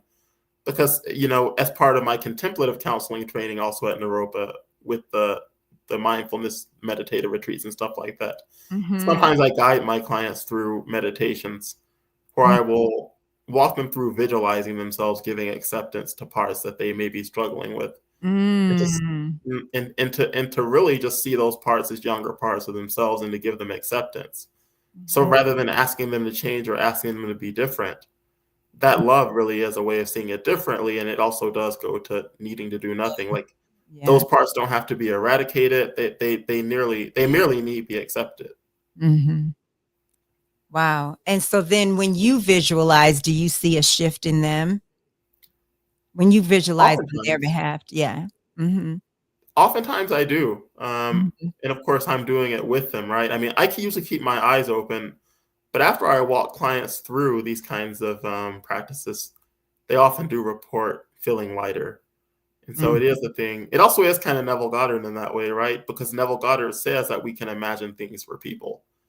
And actually, when I told Mason about the Lamborghini, the Babaji, Angelo Lamborghini story, he actually did kind of ask the question of, do you think that could be imagining that for her too? So there might be a little bit of Neville Goddard in that. Wow. It's interesting when I think about it. I only learned of him maybe 2020 or 2021. Like I had never heard of him before. It was actually had a guest on and she was talking about the impact that he had on her. And I thought, let me go look him up. Yeah. He has so many powerful things. Oh, and this is something I wanted to touch upon last time in our recent conversation. Yeah. He talks about this other amazing concept called revision. And you know why he's so ahead of his time? because through revision, he's actually talking about retrocausality. So before they had these terms in quantum physics, Oh, yeah. he was already using these terms, because through revision, he's basically saying that we can imagine something differently and go back in time and essentially rewrite the past. Yeah. And changing the past and the present moment is retrocausality, which they've actually done experiments on. You know, they had a prayer experiment where they had people pray.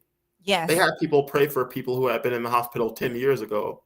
And they found that the people who had received more prayers had a higher inclination of still being alive than the ones who 10 years ago, than the ones who weren't prayed for in the experiment.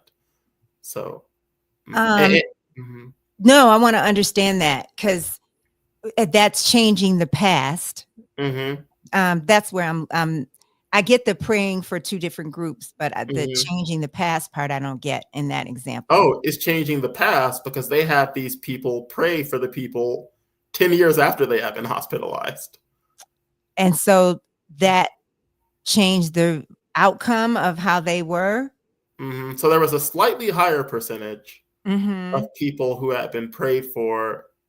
The people who had been prayed for, at least in this experiment, were slightly more likely. And they've probably done other ones too that might have been have more of a marked difference. Yeah. But in this one, the ones who had been prayed for were slightly more likely to still be alive than the ones who hadn't received prayers.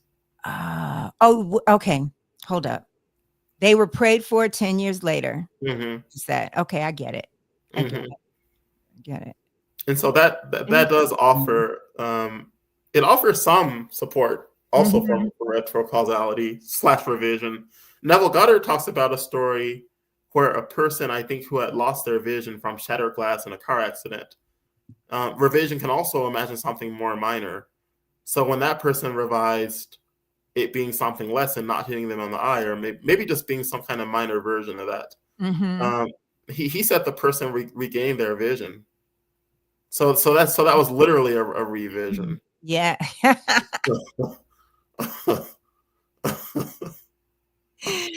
Yes, I want to give me a second, because I wrote down, I wonder if that's the word I wrote down when I was talking to you the other day. You mentioned a couple of terms.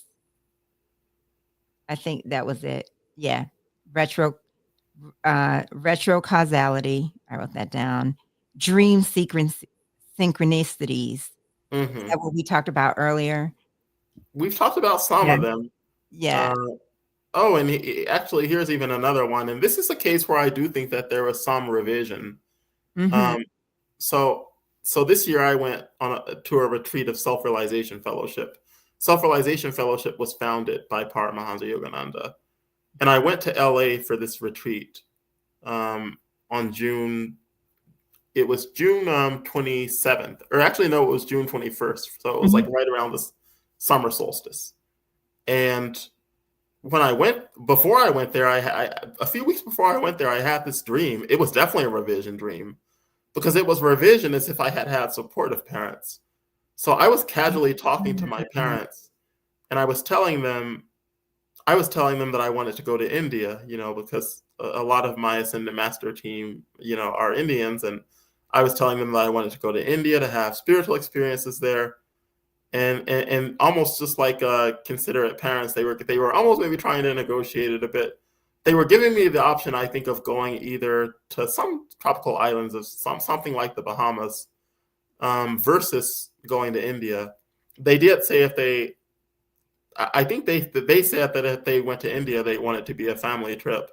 But I told them that I want that to be more of a pilgrimage trip because of my past life connections there, like my past life memories in India. And also my Indian Ascended Masters. I told them I want that to be more of a pilgrimage. And they told me they would consider it. They consider giving me the money to go there. But it was also interesting because they also said something to the effect of, but in the meantime, we'll also expose you to American gurus. And that was interesting because during that time when I went on a retreat, I did meet some people at the Self-Realization Fellowship who were very spiritually open, and much to my excitement, a couple of Black people who were very well established in it. Well, one of those friends of mine, Reggie, he called me today, and when I was on the road, part of the time I was talking with him, and And so, because and the guru is within all of us, so I actually did see that part of the dream, meaning that we will also send those to you who have the guru presence in them, in America. And if that was part one of the revision, now the only part left for me is, having the funds to go to India.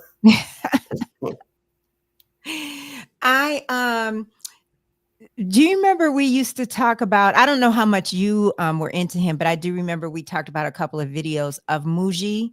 Muji, do you like him? Oh, I do like him. I listen to his podcast too. I Yeah. listened to one of his, because I'm actually subscribed to his podcast.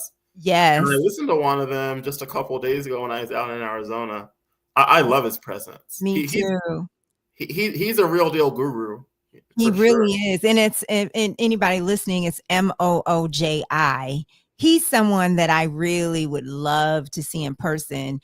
But every time I go to his website, not that I go there often, but it says no scheduled events coming.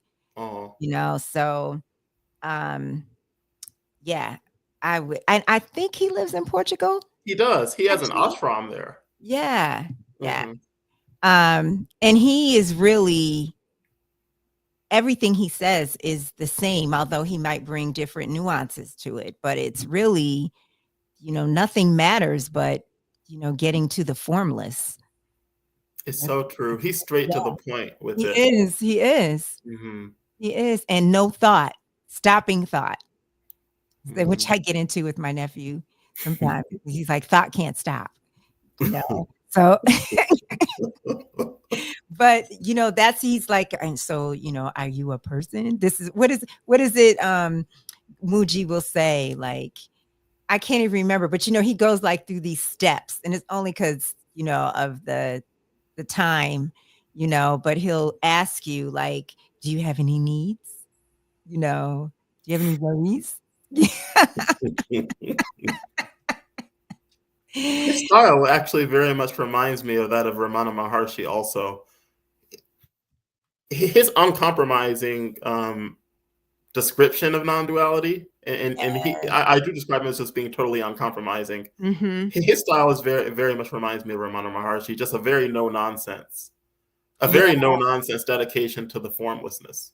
Yes, but still funny, and very funny, touching, and he's a person that is very to me holy. Like, people, they react to him like they want to, if they can, they want to touch him. They, want to say, I love you. Just like his energy is very high. His vibration, very, very high.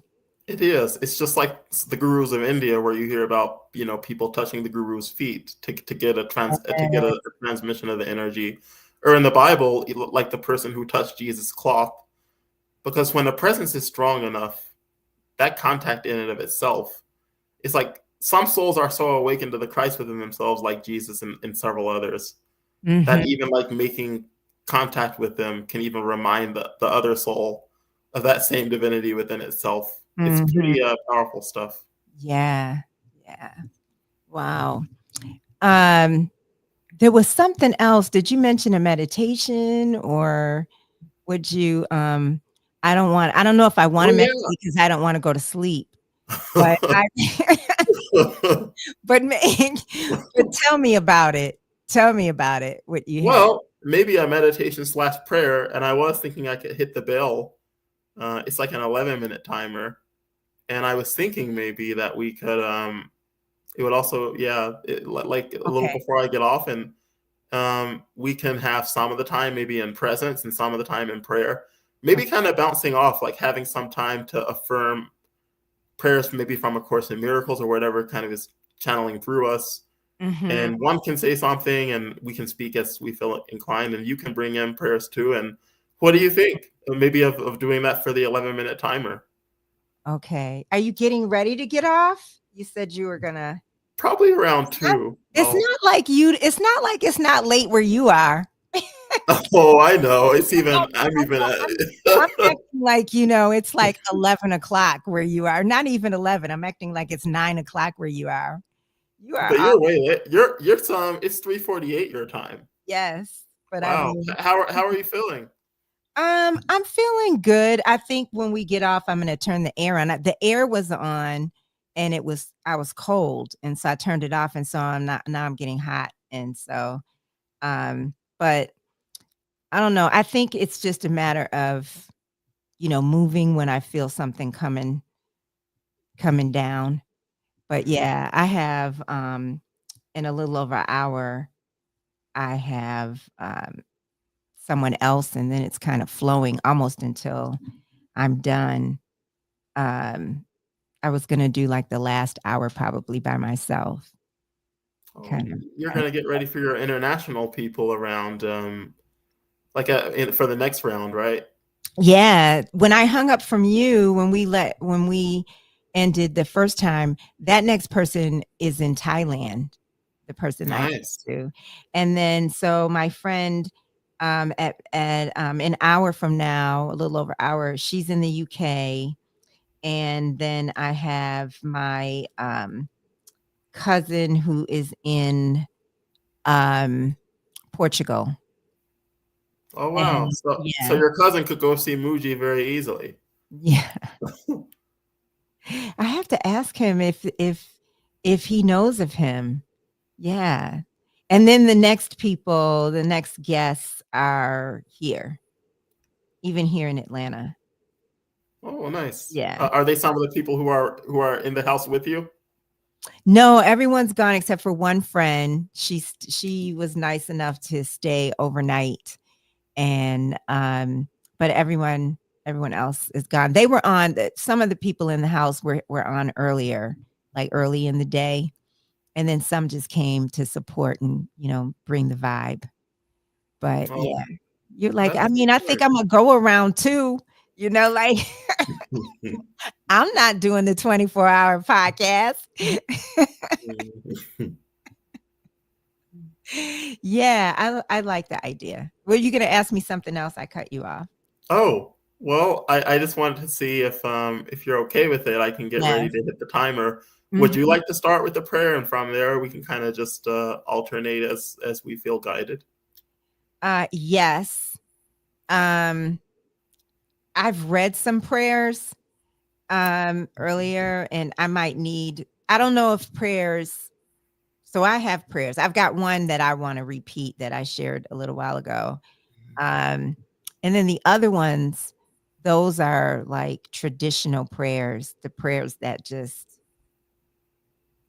might just come to me. And Mhm. I don't know if people want me to share traditional prayers.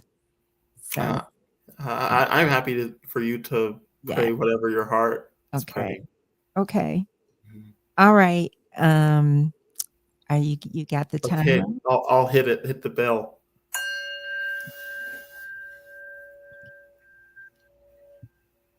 I walk with God in perfect holiness. I light the world.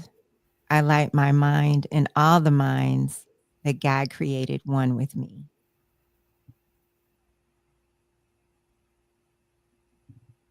I am one self, united with my Creator, at one with every aspect of creation, and limitless in power and in peace. And to all beings, you are one self with me, united with our Creator in this self. I honor you because of what you are, what I am, and what God is, who loves us all as one.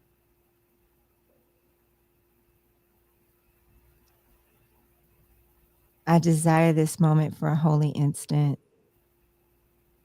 I desire this moment as a holy instant, and that I may share it with my brother whom I love.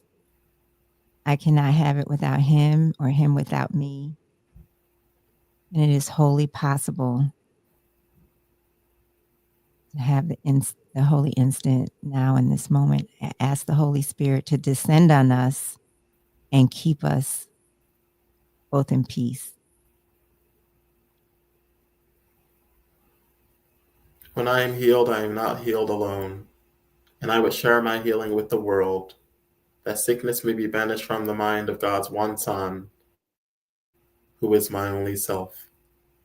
When I am healed, I am not healed alone, and I would bless all my brothers and sisters, for I am healed with them as they are healed with me. I am spirit.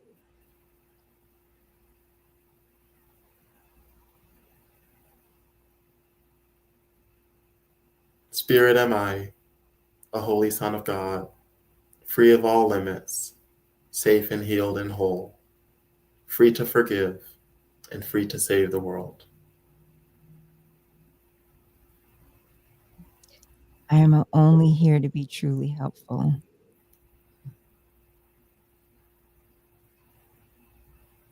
I am here to represent him who sent me.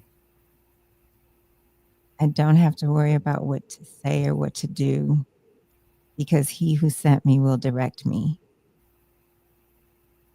I am content to be wherever he wishes, knowing he goes there with me.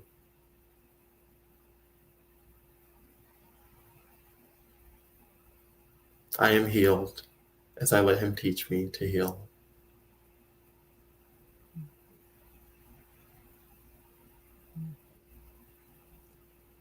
Hail Mary, full of grace, the Lord is with thee. Blessed art thee among women, and blessed is the fruit of thy womb, Jesus. Holy Mary, Mother of God, please pray for us, now and at the hour of our death. Amen. Amen. Amen. We thank you, God, Jesus, and all of our beloved Ascendant Master spiritual team for being here with us. I thank you for Adrian, and I thank you for the divine communion through which we are walking each other home. And I thank you for your divine will, for the highest and best of all that is already done. Amen. Amen. Amen.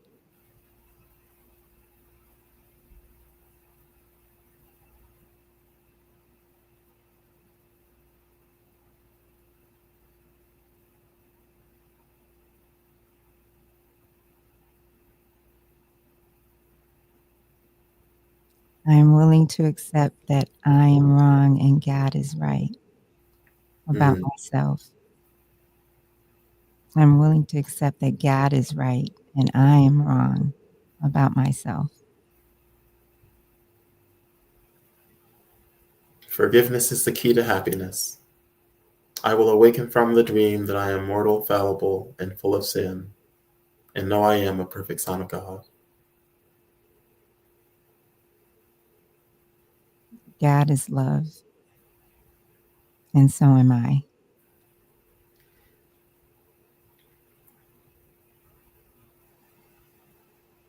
Forgiveness offers everything I want. Today I have accepted this as true. Today I have received the gifts of God. I am responsible for everything I see. I choose my experiences and decide upon the goals that I would achieve.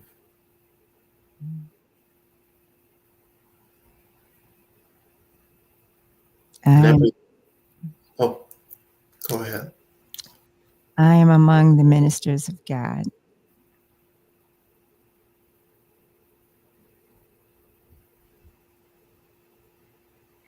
Because everything that seems to happen to me, I ask for and receive as I have asked. I ask the Holy Spirit to help me to see things differently, that I may choose to experience more joy. I am willing to see things differently. I am determined to see.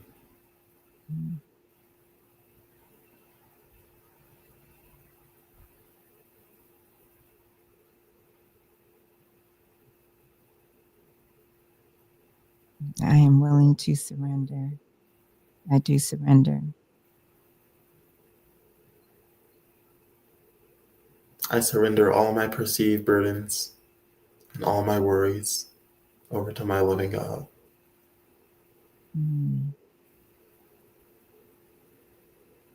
I am that I am.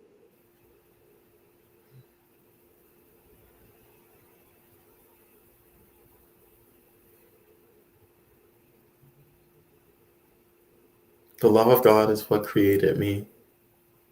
The love of God is everything I am. The love of God proclaims me as his son. The love of God within me sets me free.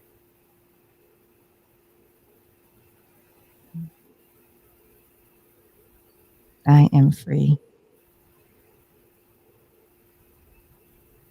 For I am still as God created me. I can see my brother as myself.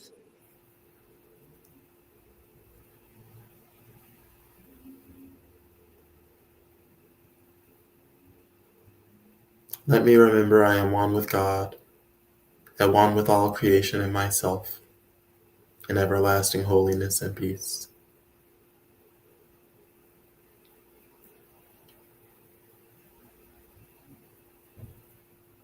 Our Father, who art in heaven, hallowed be thy name. Thy kingdom come, thy will be done on earth as it is in heaven. Please give us this day our daily bread, and forgive us our trespasses, as we forgive those who trespass against us. Lead us not into temptation, for you are the kingdom and the glory forever and ever. Amen. The kingdom, the power, and the glory forever and ever. Amen. Amen.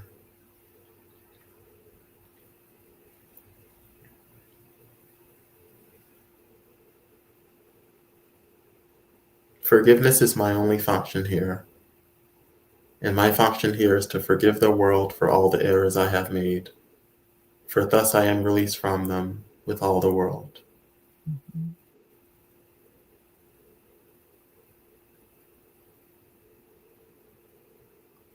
As I forgive my brother, I forgive myself. As I forgive myself, I forgive my brother. I am willing to know that I am worthy of forgiveness and unconditional love.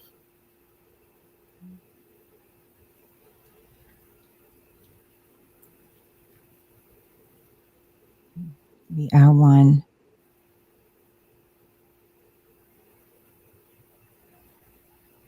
I am grateful to feel the love of God within my heart.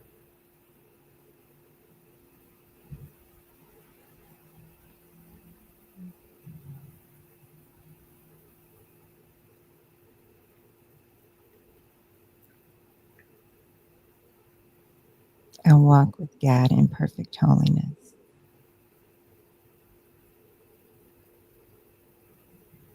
Light and peace and joy abide in me. My sinlessness is guaranteed by God, and my sinlessness protects me from all harm.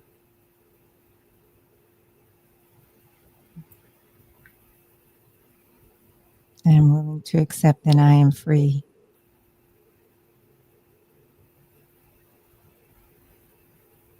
I am willing to trust in God.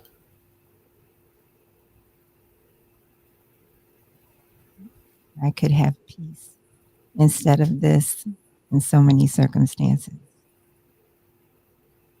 I want the peace of God.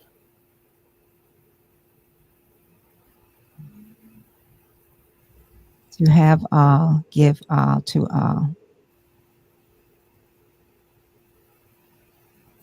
I need do nothing.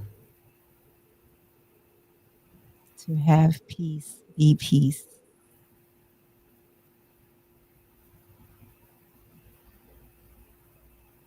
I am willing to increase, to open my heart to the peace of God.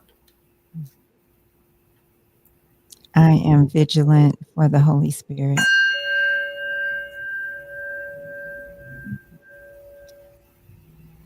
Thank you. Amen. Amen.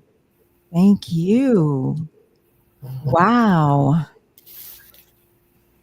Thank you, Adrian. Wow. Thank you. You know, I was resistant to that. Were you? That was good. That was great. I really enjoyed that with you. Honestly, we should do this more often. Yes. No, I agree. I agree. That was good. And I needed that. I did too. Yeah. Thank you. Thank you. We're mutually recovering together. Absolutely. Absolutely. And I'm in such deep gratitude to you for, you know, taking some time here and, you know, this hour and when you were on before. Just thank you so much. And I'm glad it was your birthday because I had just been like saying, "Oh, I'm going to call James. I'm going to call James," but then I could not call you on your birthday when you had been so, you know, on my mind and spirit. Mhm. So I'm so glad that I did, and now we're back reconnected. And just thank you so much. Thank you Oh, so thank you. much. Thank you, Adrian. I'm feeling very warm in my heart, and thank you for reaching out. Now that we are in touch, we're going to definitely keep it that way. Hmm. For We'll talk sure. regularly, and you remembered my birthday. Yeah. Did you see it on Facebook, or did you just remembered? No, I always, you know, it's so funny that I was like, wow, when we first met, I thought you said your birthday was September 18th. And then I said, no, it's not. I began thinking it was September 17th. And then, you know, I saw on Facebook it was September 16th, Mhm. you know, so I probably would have called you the next day, you know, not realizing it was the 16th. So I've just was going backwards. Oh, that's perfect. Wait, when is your birthday, by the way? April 29th. Okay, But you're a Taurus. I'm a Taurus. Nice. Well, Yeah. we're both Earth signs. I'm a Virgo. Yeah. I have a lot of Virgos in my life, in my family. And so yeah, September birthdays. Mhm. I really like Taurus energy. Thank you. I do. Like one of my best friends of my graduate program, he's also a Taurus. I think he's an April. Wait, some April 20th is still Taurus. Wait, Well, that's cusp. cusp. So they might be. I consider that Aries. I think Uh, he's something. He's a little further up. I can't quite remember, but he says he's a Taurus, and he's definitely a Taurus. Yeah, I get along much better with Tauruses than Aries. Do But I mean, you? but I have there's one good Aries friend I have from my program too, so I don't discriminate. It's, you know, it's so funny that Virgo and Aries, I feel vibe. Like my parents, my mom's Virgo, my father was Aries. My friends that were on earlier or here, Virgo and Aries. Really? Yeah, yeah. I'm like, oh, that must be a thing. Huh. You know? That's Yeah, interesting. yeah. I guess there's something in astrology. They have this term. I think they call it the quintux. In quintux, it's almost like because they're literally half a year apart, right? So it's like Aries is in March, Virgo's in September. So I guess their positioning being half a year apart, there is some kind of weird parallel there. Interesting. The guest who was on just before you, she's Pisces, Virgo, Moon, and Taurus rising. Oh, So I thought, wow, that's an interesting combination because I relate to, all of them are signs I'm familiar with. And I think my nephew is Pisces all the way, like Pisces, oh, which triple Pisces. triple Pisces, I believe. Hmm. Oh, that's a lot of water. A lot of water, Um, yeah. what is your rising and moon? My rising is Libra, and my moon is Leo, and my Oh, your moon's descendant, okay. yeah, my And moon oh, is hmm? your moon is Leo. Yeah. My moon is Leo, and my descendant is Aries. Oh, Yeah, see, so I'm not that fancy. I don't know my descendant, but but your moon is my moon. I have a Leo moon. do you? I do, Yeah, and a yeah. Cancer rising. What'd you So, say? Oh, you're and Cancer rising? yeah. Oh, yeah. Yeah, our connection is making sense to me. Yeah. I mean, it would anyway with you being a Virgo. But yeah, the Leo part, like Leos, although I mean, I just had a Leo over here earlier. She and my grandmother have the same birthday. Leos are so something to me, you know. At least the women I can. Well, my grandmother and I, we used to knock heads sometimes.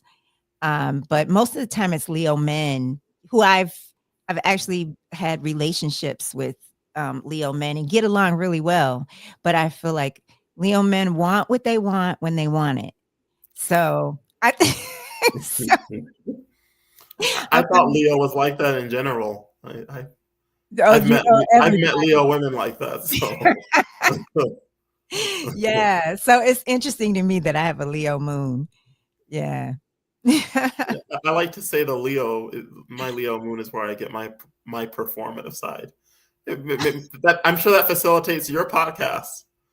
Yeah. Oh, yeah. Yeah, yeah, yeah. The moon side's so interesting. That's supposed to be our emotional side, and that's why I'm like, "Are Leos that sensitive?" Because I know I'm sensitive, but so I guess astrology is something else. Yes. Yeah. Yeah, yeah. Well, I'm gonna let you get some rest. Leo here. I was just talking about you, Sandra. I mentioned that I just had a friend here who's Leo. You and my grandmother share the same birthday, August 11th. Awesome, awesome. So powerful, James. Well, You're it's so good to see you, Adrian, and really congratulations on your amazing show. thank I you. listened to a few episodes of your show just on the road before I was listening to the live one, and just I'm pleased and grateful that you're still carrying on the show. Thank you. From the early beginning, and now that I'm also reacquainted with your show, I'm going to be listening to it a lot more regularly too. And yeah, just thank you for putting this service out here and continuing to give it. And I'm looking forward to also just being part of the show along the way. Whenever it's a good time. And You are always welcome. I mean, today might be like the fourth time, that you've been on from the early days before the pandemic. Yeah. something I think I maybe the pandemic time I think I was on twice, but I guess I would be fourth counting a few hours ago. Yeah. But Yeah. No, I meant just today because I think I feel like you were on in the very, very beginning, and then because I started in 2018. mhm. So yeah. Wow. And I think I was on a second show also around that time span, maybe about a year later. Mm-hmm. So, Mm-hmm. but this is going to be a one heaven of a podcast, with a 24-hour podcast. Wow. I Um, know. I it's going to know. be amazing, and people can just scroll through whatever parts. Yeah. Maybe And you can put the time slip on to say what is when too, like the time thing people put there. yeah, oh yeah, definitely. And I'm gonna break it up into segments too. And even, with the interruptions we've had, I've because YouTube will only record 12 hours Hmm. before and then they won't record the next 12 hours. So this has been broken up into some parts. I'll probably um, come out and restart again before it's all over. So I might. This is part 3 right here. So Oh, I might have a part 4 too, and okay. then we'll break it up into segments as well. It'll be a 4-part podcast. Yes, Well, so good to you're see you, right. Adrian. You I'm too, gonna James. get ready for bed, and congrats to you, and also kudos on your strength to be up this late and to be going. That's amazing. Thank you, thank you, thank you for doing this. It's late there, and you get some. You need your beauty sleep. You need to get some rest before you get up and do what you're going to do tomorrow. So thank you so much.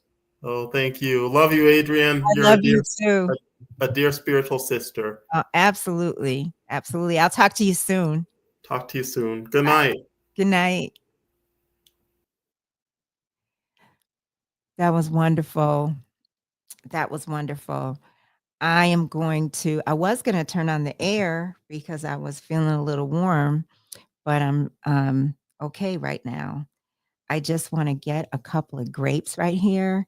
And then I'm wondering if I have something here. I got inspired while we were doing that prayer.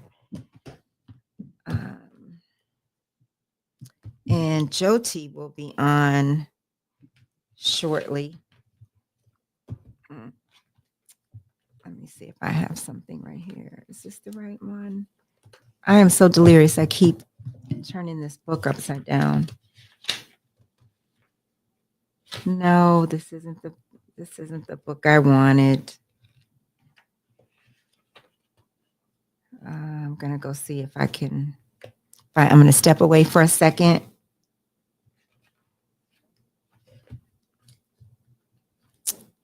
Let me see here.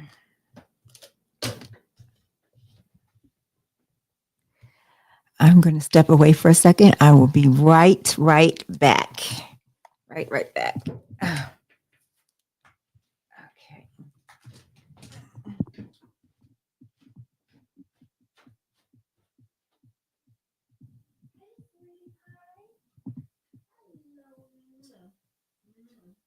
Yes, my baby.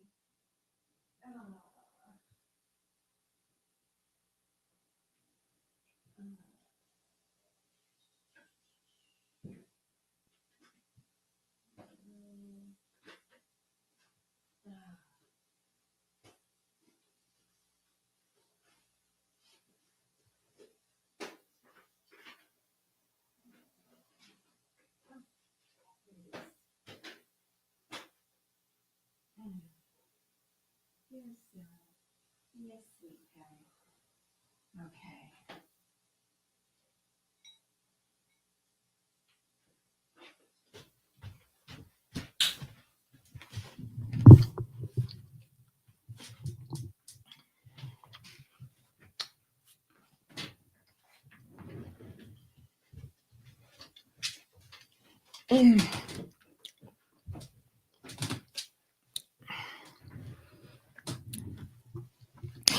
Okay.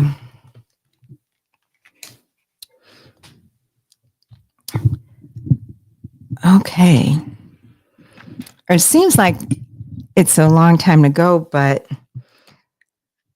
actually this is rolling along because the guests are going to be coming in about 45 minutes.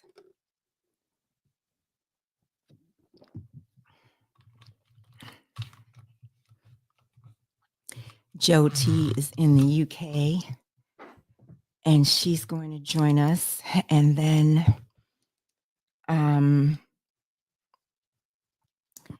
I have David in Portugal, who I mentioned. And then Stephanie. And then Netta Faye. Wow. So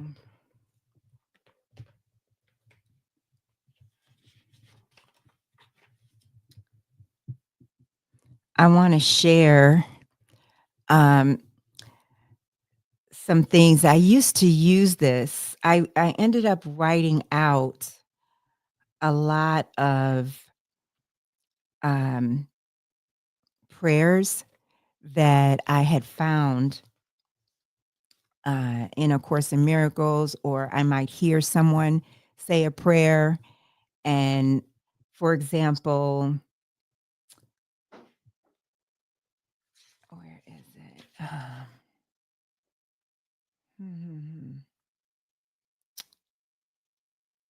Okay, this. I am the space in which a huge amount of love happens. That is actually from Jim Carrey. And I saw him, it was during a Carol Burnett tribute, and he said that to her, that she is the space in which a huge amount of love happens. And I thought I have to write that down. I have to write that down. I have enough. I am enough. I am love. I am a, this is, part of that is Marianne Williamson, Michael Bernard Beckwith. I am a unique being forever unfolding. That's Michael Bernard Beckwith. I am sacred. The mind of God is all that is. I am an idea in the mind of God. I am host to God. God is but love, and therefore so am I. God creates by thinking up more of himself. I am an effect of God. I have everything. I wrote down, I will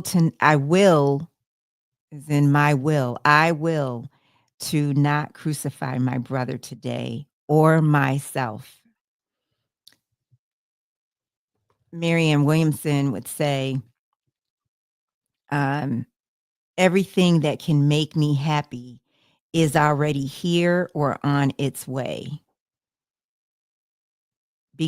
She said, because this, I want to make clear that these are not my words, because the universe is a perfect expression of the mind of God.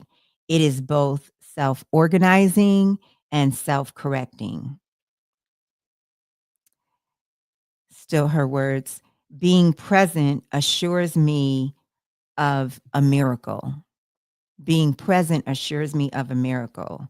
My love meets God's love is what I wrote in parentheses.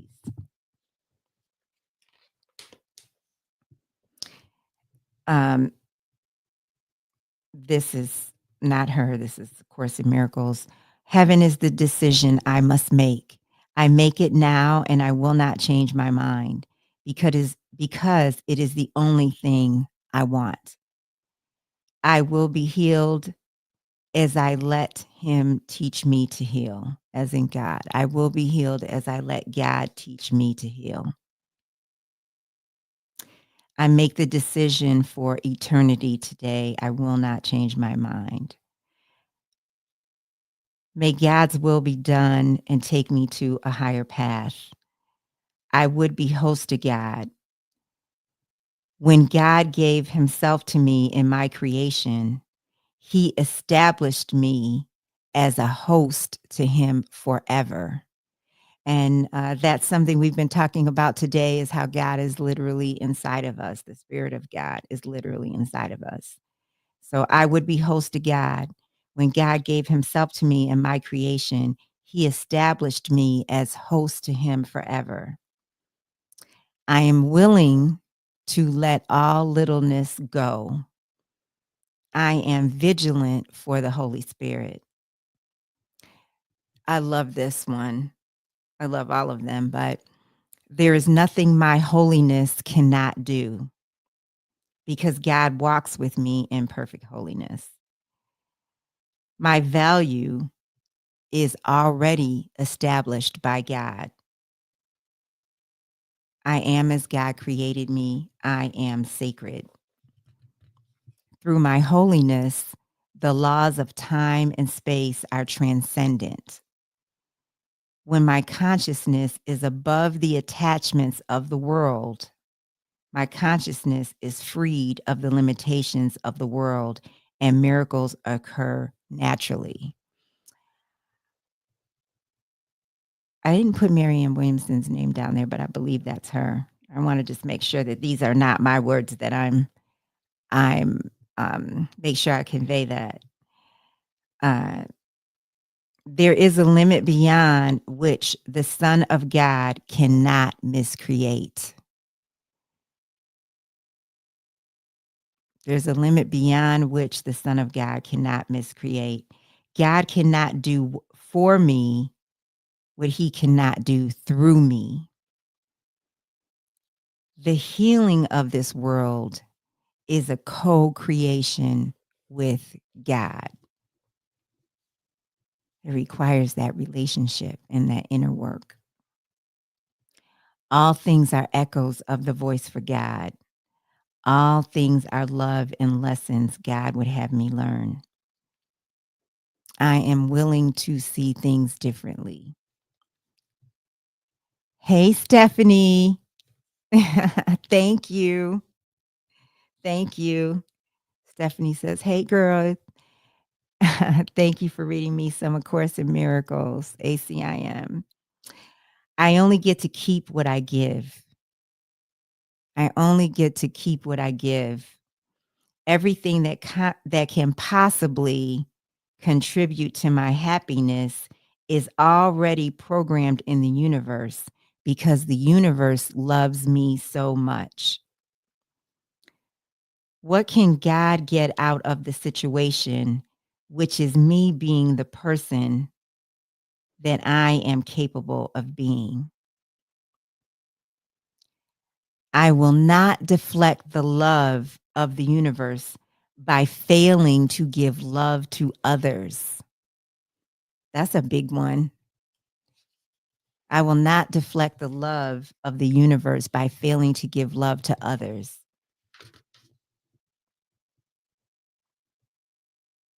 If my only goal in any situation is to be a conduit for God's love, then it will be coming back to me.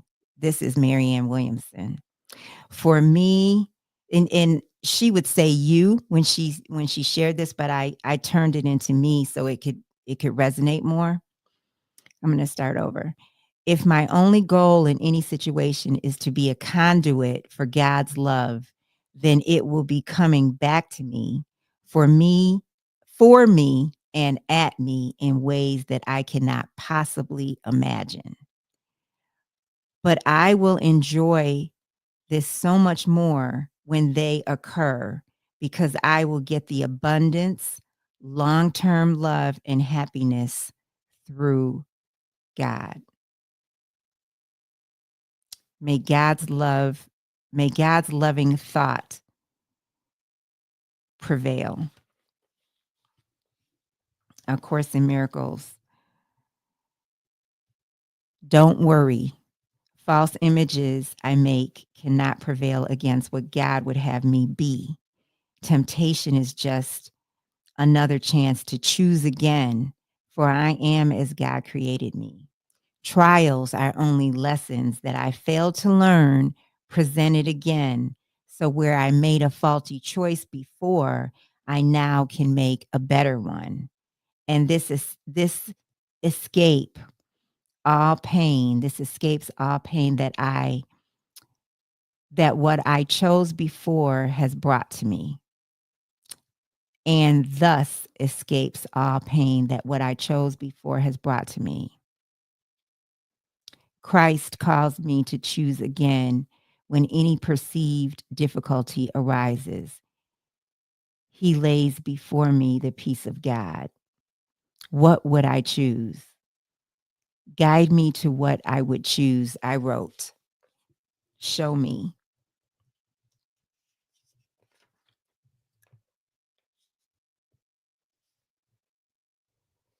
I agree to take my brother's hand as Jesus takes mine. No faltering step can separate me from the Holy Spirit's will and from his strength. Jesus holds my hand as surely as I agree to take my brother's. And I wrote in parentheses, I agree to take my brother's hand. Jesus says, you will not separate, for I stand with you and walk with you in your advance to truth. And where we go, we carry God with us. My desire now is complete accord with all the power of the Holy Spirit's will. Jesus is always with me. Jesus talking, my need for you joined with me in the holy light of your relationship is your need for salvation. For when you joined your brother, you answered me. For when you joined your brother, you answered me. No two minds can join in the desire for love without love joining them.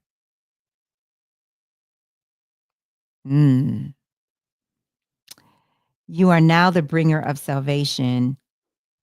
You, who are now the bringer of salvation, have the function of bringing light to darkness. The darkness in you has been brought to light. Light to darkness is forgiveness. I am worthy. I need add nothing. I need add nothing to God's plan for the holy instant. I only need a little willingness to receive it. I am worthy. I am love. I have forgotten who I am and have falsely told myself that I must alone atone. No, I'm reading that wrong. I'm going to start over. I am worthy. I am love. I have forgotten who I am and have falsely told myself that I must atone first to receive the atonement. This is not true. A Course in Miracles, Elisa is asking, what is this from?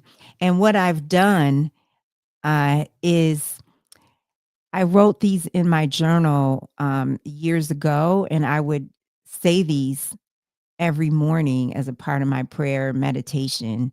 And I took, in the book where Jesus is talking, of Course in Miracles, and would say, you are worthy, or you. I turned it into I when I wrote it in my journal, so that it would have, it would land even more deeply for me.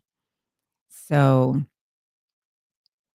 the atonement cannot come to me. Okay, I'm going to start over with what I said because this paragraph, these two paragraphs connect. I am worthy. I am love. I have forgotten who I am and have falsely told myself that I must atone first to receive the atonement. This is not true. The atonement cannot come to me if I think this. I need only offer a little willingness to make way for atonement and the holy instant.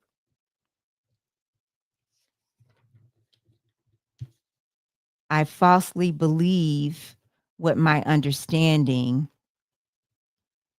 of what is possible.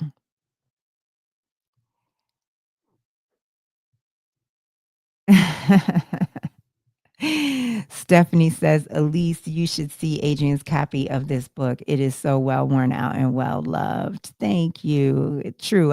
It's so worn out. I have to have two, one for public and one for private. She says, the ACM book is like my Velveteen Rabbit. I falsely believe what my understanding of what is possible. Okay, couldn't read my writing. I finally got what I wrote. I said what, and it's that. I falsely believe that my understanding of what is possible is a powerful contribution to the truth and makes it what it is. Jesus says, you need understand nothing for the truth to be what it is. Whoa, great timing with atonement season here. So true. So true, Elisa. You need understand nothing for the truth to be what it is. Truth is truth. If you believe the holy instant is difficult for you, it is because you have become the arbiter of what is possible and remain unwilling to give place to one who knows. You said amen, Elisa. I thought that was pretty deep. I'm going to say that again. Jesus says, if you believe the holy instant is difficult for you, it is because you have become the arbiter of what is possible and remain unwilling to give place to one who knows. Exactly. Truth is, period. So true. So true. The whole false belief in order of difficulty in miracles is centered on me believing that the holy instant is difficult for me because I've become the arbiter of what is possible. Undoing is necessary in my mind. I surrender all. I can give myself to God completely wholly without loss and only with gain. Herein lies peace, for here there is no conflict. In the illusory world, gain and loss are both accepted. And so no one is aware that perfect love is within them. With the holy instant, I realize the idea of love is in me and is united with God's mind. The holy instant becomes a lesson in how to hold all of my brothers in my mind, in my consciousness, experiencing not loss, but completion. From this, it follows that I can only give.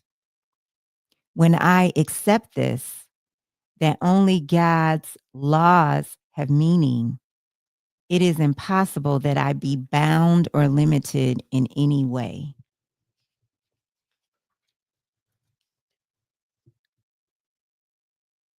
In that instant, I am as free as God would have me be. For the instant I refuse to be bound and I decide to trust God, I am not bound. I am free the moment I decide to trust God. God would have his host abide in perfect freedom. I am host to God. You are host to God. Jesus says every allegiance to a plan of salvation apart from God diminishes the value of his will for you in your own mind. In the holy instant, I willingly and gladly give over every plan to God, for there lies peace. Stephanie says, I am free the moment I decide to trust God. Love this. In the holy instant, I willingly and gladly give over every plan to God's, for there lies peace, perfectly clear, because I have been willing to meet its conditions. Elisa, this lines up with the thought that came to you just now. Spend more time in the space realm of potentiality. Yes. Stephanie, God's plan is better than any plan I can devise. Oh, so true, so true, so true. Jesus says, in your practice to give over every plan you have accepted for finding magnitude in littleness, it is not there. We cannot find magnitude in littleness. I alone cannot know where the magnitude is. And this speaks to, I feel just, this speaks to what Elisa was saying earlier and Fran. I alone cannot know where the magnitude is. I can use the holy instant to bring me to magnitude, peace, and love. This is my favorite, what I'm about to share, paragraph in A Course in Miracles. And it's Jesus talking. He says, I stand, talking about himself. He says, I stand within the holy instant as clear as you would have me. And the extent to which you learn to accept me is the measure of time in which the holy instant would be yours. I call to you to make the holy instant yours at once. For the release from littleness in the mind of the host of God, as in you and me, depends on willingness and not on time. And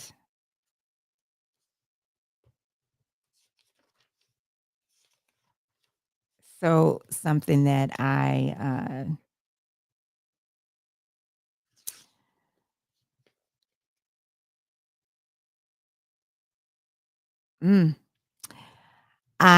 so in this journal, I have a mix of those prayers. I used to, at one time, as I said, say those prayers every morning. That was a part of my morning routine. And it does continue because I have another, I have another prayer I want to share with you. But in between, dated 2017, I have a journal. I'm writing in here to my mom because I would use this also as a journal to my mom. And there's a paragraph where I'm writing to her, and I'm basically saying that I fear the power of my own mind. And I say to her before I say that, I say to her, I'm feeling that I'm going backwards sometimes. And I was struggling at this time, and sometimes I feel like I'm in an abyss. This was 2017. It seems I have many answers, and still I go into the abyss. Hearing that the universe always says yes is a good thing, right? Yet I can find fear in this because I sometimes fear my own mind.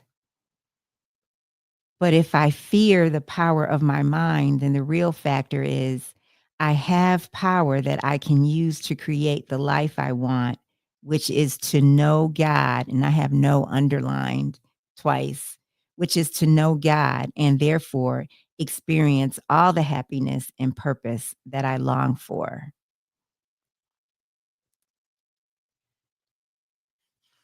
Just sharing where I was. Pretty interesting. I shared this earlier when I was talking with Stephanie. Our greatest fear is not that we are inadequate, but instead that we are powerful beyond measure. Marianne Williamson, absolutely. Yes, yes, yeah. That is. I would start out my prayers often also saying this: I am love. I am guiltless. I am abundant. I am abundance. I have enough. And I am grateful and thankful. And then this from A Course in Miracles: I am host to God. I am only here to be truly helpful. I am here to represent him who sent me. I do not have to worry about what to say or what to do because he who sent me will protect me. I am content to be wherever he wishes. Knowing he goes there with me. I will be healed as I let him teach me to heal. Amen. Oh, thank you, Stephanie. Just think of what you are creating for both your podcast and Georgia Appleseed with the power of you are bringing to this weekend. Thank you for that. Thank you. Thank you. I will there be light. The will I share with God has all the power of creation in it. Barriers of grievances are easily passed and cannot stand between me and my salvation. I share in God's plan for my salvation. God's will is my will. God's will is my will. God's will is your will. Your will is God's will. If it's in love, that I know. That I know. I am host to God. His light is within me. I will there be light. Let me behold the light that reflects God's will in mine. I will there be light. Darkness is not my will. These are actually lessons in A Course in Miracles. And I was like one after another. And I thought, wow, each one is powerful. So I wrote them all down, like the lesson titles.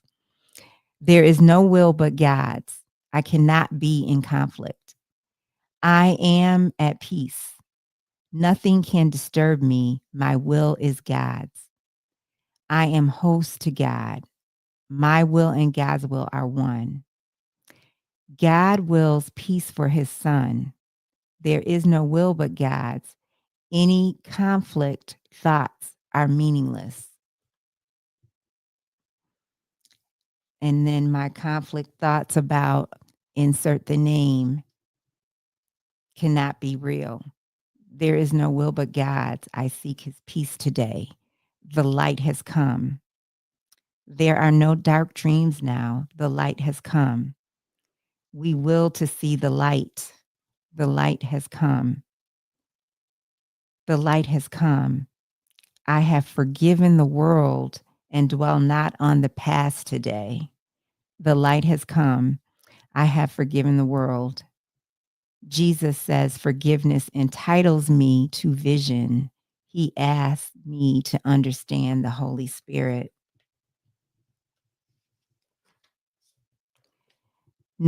He asked me to understand the Holy Spirit never fails to give the gift of sight to the forgiving. He will not fail me now.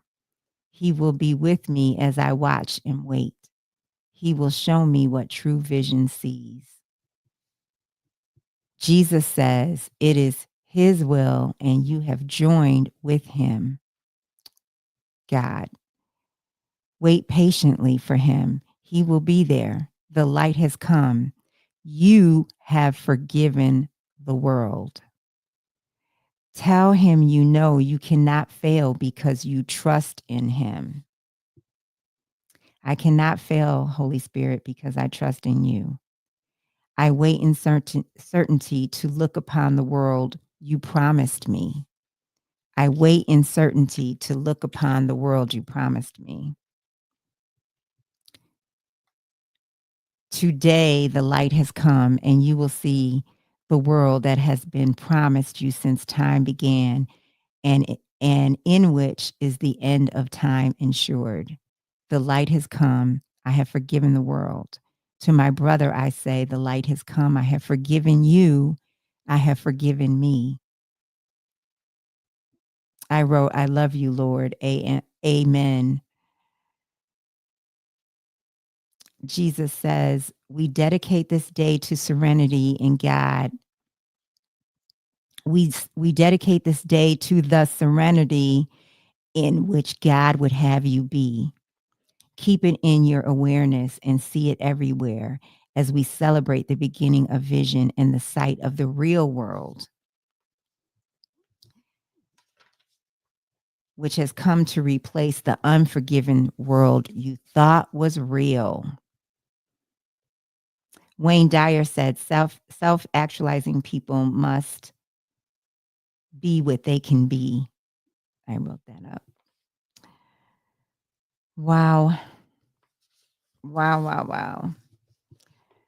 This was inspired for me from James wanting to take those few moments for those 11 minutes for the prayer meditation.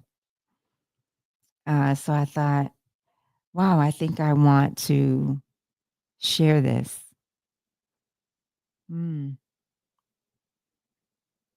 I wrote, I surrender my life to be used by love to serve. I am only here to be truly helpful. Yoti, who is in the UK, is coming on. Joti. You should share with me, Elisa, to how I can pronounce Joti's name right. I think I am pronouncing her name, Joti, correctly. And it's a tricky spelling. So I want to make sure I'm saying her name correctly. And Elisa and Fran and Raven, who wasn't able to joined today, and Jyoti and I met through Lisa Nichols' empowerment workshop. I am now. I am saying it. I said her name correctly. You said you are now. So she is coming on in about 12 minutes. Wow. I wrote, I'll just like Jody, but with a T. Jyoti. Yes. And the Y is what throws me because it's Jyoti, right? And I think that's what, but the Y is silent.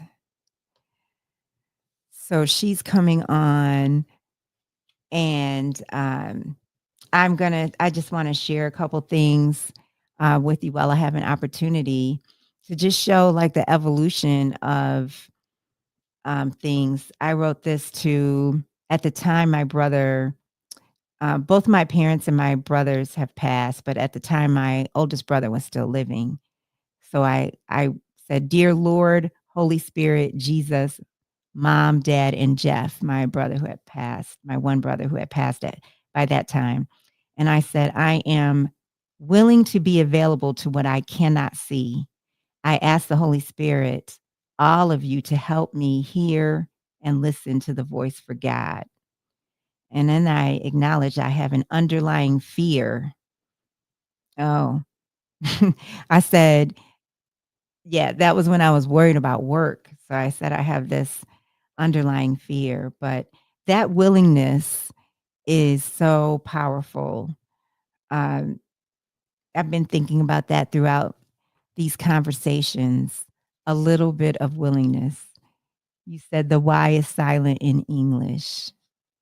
Yes. Yes, yes, yes. Boy, it's going to be so amazing to reflect on this experience. And I'm not even going to begin to reflect on the stamina while I still have time to go. But I want to reflect on the stamina. It's more than a notion, is all I can say right now. This has been amazing. This has been amazing.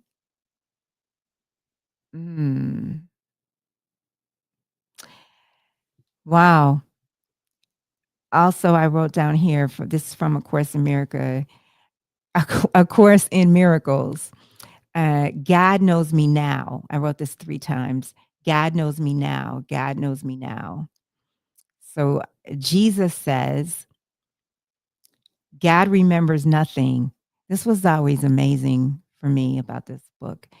God remembers nothing, having always known you exactly as he knows you now. The Holy Spirit removes the frame of reference you have built by which to judge your brothers. The Holy Spirit's frame of reference is simply God. His timelessness lies only here.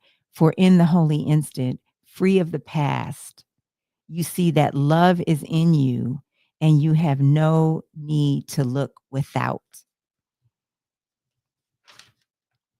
and snatch love guiltily from where you thought it was. That's some pretty deep stuff. It's so simple and then so deep to me. I wrote, what I'm realizing, I think about how God is an idea and therefore I am an idea. We are an idea. We are an idea in the mind of God. And that idea, thought, is a manifestation. In order to give birth to an idea, you have to quote unquote be something. An idea comes from something. I am that I am. I am an idea in the mind of God. I am also host to God. When I say I mean you and me. We are host to God. God established my value. And so many of us, absolutely true for me, I've had this journey around self-love. And I believe it was James.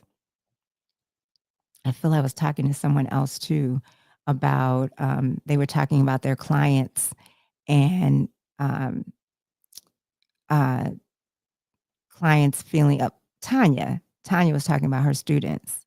And I think so much is gelling together, but self-worth. And I wrote, God established my value.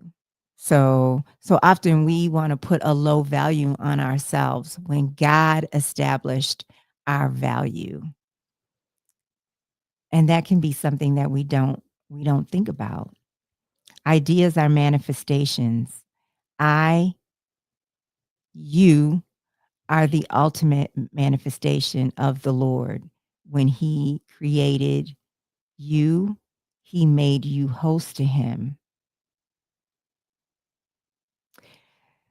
So you would never be apart, which means he loves you beyond measure. His love for his son cannot be measured because he is inside of us. That's the presence of God. That's why God extends. When I wrote this, I was having a epiphany, and I was actually feeling the revelation.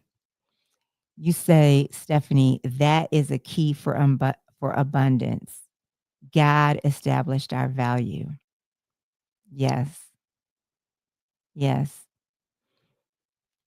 Yeah. That is the key.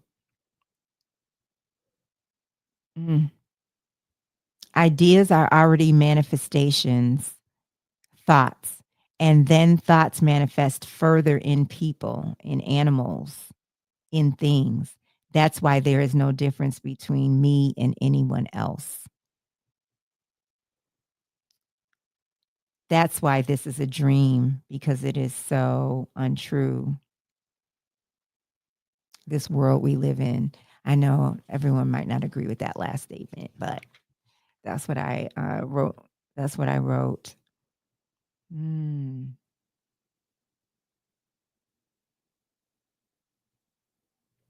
Wow.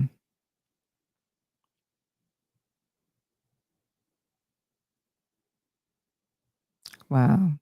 Someone, there is this practice called the Sedona method. And I talk about it sometimes, and it's about having a willingness to let things go. And the practice words are, can I let this go? Would I let this go? If so, when? And if you answer, can I let this go? And you know, maybe you can, maybe you can't. And then you respond to the idea of, would I let this go? Is that something you would consider? And the willingness is a shift, just a little willingness, as we've talked about earlier. And so I wrote down regarding the Sedona method, am I willing to give up the wish? Actually, this is the Sedona method's words. Am I willing to give up the wish to change the thing, that situation that caused me pain?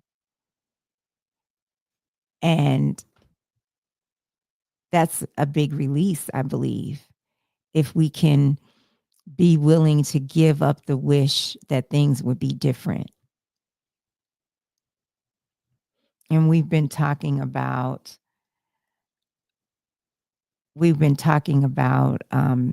manifestation when Nikki was on a little while ago. And I wrote, manifestation is a part of God. It's a part of being. God manifests because he extends. He can only extend. He is love. And when he extends, as in our creation,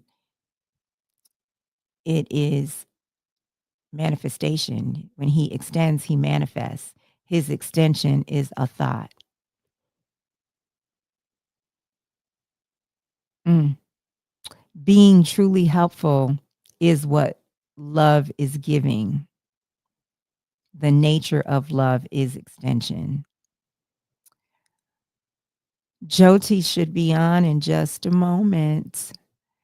Let me make sure that she got that she received my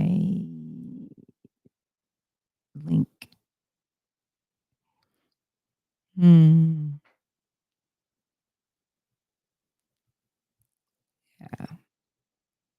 Okay. Let me see here. I believe she did.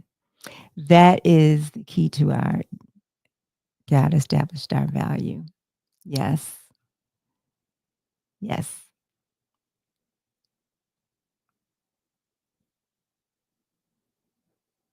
Mm.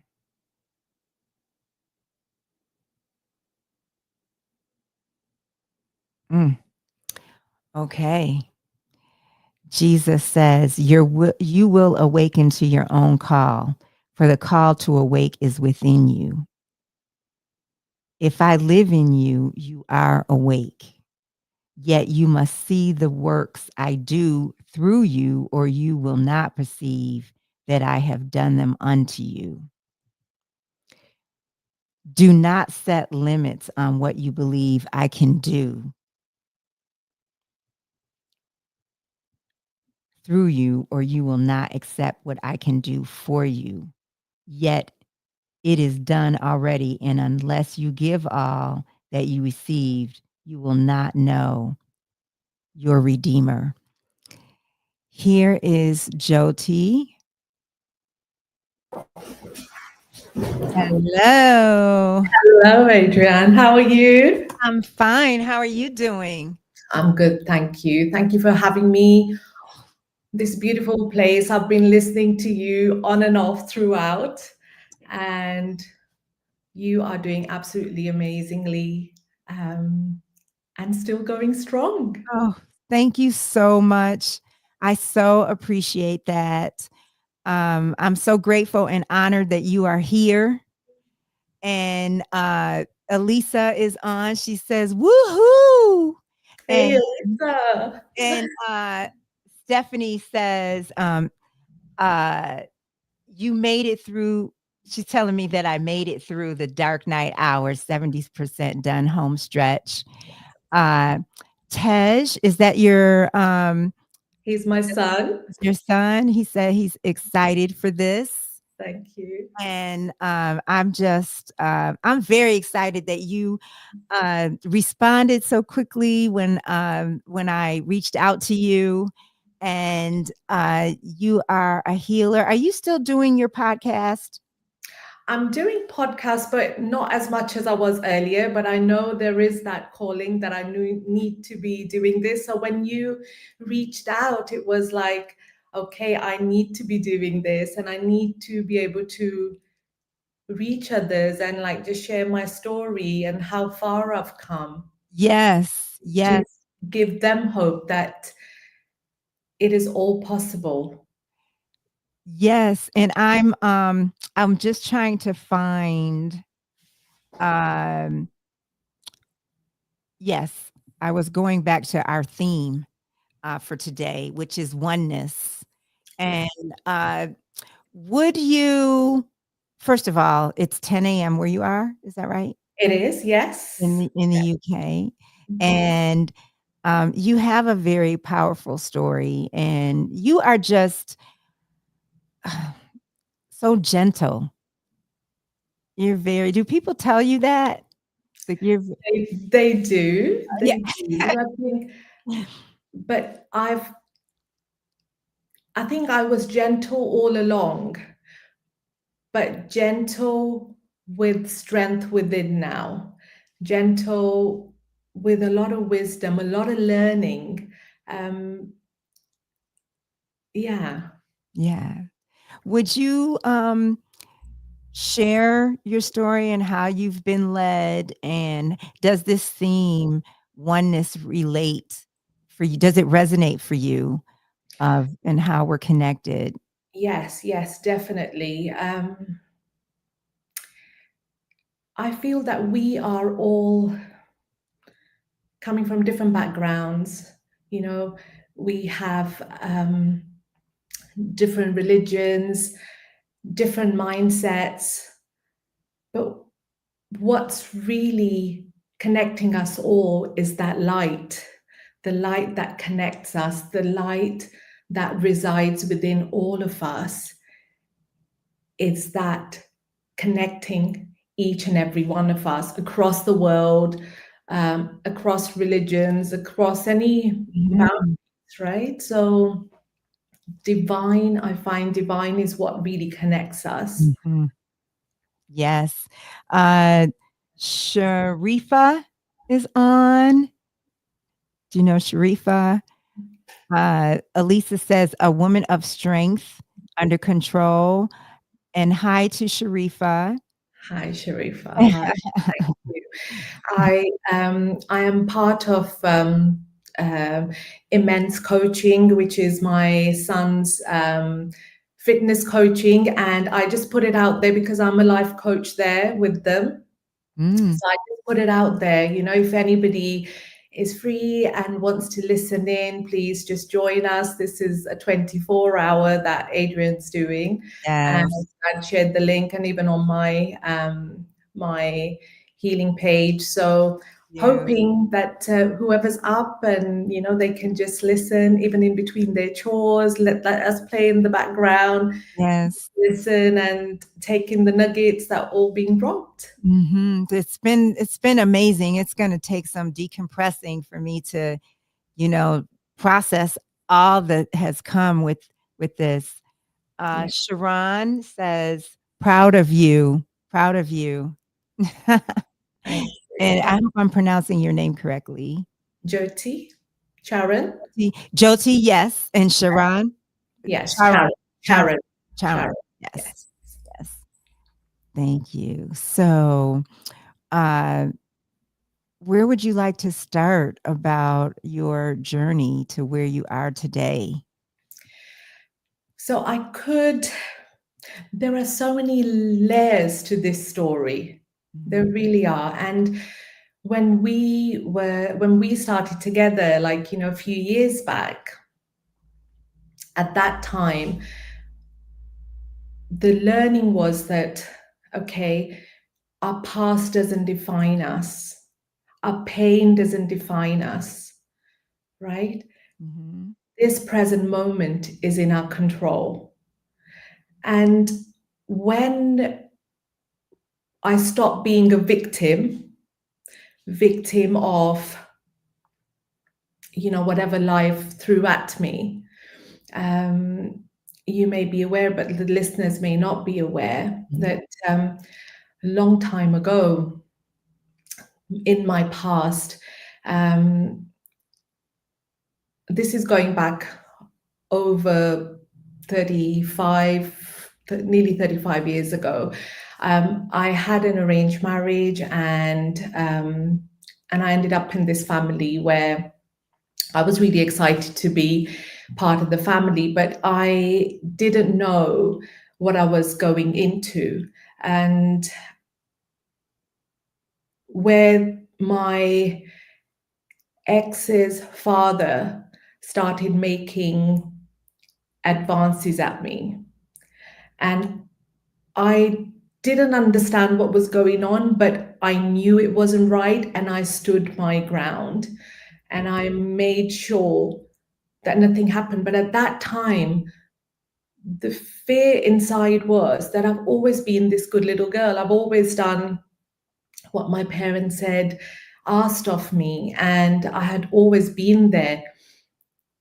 And what's going to happen now, right? And I just made one phone call to my dad, and I said, Dad, this person is not like a dad. Mhm. And my dad understood exactly what I was saying. And he was there by the time I got back from work. He was there, he'd come to take me home. And I think just feeling that support around me, my family has really helped me carry through. And at that time, I didn't understand why, because, you know, I'd been brought up listening to part Sikh and listening to prayers. Every morning, mom and dad are very religious, so you know that's been instilled in us, and I couldn't understand why. Like, God, why would you do that to me? Like, you know, I have done all that anyone and everyone's ever asked of me. Why would you put me in this situation? And I did really go to a dark place at that time. But as I was coming out, the strength was just praying to the divine light and doing part, you know, listening to Sukhmani Sahib, which is, it's a prayer that is enriched with so much wisdom, like all prayers are, but this is all about Sukhmani, like, you know, your happiness, your joy, like how do you get to that? And I know that I used to just do Ad Gure Name, Jugad Gure Name, Sat Gure Name, Siri Gurdeve Name. I just like was doing the prayer again and again.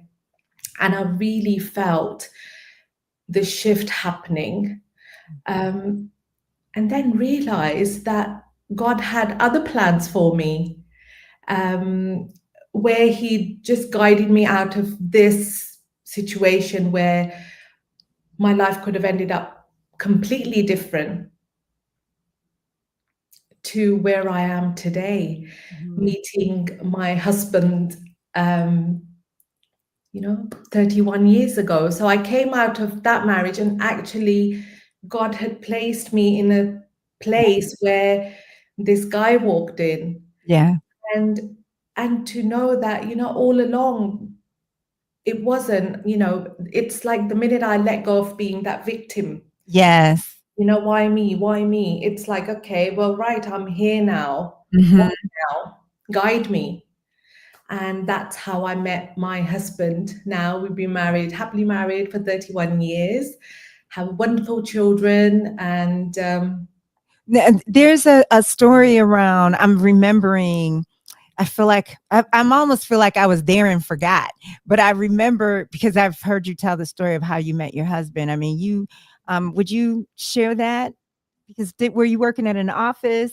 I was. So I actually, when I came out of that dark space, because it really was tough, I didn't want to get out of bed. I just wanted to stay, and I didn't want to go into work. I didn't want to dress up.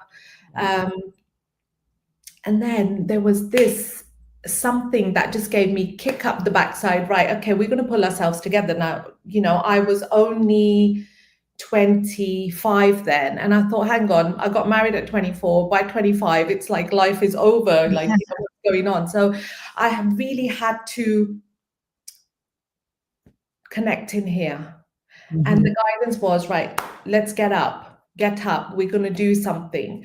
And I went, and I used to work in finance, and I thought, okay, I'm going to do something different, because there I'm just in the background, you know, number crunching.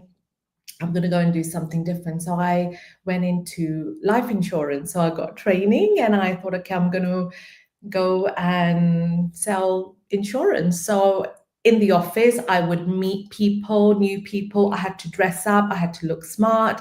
I had to be put together. Inside, of course, I was still working through things, but, you know, I was there because that strength was coming back. And this guy walked in one day, we had a common friend, and he had just finished uni. And this friend of mine said, "Oh, Jyoti's selling life insurance. She's got into insurance. Why don't you go and see her?" And so he walked in, and here we are, 31 years later. The prayer that you were sharing, that you were saying, can you translate like a few lines of that? I could. Let's just quickly do this. 1 second. I will do that for you. Thank you.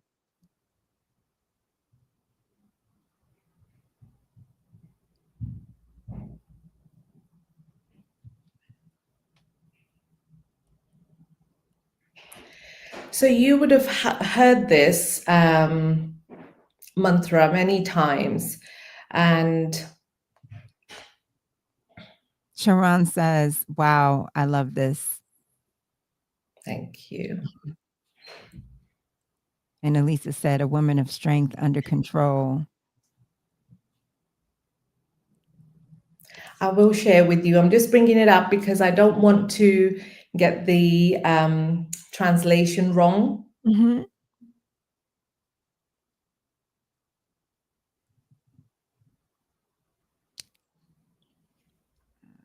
Sure. So it's all about connecting to, so Ad Gure Name, which means I bow to the primal guru. Jugad Gure Name, I bow to the guru of the ages. Sat Gure Name, I bow to the true guru. Siri Gurudeva Name, I bow to the great divine guru. So it's about connecting to the light, and just know that this light is within you. We were all put on this earth with the part of this light in each and every one of us. Mm-hmm. And we get so busy. We get so busy with life experiences, the busyness. So when we can just connect to the light that's within us, it is always there to guide us. It is always there to just pull us out and put us in the right place. We don't have to see the whole journey, because when I came out of that and I met my husband, I didn't see that, are we going to be there? Where am I going to be? Mm-hmm. And that is in all parts of life, right? So if we can be just where your next step is, just ask for guidance, ask what do I do? Just guide me. And you have this gut feel, your inner guiding light, our GPS. Mm-hmm. It shows us that, okay, this feels right and this doesn't. So if we can just connect to that and just focus on being in the now, when we're in the now, all we see is just the next step. Yes. And when you step into that, then you are shown your next step. Mm-hmm. So that's all you need to be. We don't need to, of course, dream big, have the vision that you have, but don't go there, because over there you could get overwhelmed, right? Yeah. When, the purpose is a lot bigger than what I'm doing. But right now, what can I do? How can I guide? How can I be? And just flowing from there. Yes. And when did you start Reiki in terms of becoming? So that's another story. So about 2007, we were traveling to Bali. We were in Asia at that time with my husband's work, and we were traveling to Bali. Mm-hmm. And I forgot to pick up a book to read. So I was at the airport and just looking at the books, and there was this book which was in Hindi and Punjabi. My surname, Reiki, is written as Reiki. I see. So I thought, what is this book about? So I picked it up, and on the plane, I did read it. It's just such a small book, and I sort of read through it. And my first thing was, yeah, right. Is that really possible, right? So I was like, okay, well, came back home. I'd read the book, but it went on my shelf. And life, we got so busy with life. I was doing interior designing with a friend of mine, and then we decided to open up home decor stores with another friend of mine. And life was like, I literally was on a hamster wheel, because it was relentless busyness with children being young, being in a different country, and then come 2012, and in the neighbor, somebody was holding a Reiki course, Reiki level 1, and I thought, okay, well, I'm free this weekend, and let me just go and see.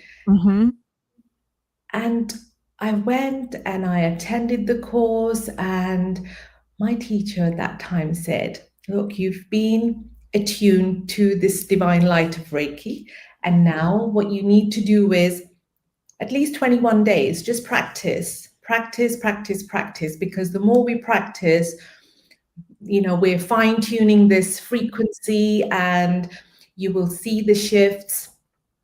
I thought, okay, what do I have to lose? Okay, life is really busy, and we're just meditating, right? So I would meditate first thing in the morning before starting the day. I would bring in Reiki, I'd do the work. And I remember, going to bed and used to be so knackered, and I'd just bring in Reiki and just place my hands on the heart or just on my abdomen, and I would just bring in Reiki, let it do the work, and I would just fall asleep. Slowly, there was this shift happening.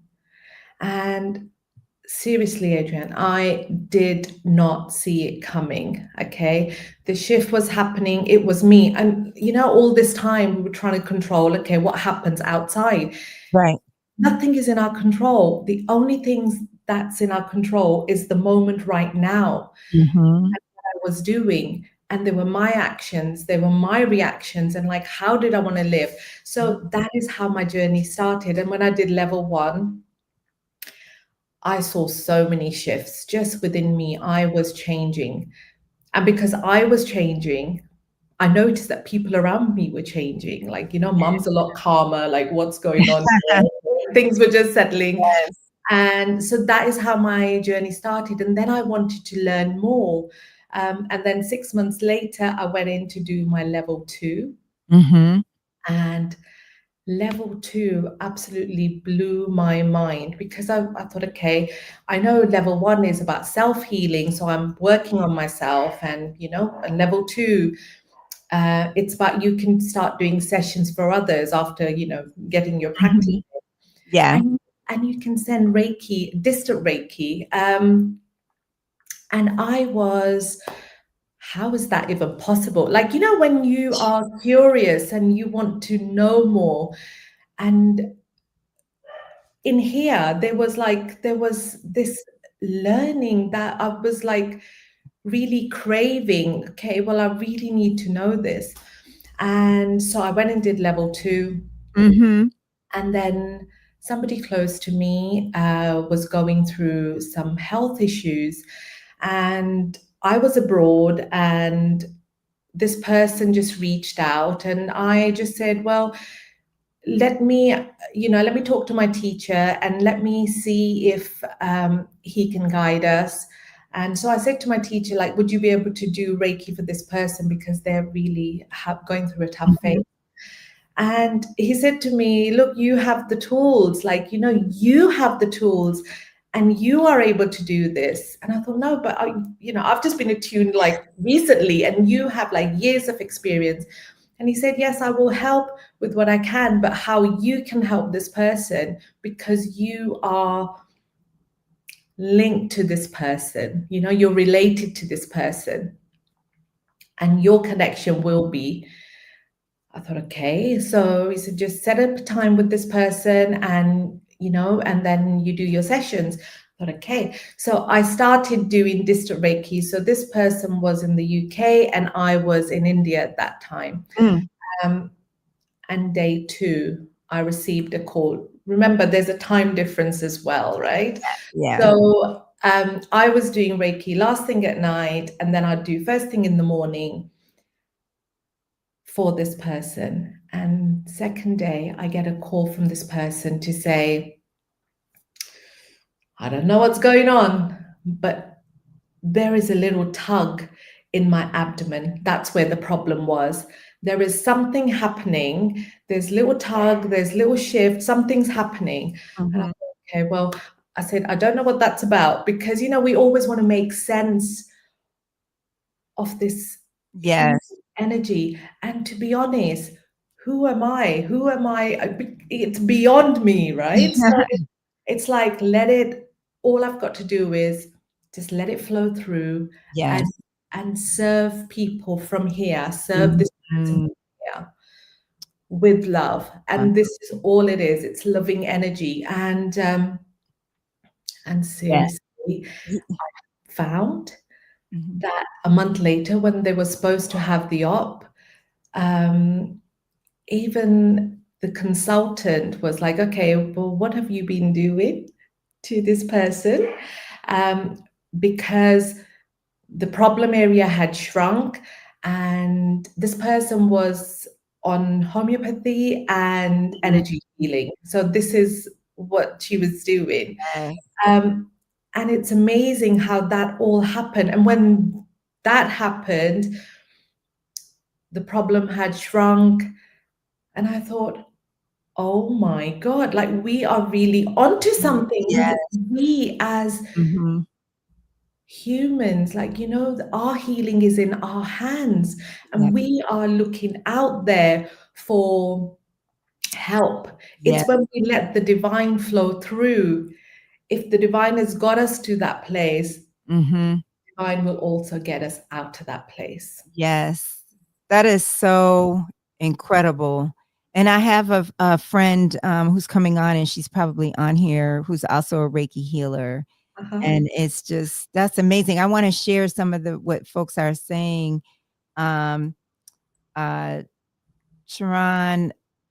I think I already may have shared that how much she loves this. Sharifa, I needed this today. Elisa, I love this. So powerful a calling. Sharon again is saying to Sharifa how inspiring you are. Sab is saying this is amazing. I needed this.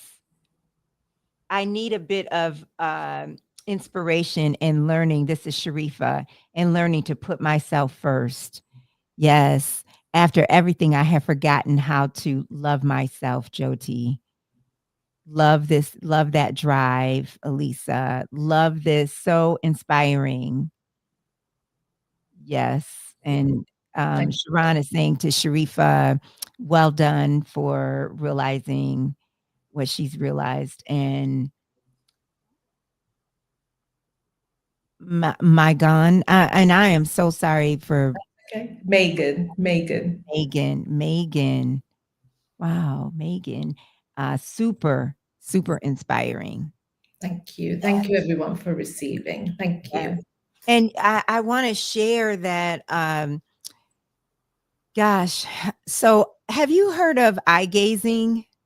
Yes. I love eye gazing. That for me is a gift, but everyone doesn't enjoy eye gazing because, you know, everyone doesn't enjoy that intense looking into each other's eyes. When I am able to do that and, you know, experiencing the giving of the love is the way that I like to do it. And like, if I'm going to give and you receive, and then we can switch. And for me, when I'm doing that, whenever I've had the experience of doing the giving of the love, it is so clear to me how connected we are.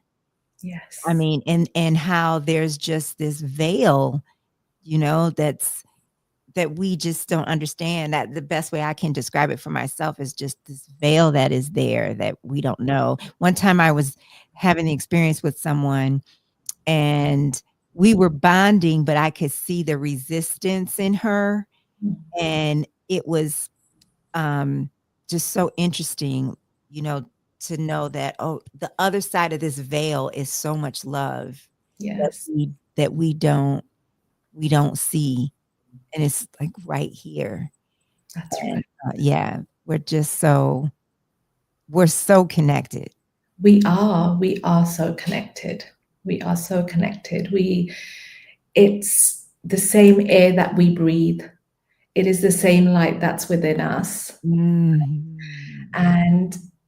energy, everything is energy, right? Everything is energy. And the energy, when you expand beyond your heart, right? When you come from a place of love and you literally expand from here,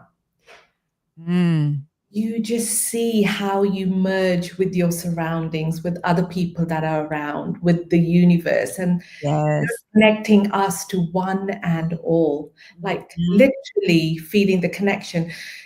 When we hold Reiki healing circles, and I remember pre-COVID, it would be in person, because I don't think we used to use Zoom as much pre-COVID. But with COVID, we started doing Zoom healing sessions, and they were amazing. And initially, you think, okay, obviously in person, you're there, you're giving healing to each other, and you're around, you're holding hands. How is that going to be possible?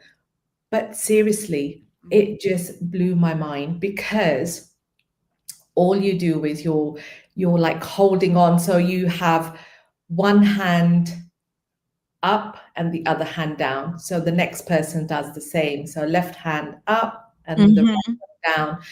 And literally you could feel this energy flowing through, just connecting everybody. Yes.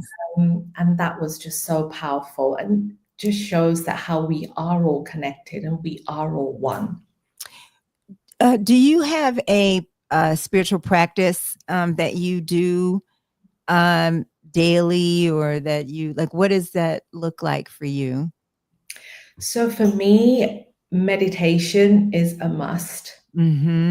Because to me, when I'm holding place for others, because I come across so many people that are going through deep traumas, they're going through physical ailments, they're not in a good place. And especially after COVID, there is so much of mental health issues people are going through, that anxiety levels are skyrocketing, and people are trying to work on themselves, and which is so good to see. And I feel that for me to hold the place for others, I need to be in a good place myself, right? So if I wasn't having a good day, if I hadn't done my meditation practice for the day, when I come into this room and I have somebody sitting across me and we're going to be starting healing sessions, I know that day the healing isn't going to be because my thoughts aren't clear. So for me, it's a daily practice, and I have been practicing since 2012.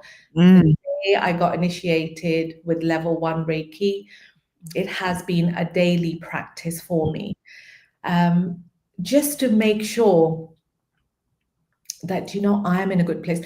I heard this somewhere, and I thought, okay, this is such a beautiful way of explaining how it works. If you want to have a filter coffee, right? So you would have a filter, you would have coffee, you would pour water in it, and then you'll get your cup of coffee.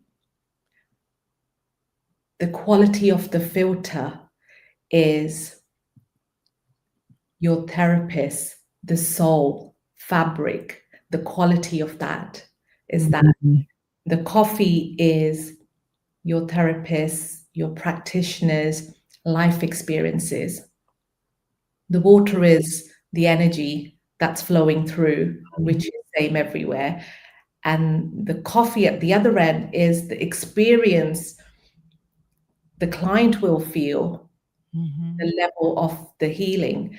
So it is so important that for me as a Reiki practitioner, Reiki master, that I keep on improving the quality of my filter, Yeah. clearing my thoughts, Yeah. being a clean, clear conduit. Please don't get me wrong. I have made my mistakes in the past and I've learned from them. Those are the experiences, right? So when we're doing our own inner work, we are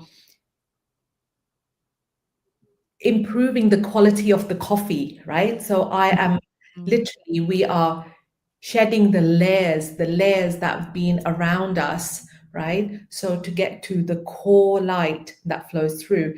So clearing that so that when a client is coming in for their session, they get the session that they've come for, with the pure lights. Yes. Flowing through, because Reiki is same flowing through everyone. It's just the practitioner, how they are doing the work, their own inner work. And this is an ongoing journey. Like, I'm still working on myself every single day. Elisa says, beautiful metaphor. Thank you, Beautiful metaphor. How I know Reiki by nature is healing.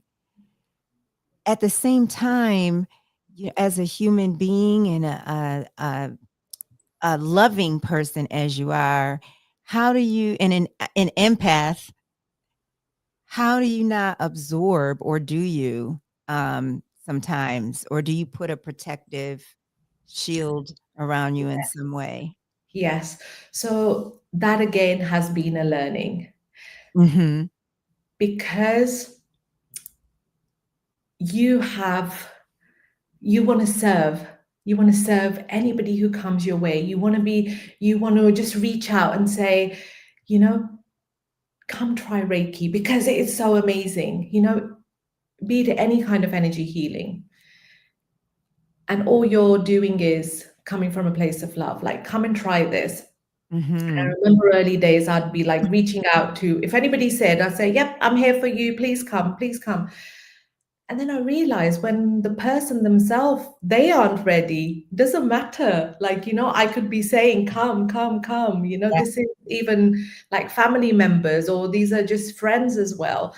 But until it lands for that person wanting to come and do the work themselves.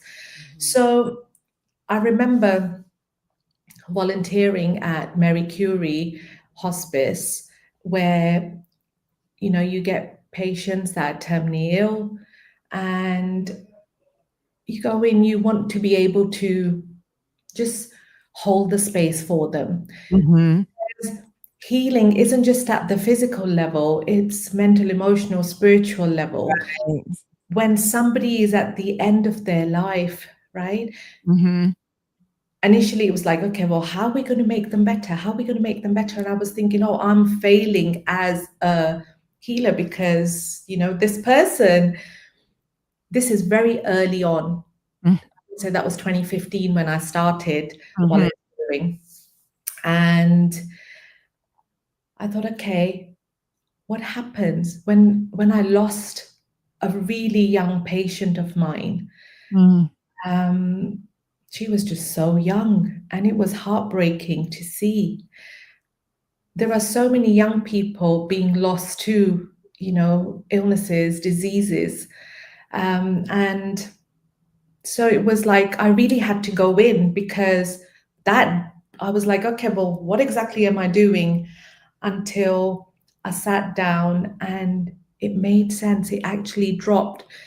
The guidance came through that, yes, on a physical level, we're not able to heal that person at that time. But at a spiritual level, for them, that crossing to the other side is where the fear is. So they're hanging on here, and they know what is waiting for them. But until they are ready to let go of that fear, right? Because there is light at the other side waiting to greet them. Like, what are we? We are all energy. This is all an illusion. This is how I see it. We are all walking each other home. Some are getting there before us and some are going to be after us, right? But we are all walking and guiding each other home. So when that came through, and I saw in one of the patients where he was really struggling to cross over, and he had asked me to come and visit him at the local hospital, and I really felt like, how am I going to walk into a medical setting, okay, and say, I'm here to do Reiki for this person? So I actually said to him, would you please ask the ward sister, and would you ask the doctors, am I okay to come in? Because obviously I needed to have a permission to go and do a session for this person. And he said, yep, I've had a chat with them, please come. When I walked in, I tell you how with so much love I was greeted. Yeah. Because this patient had spoken to all the doctors and all the nurses, and he'd only had 2 sessions with me at the hospice. And it was like, you need to meet this person because the energy she carries and, the healing she does. I thought, oh my God, it's not me. It's not me. I am just the conduit, right? I am just the channel, just letting Reiki flow through, Reiki do the work. And again, for doing sessions with him, he wanted me to come every few days. And he said to me, he goes, they're all standing at the edge of my bed. I said, who's that? He goes, people who've crossed over, my family, they're standing on the other side of the bed. And I thought, oh, really? Okay. And he said, and they've been here for a long time. And I am just so fearful. He said, said, okay. And I would go and do Reiki for him. Every 2 days. And one day he just said to me, can I just hold your hand? And I said, yeah, of course. So I just held his hand. And he said to me, I don't feel fear anymore. They're still there. They've been here all the time. Yeah. But there is no fear. And he had a Reiki session booked with me 2 days after that. I knew I wasn't going to see him. I knew it because the fear had gone and he was ready to transition. Yeah. And the day of the session, I get a message from his son just to say that Dad crossed over early hours of the morning and he went with peace, and thank you for the space you held for him. And it is just such a beautiful realization that when you just serve from a place of love with no judgments, right? Just come from here. That's all Reiki is. Reiki is heart-centered. It's loving energy you're channeling. Yeah. So when you do that, it's and you just let it flow through. You surrender. You don't even control Reiki. You let it flow through and you say, you guide me. You tell me. You show me. And that is where I work from. And that's where I serve from. Wow. Elisa said, wow, how powerful. Thank you for sharing that. Thank you. Thank you for sharing that. Wow. Have you, I was just wondering about like your spiritual journey with God at this time in your life. How do you handle anxiety, and like, do you have a practice, or does anxiety not necessarily come up for you because you meditate, daily and so regularly that it keeps you centered? So it definitely keeps me centered. And sorry, I forgot to answer your previous question because you talked about protection. So every day after doing my meditation, especially when I come into this room where I'm going to meet my clients, and we don't know who's going to walk in with what energy, right? Right. So what you do is you are just asking divine light to just protect you, the divine light to just surround you, right? Keep you safe. So what you're allowing into your bubble is just pure divine light. Only pure divine light can get in, right? And everything else, yes, I do the work and we do a lot of grounding with the clients. Mother Earth is amazing. She just absorbs everything that we let go of. She recharges, replenishes, and she's doing that all the time, right? Mhm. So for me, that protection is really important, because if I don't meditate, if I don't protect myself, I couldn't stay in this state. Yes. And sometimes people come in and literally really heavy trauma, really Mm. deep work. Yeah. And it's just about guiding through that. So yes, the practice is there, and I do feel that daily practice is a must. Daily connection with God, divine light, is a must. It flows through at all the times. It doesn't matter what you're doing, because in here, it's always there. Every morning, before I step into this healing space, we have a meditation room upstairs. I will go, and even if it's for a short period, I will just do my prayer that, divine light, God, gurus, just be with me. You guide me. Whatever work's going to happen through me, you step forward and you do the work. You show me what needs doing. Our ancestors, right? Our guides, they're always with us, always. So when we're in this space and you've called upon them, they're always there to guide you. They'll give you that nudge. And it is so important to follow the guidance. Yeah. It is. Reiki's been something like that. It's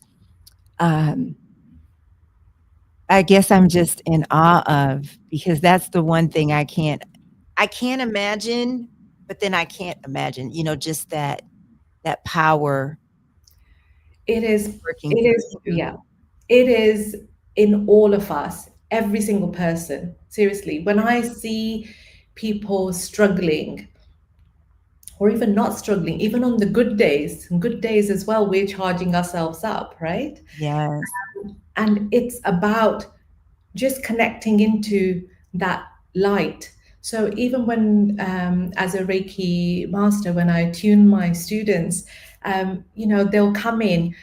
We spend 10 to 5 over the weekend together, so Saturday and Sunday. So the person who walks in at 10 o'clock on Saturday morning, and when I say to them, by the time you're going home tomorrow, you're going to be a different person. They just do not see it, right? But within the first day, before they're going home on day one, they're like, okay, there's been some shift, like something has happened.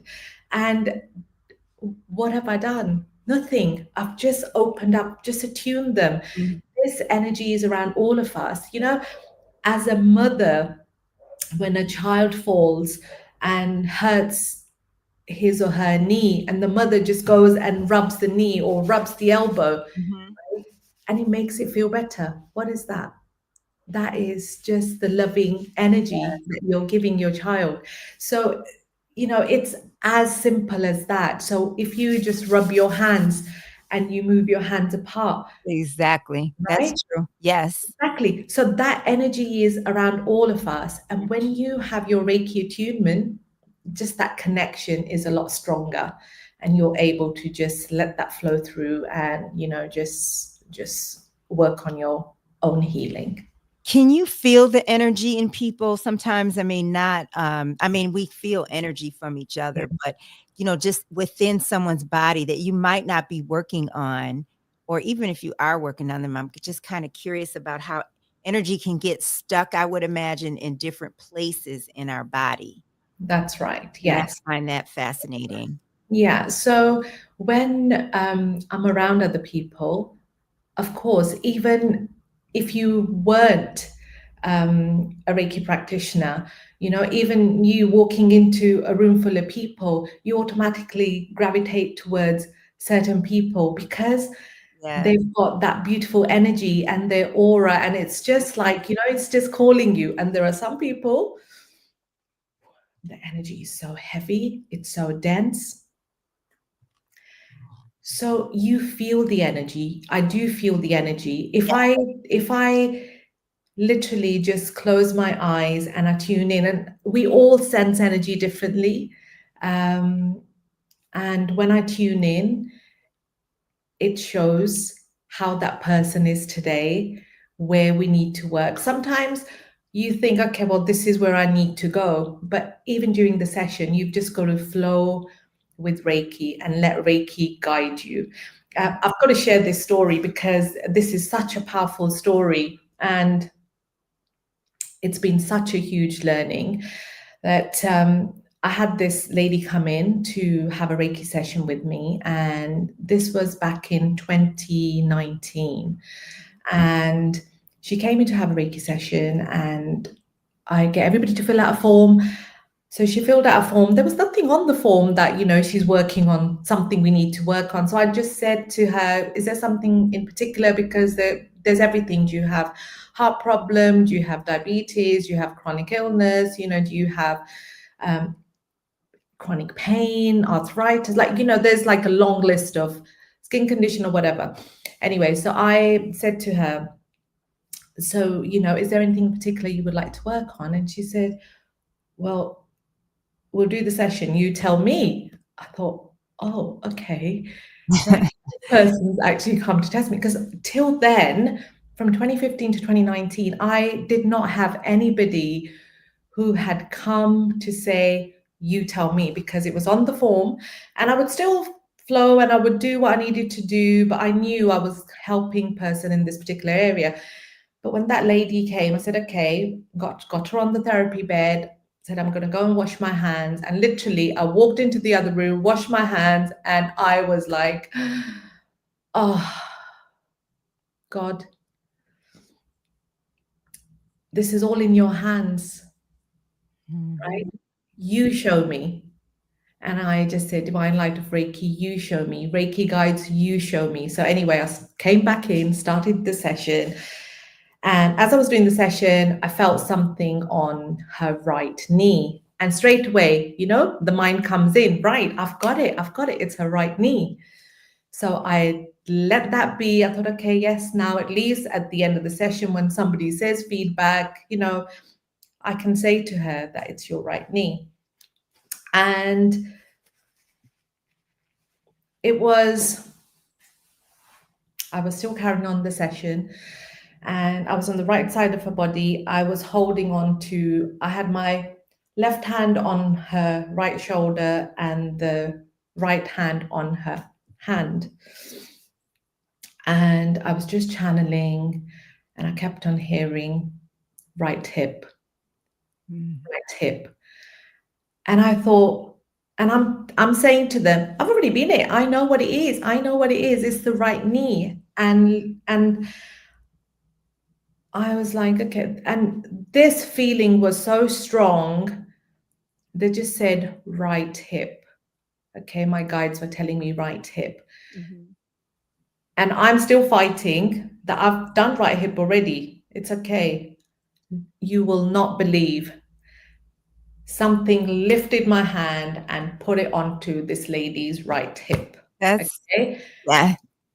And so my left hand is still on her shoulder and the right one is on the right hip now. Okay, so I've opened my eyes, and I thought, okay, so right, I'm just going to be there. And then I felt some shifts, and okay. Anyway, end of the session, I said to the lady, oh, I felt something on your right knee, and I said, I felt, but I said, I don't know about your right hip. There was something, I was guided to work on your right hip. And she said, Jyoti, that was the issue, right? That was my problem. and you've got it. And can you believe that lady, this is 2025, comes and has a session with me every month, one session a month. For her, it's a recharge. She's a yoga teacher. She comes in for a recharge, realignment, and she's doing her own meditation. She's doing her own work, and she's come and learned Reiki up to level 2 with me, and she's doing amazing work herself. But every month she'll come in to say, right, let's do this, because this space here and the work you do, this is where I need to be, and I need to be connected. So, and I seriously, after that day in 2019, after that lady left, I was like, who am I even to question you? Who am I not to listen? Right? Who am I? And it really was that you just have to flow with the energy. That day was a huge learning from me. And since that day, that is how I work. That is how I've been just flowing with the energy. And I've been blessed to guide so many people out of that dark space. Yes. And it's just so beautiful to see them coming through at the other end. Wow. Do you still do virtual Reiki? I do. Yes, I have clients in America, in Canada, in New Zealand, in Dubai, in India. So it's a beautiful modality to have where you can do distance sessions. Yes. So yes. So how can someone get in touch with you? What's the best way? They can contact me through my website, jyotireiki.com. And everything is there. The kind of work I do, the spiritual journey, people's healing, cord cutting. I've been guided to go deeper into energetic cord cutting, which came as guidance that I had to do that with people. So I have literally just flown with it. So if anybody is called to work with me, they can find me on jyotireiki.com. I'm on Facebook. Jyoti Reiki's Holistic Wellness, and same on Instagram as well. I have another friend. She does cord cutting too. I actually don't know what that is. I mean, I feel like I know what it is, but how would you describe it? So I had clients where they were coming in, we were doing the healing, and they were going back to the same, obviously, your family, you don't choose your family, you're born into your family, right? So there are some connections which are loving connections, right?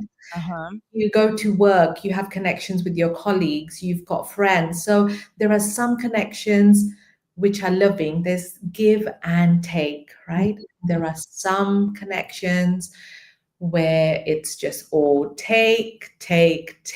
And when you're in that energy, you feel so drained, right? So what we do with energetic cord cutting is that we go to that deeper level and we find where in that person's body is that person attached, and we literally clear that person's energy from there, through guided meditation. And I just guide them through. It's like a 2-hour process, and actually working through and clearing that energy. So when you are in that person's energy next time, you're there, but they're not draining you, right? They're not sucking at your energy. So that is what energetic cord cutting is like. You have this loving energies, like, with your children, with your family, loved ones, friends, family, you have this, giving, taking, love, and you have this kind of flow. But it's just the people where you don't feel right in their their company. So you just disconnect from that energy, and you feel that, okay, you're in that bubble, you're protected. Yes. So amazing shifts. I thought it was, and nobody told me this, just I had made up in my mind that it had something to do with ancestral things. It, You, it you, is. oh, it does? It does. I Oh. had this one lady, she came to see me. So she found me online and she said, I'm going to come and do, I'd like to have cord cutting. So when she came, I said to her, I don't straight away do cord cutting because to me, I need to feel into that person's energy. So I always say, come and have a Reiki session. So, I can gauge what the energy is like and where we need to work. And when she came, she was a psychic medium herself, right? So she said, I'm a psychic. She said, but there is something, I've got these cords. And seriously, I thought, okay, right, this is like, let's just see what's going to happen in this session. That session was mind blowing because the minute we started, oh my God, she went back thousands of years to. Uh-huh. For me, that was the first time, because when we were talking about it, I'm guiding her through this. She had these boulders that were chained to her ankles. She was a healer in her time, Uh-huh. that many years ago, and where the family didn't want her to practice, because it was frowned upon, and she was, called weird names at that time. And so she had those boulders, but when we started detaching that, clearing, because it was linked to her dad, her mum, like literally. So when we started clearing that for her, there was such major shifts. And I got a message from her. She says, literally, I feel like there is something huge that I shifted. It's like ancestral pattern that I've broken in this time, because even in this life, she's a psychic, right?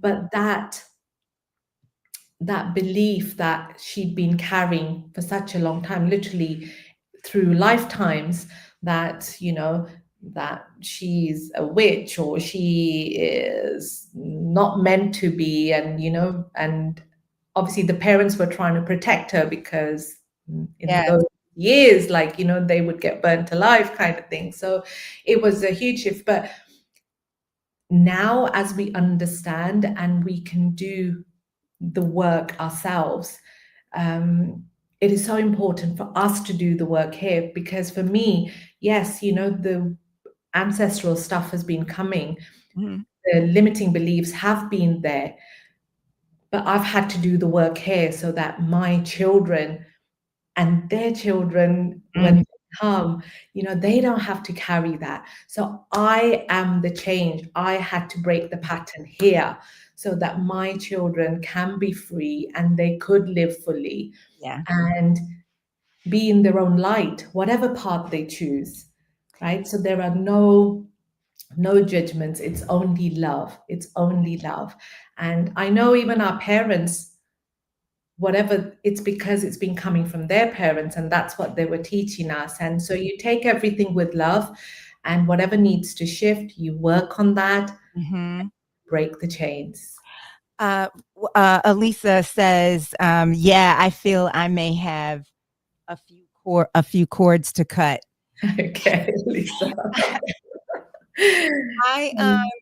I don't think this is cord cutting. I'm curious if you think it is, because I don't remember what it was called.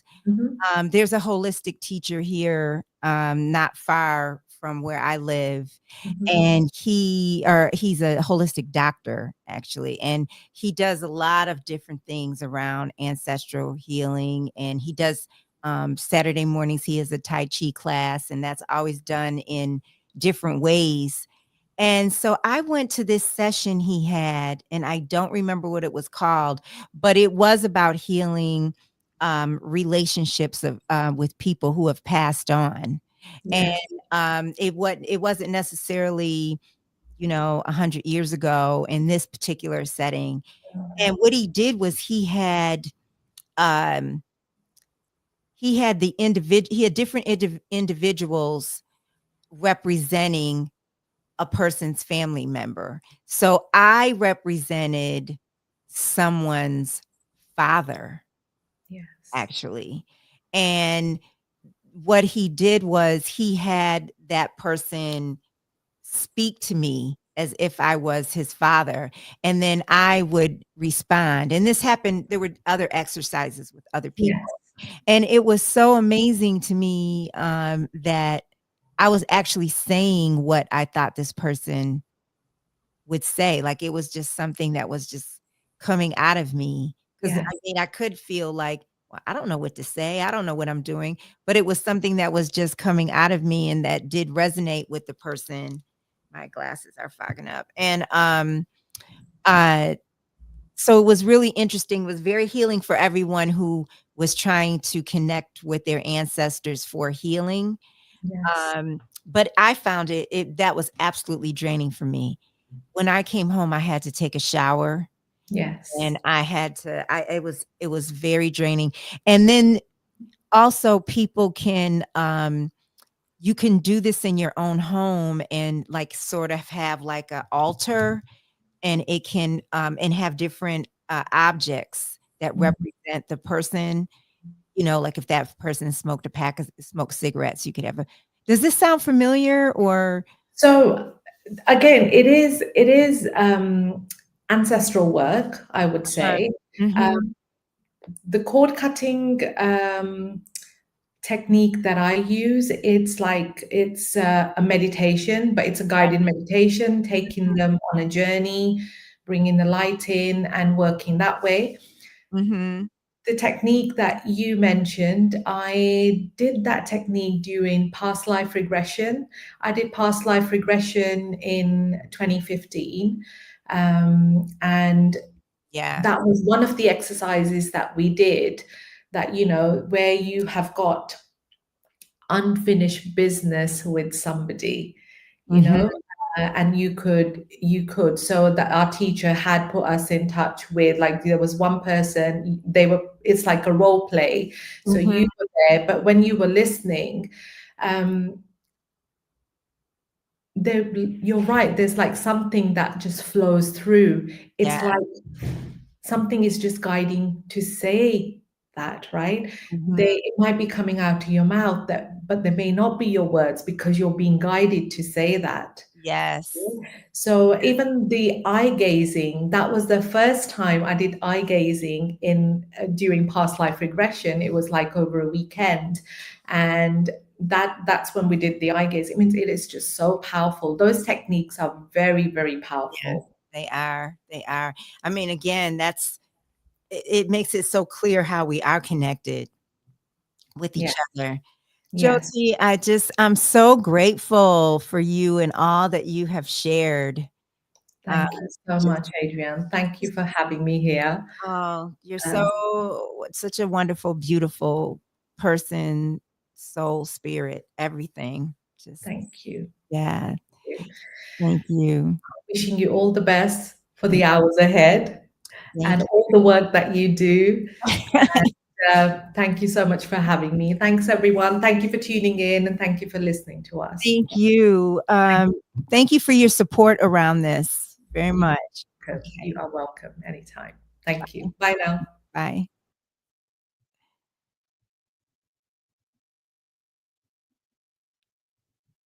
Um, okay. All righty. So I have to get up for a moment. We have Jyoti is in the UK, and now we have Portugal and Atlanta coming up together. And I have to get up for a second. Thank you for everyone who has chimed in here. Oh, Elisa is saying, I love you, Jyoti. You are amazing. You're amazing. She really is. She really is. And I feel so blessed when I encounter spirits like hers who are just so beautiful and pure and gentle. So I will be right back as we prepare for David Byrd.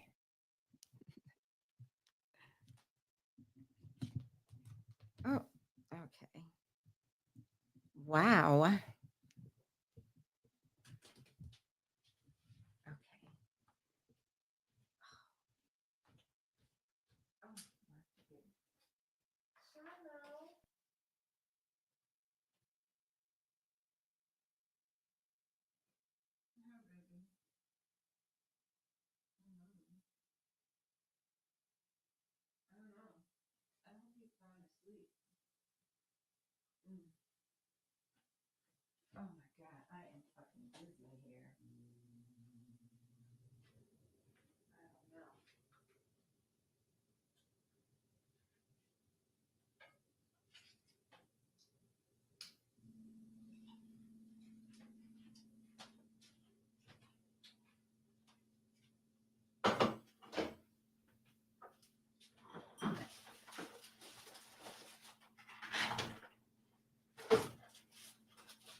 Oh.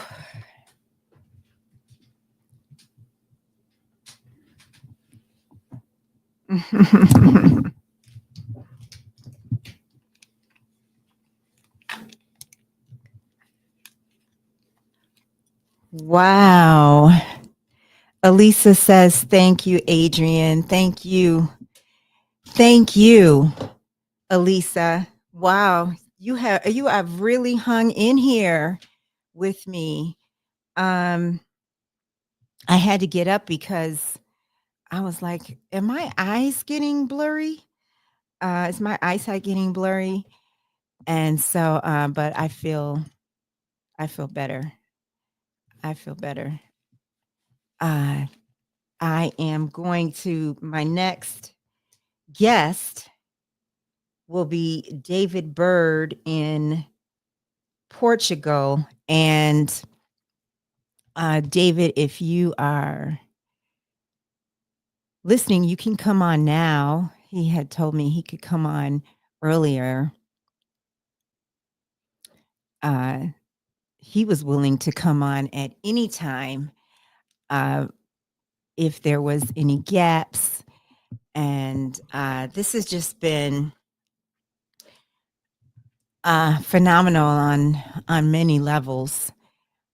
Just the support of you, Elisa, everyone I have mentioned have just been here in support of me. Stephanie and Lynetta and Melody and Sandra, and gosh, I feel very loved and appreciated around the support and the guests who have come on virtually. And one of the things that I'm doing around this podcast, 24-hour experience, is helping to raise money for Georgia Appleseed Center for Law and Justice. This is their website. I would love for you to go visit their website and see what they are about. I've been talking about them and what they do since noon Friday, yesterday, and also throughout the week and the last couple of weeks. But such an important organization, enough for me to say to you, will you please visit their website and donate and see the important work they do to help children who are underserved, to help homeless children and children in who are in need of fair and equitable treatment in schools. One thing that I have not shared, I've shared some, is, but not enough, is Let's Start Healing's tagline, which is, we have more in common than we think, and what we have in common can change the world. And it is so true. And there have been moments during this 24 hours where we haven't gone, deep into the dark rabbit hole of all that is going on in this world right now. But there have been moments that we have touched on it, and we do have more in common than we think. And it's when we can connect when we can recognize, as we were talking, Jyoti and I were talking a little while ago, and what she was sharing, when we can connect and understand that we are one, I mean, that's a phenomenal awareness that we come to. Then we know that we can change the world, because we walk around as if we don't know each other a lot of times, and we don't have anything in common, but we have more in common than we think. And what we have in common can change the world. And the way that I got inspired to actually start Let's Start Healing was through a discussion group that I was going to for many years. A little while ago, before Jyoti came on, I was sharing a lot from my personal spiritual study, which is A Course in Miracles. And so from I started studying that book and that spiritual study in 2005, but in 2008, I was going to a spiritual discussion group every Sunday morning, unless I was out of town or something, every Sunday morning from 2008 until the pandemic. It's now a virtual group, but it was in person, so powerful, because people who would come to this spiritual study are from all walks of life. I am I was looking at 448 and was confused for a second. And so they're from all walks of life, and it was really something how we could bond over, and we could come from different backgrounds, and we might even have a different interpretation of what we were reading, but we're learning from each other and bonding. And I mean, you could feel viscerally in the air this love and connection. One of my friends from that group, he used to say that the best feeling of the week for him was when it was time to leave, and he was feeling what I just said, that visceral um, love connection, bonding connection in the room. And so just being in that atmosphere with, as I said, people from all different walks of life, all different backgrounds, faiths, inspired me to want to talk to people in this podcast platform about their spiritual journey. And that's why I love talking to people. I say sometimes, I mean, a lot of people, their spirituality is wrapped in nature, and I can see why. And other people, it's, organized religion, and it just varies. And so as long as folks show up in love, everyone is welcome here. And it has been wonderful to talk to people. Uh, one of the guests that I had on since I started, very amazing, was talking about his journey in alcoholism and that spiritual journey. Another guest has talked about Enneagrams. If you know Enneagrams, this is a real fascination with this person, which Enneagrams can remind me of, well, it puts me in the mind of astrology. And but he came on and just so insightful, very insightful. Uh, all kinds of guests have been on Let's Start Healing to get to episode 184. I think this 24-hour episode is 184. So that is what inspired me to want to start this podcast, as well as really trying to convey to anyone who needs to hear it that they are not alone, and you are not alone. And the pandemic has come up in conversation, and one of Charles, top of the morning to you, my cousin. Thank you. Thank you, thank you, thank you. I'm still here rocking and rolling with the support of many around me, hanging in the comments, or my friends who were here pretty late, pretty late. So thank you, Charles. Gosh. And now I forgot what I was going to say. Oh, the pandemic.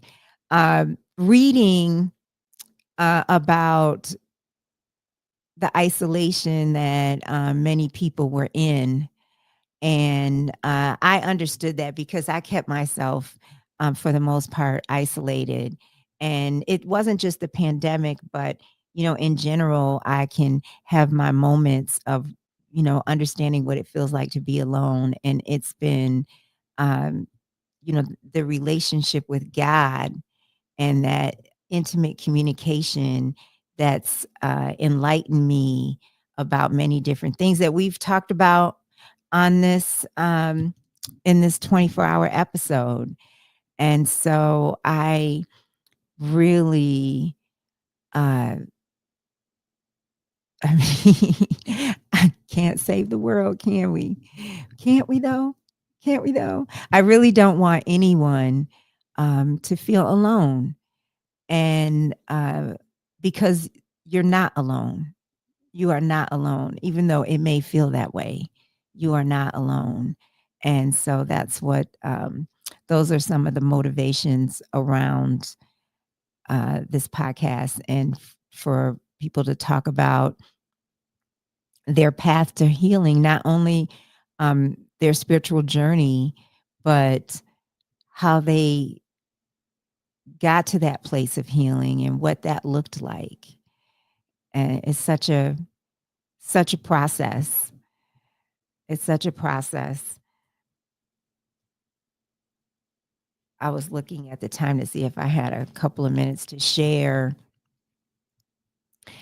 I've mentioned my mom so much because her birthday was yesterday, and part of this was in honor of her and her desire to help people in need, and sensitivity to people in need. And I remember when my mom passed away, and the pain was so deep. And my cousin was assisting with the funeral arrangements because we were in Atlanta, where I am now, and my mom's final service was in Buffalo, where she's in a cemetery, and I want to say buried, but she's in a mausoleum. And so I just remember everyone was so kind, and I thought, I'm never going to be able to reciprocate this kindness because it hurts so bad. But then the healing comes about, and then I was able to reciprocate that kindness. Hi, cousin. Hi, good morning. How are you? Good morning. How are you? Good, good, good. Good, good. You're looking good. Oh, thank you. Thank you, thank you. Waiting for Charles. A cousin Charles is on the is in the comments, waiting for David to come on, and he doesn't know that you're coming on. Oh, wow. That's going to be something. Yes. So everyone, Cheryl and I are in Atlanta, and David is in Portugal. Cheryl and David are first cousins, and I met them in 2017. Yes. And have loved them deeply ever since. That's right. And we love you deeply too. Yes, yes. Have you been able to tune in at all? No, not tonight. No. Yeah, I mean, No. I started at noon yesterday, so I didn't know if you were able to come on. We've talked about a number of different things, all kinds of things. Pretty pretty powerful. And the person who was on just before you, the guest before you, she's in the UK. Oh, wow. That's one of my favorite spots. As you know, I worked for British Telecom for almost 20 years. Yeah. Yes. Mhm. Yes. And the person who was on 2 people before her, is in Thailand. Wow. So, we've been running the gamut. And then another friend was in Arizona. I said that, he just left Arizona, he's back home in Colorado. So, we have been running the gamut. Global, global. What is, I wonder what David's doing. Well, it's only 6:30 now. It's 6:30 on the dot. Um, let me see if there's any note from him. Um, bear with me. Oh, here he is. Look at me. I'm looking around and he's right here. Surprise. Hey, cousin. Hey, Hey, cousins. Hey, cousin. cousin. Hey, how are you? Best day of my life. That's Yeah, a blessing. Yep, every day. yes. I'm so happy to have you on, and I thought it would be wonderful to have Cheryl on as a surprise Hey, as well. surprise. And have you had a chance to listen in over all this time? Well, it was overnight. I know you've been up for like 3 days, but it was overnight here. So I peeked in and I heard some deep spiritual conversations. I learned about chakras that I didn't know because I'm like the least spiritual person in the world. So this should be interesting. I find you to be it's so interesting that you say that because you're so deep and both of you are. And so I see you as a spiritual person. And Well, thank you, I yeah. guess. What time is it there? It's 11:30 It's 11:30 a.m. Yeah. a.m. Okay. All right. And How are so you holding up, by the way?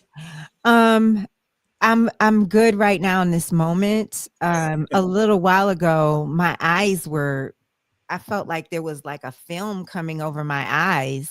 I was like, "Uh-oh. Uh-oh." So, I got up and I'm okay.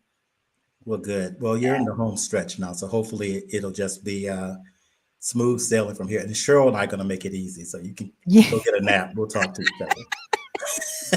Yes.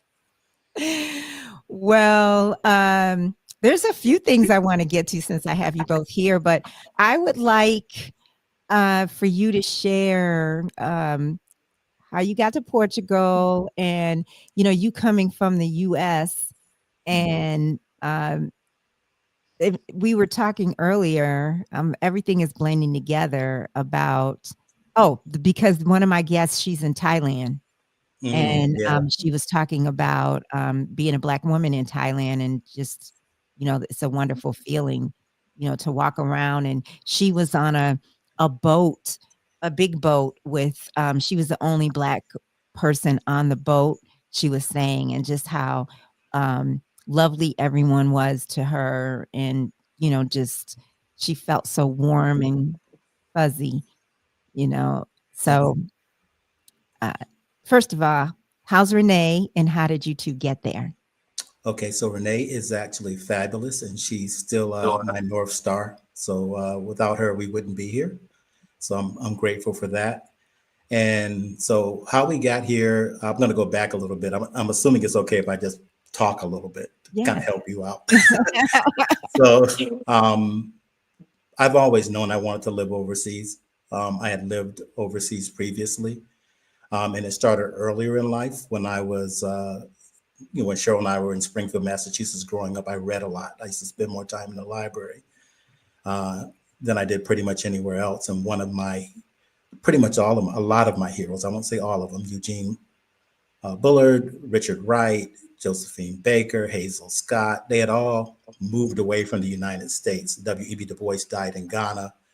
Some of them had moved to Paris. And so I probably romanticized it as people finding liberty, our people finding liberty abroad.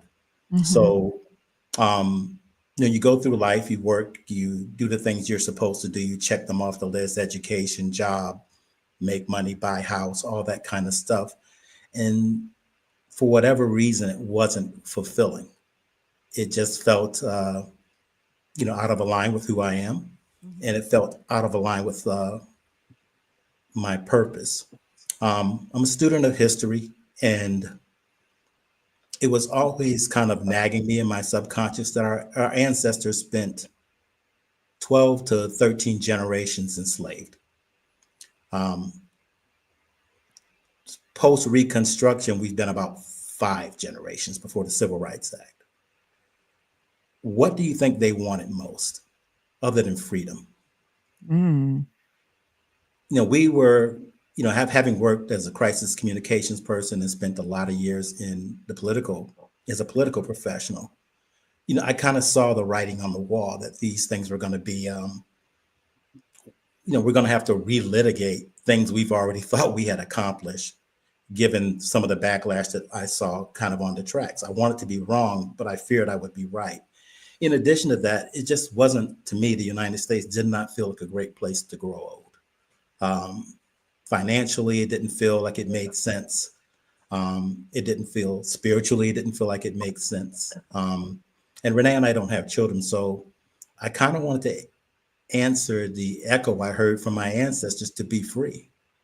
To move anywhere I want to, and to be free to not have to ask for my freedom or my right to speech or my right to exist or to fight marginalization or erasure. So the answer for me was to start during the pandemic. I was only working on the one television show I was executive producing that was on the now defunct Black News Channel.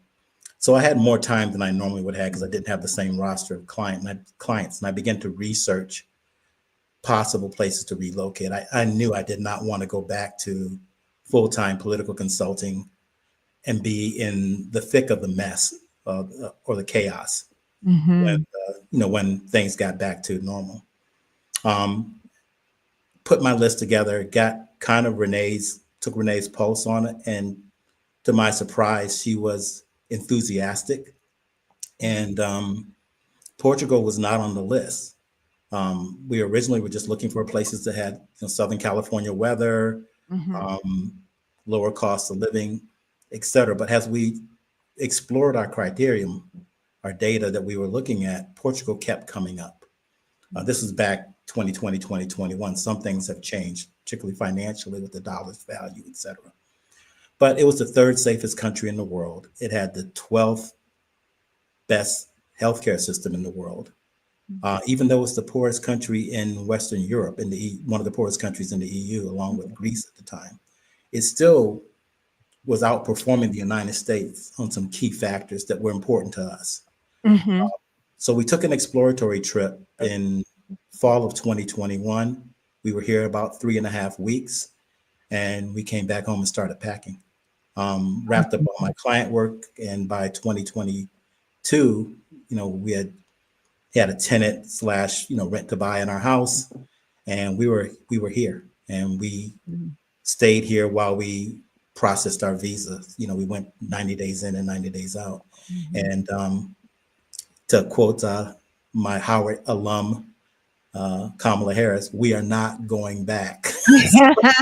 You are not going back. We are not coming back. Just for family and friends. Other than that, au revoir.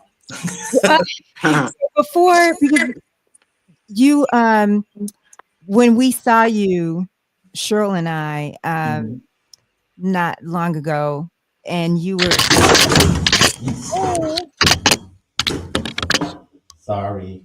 Oh, that's okay. You all right? Yeah, just the table fell. I'll get it back together in a second. Oh, no problem. While you're doing that, I will say, literally was the second.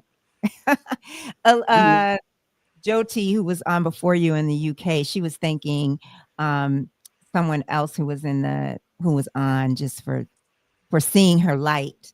Mm-hmm. You know, the light inside her in the comments. So I wanted to mention that.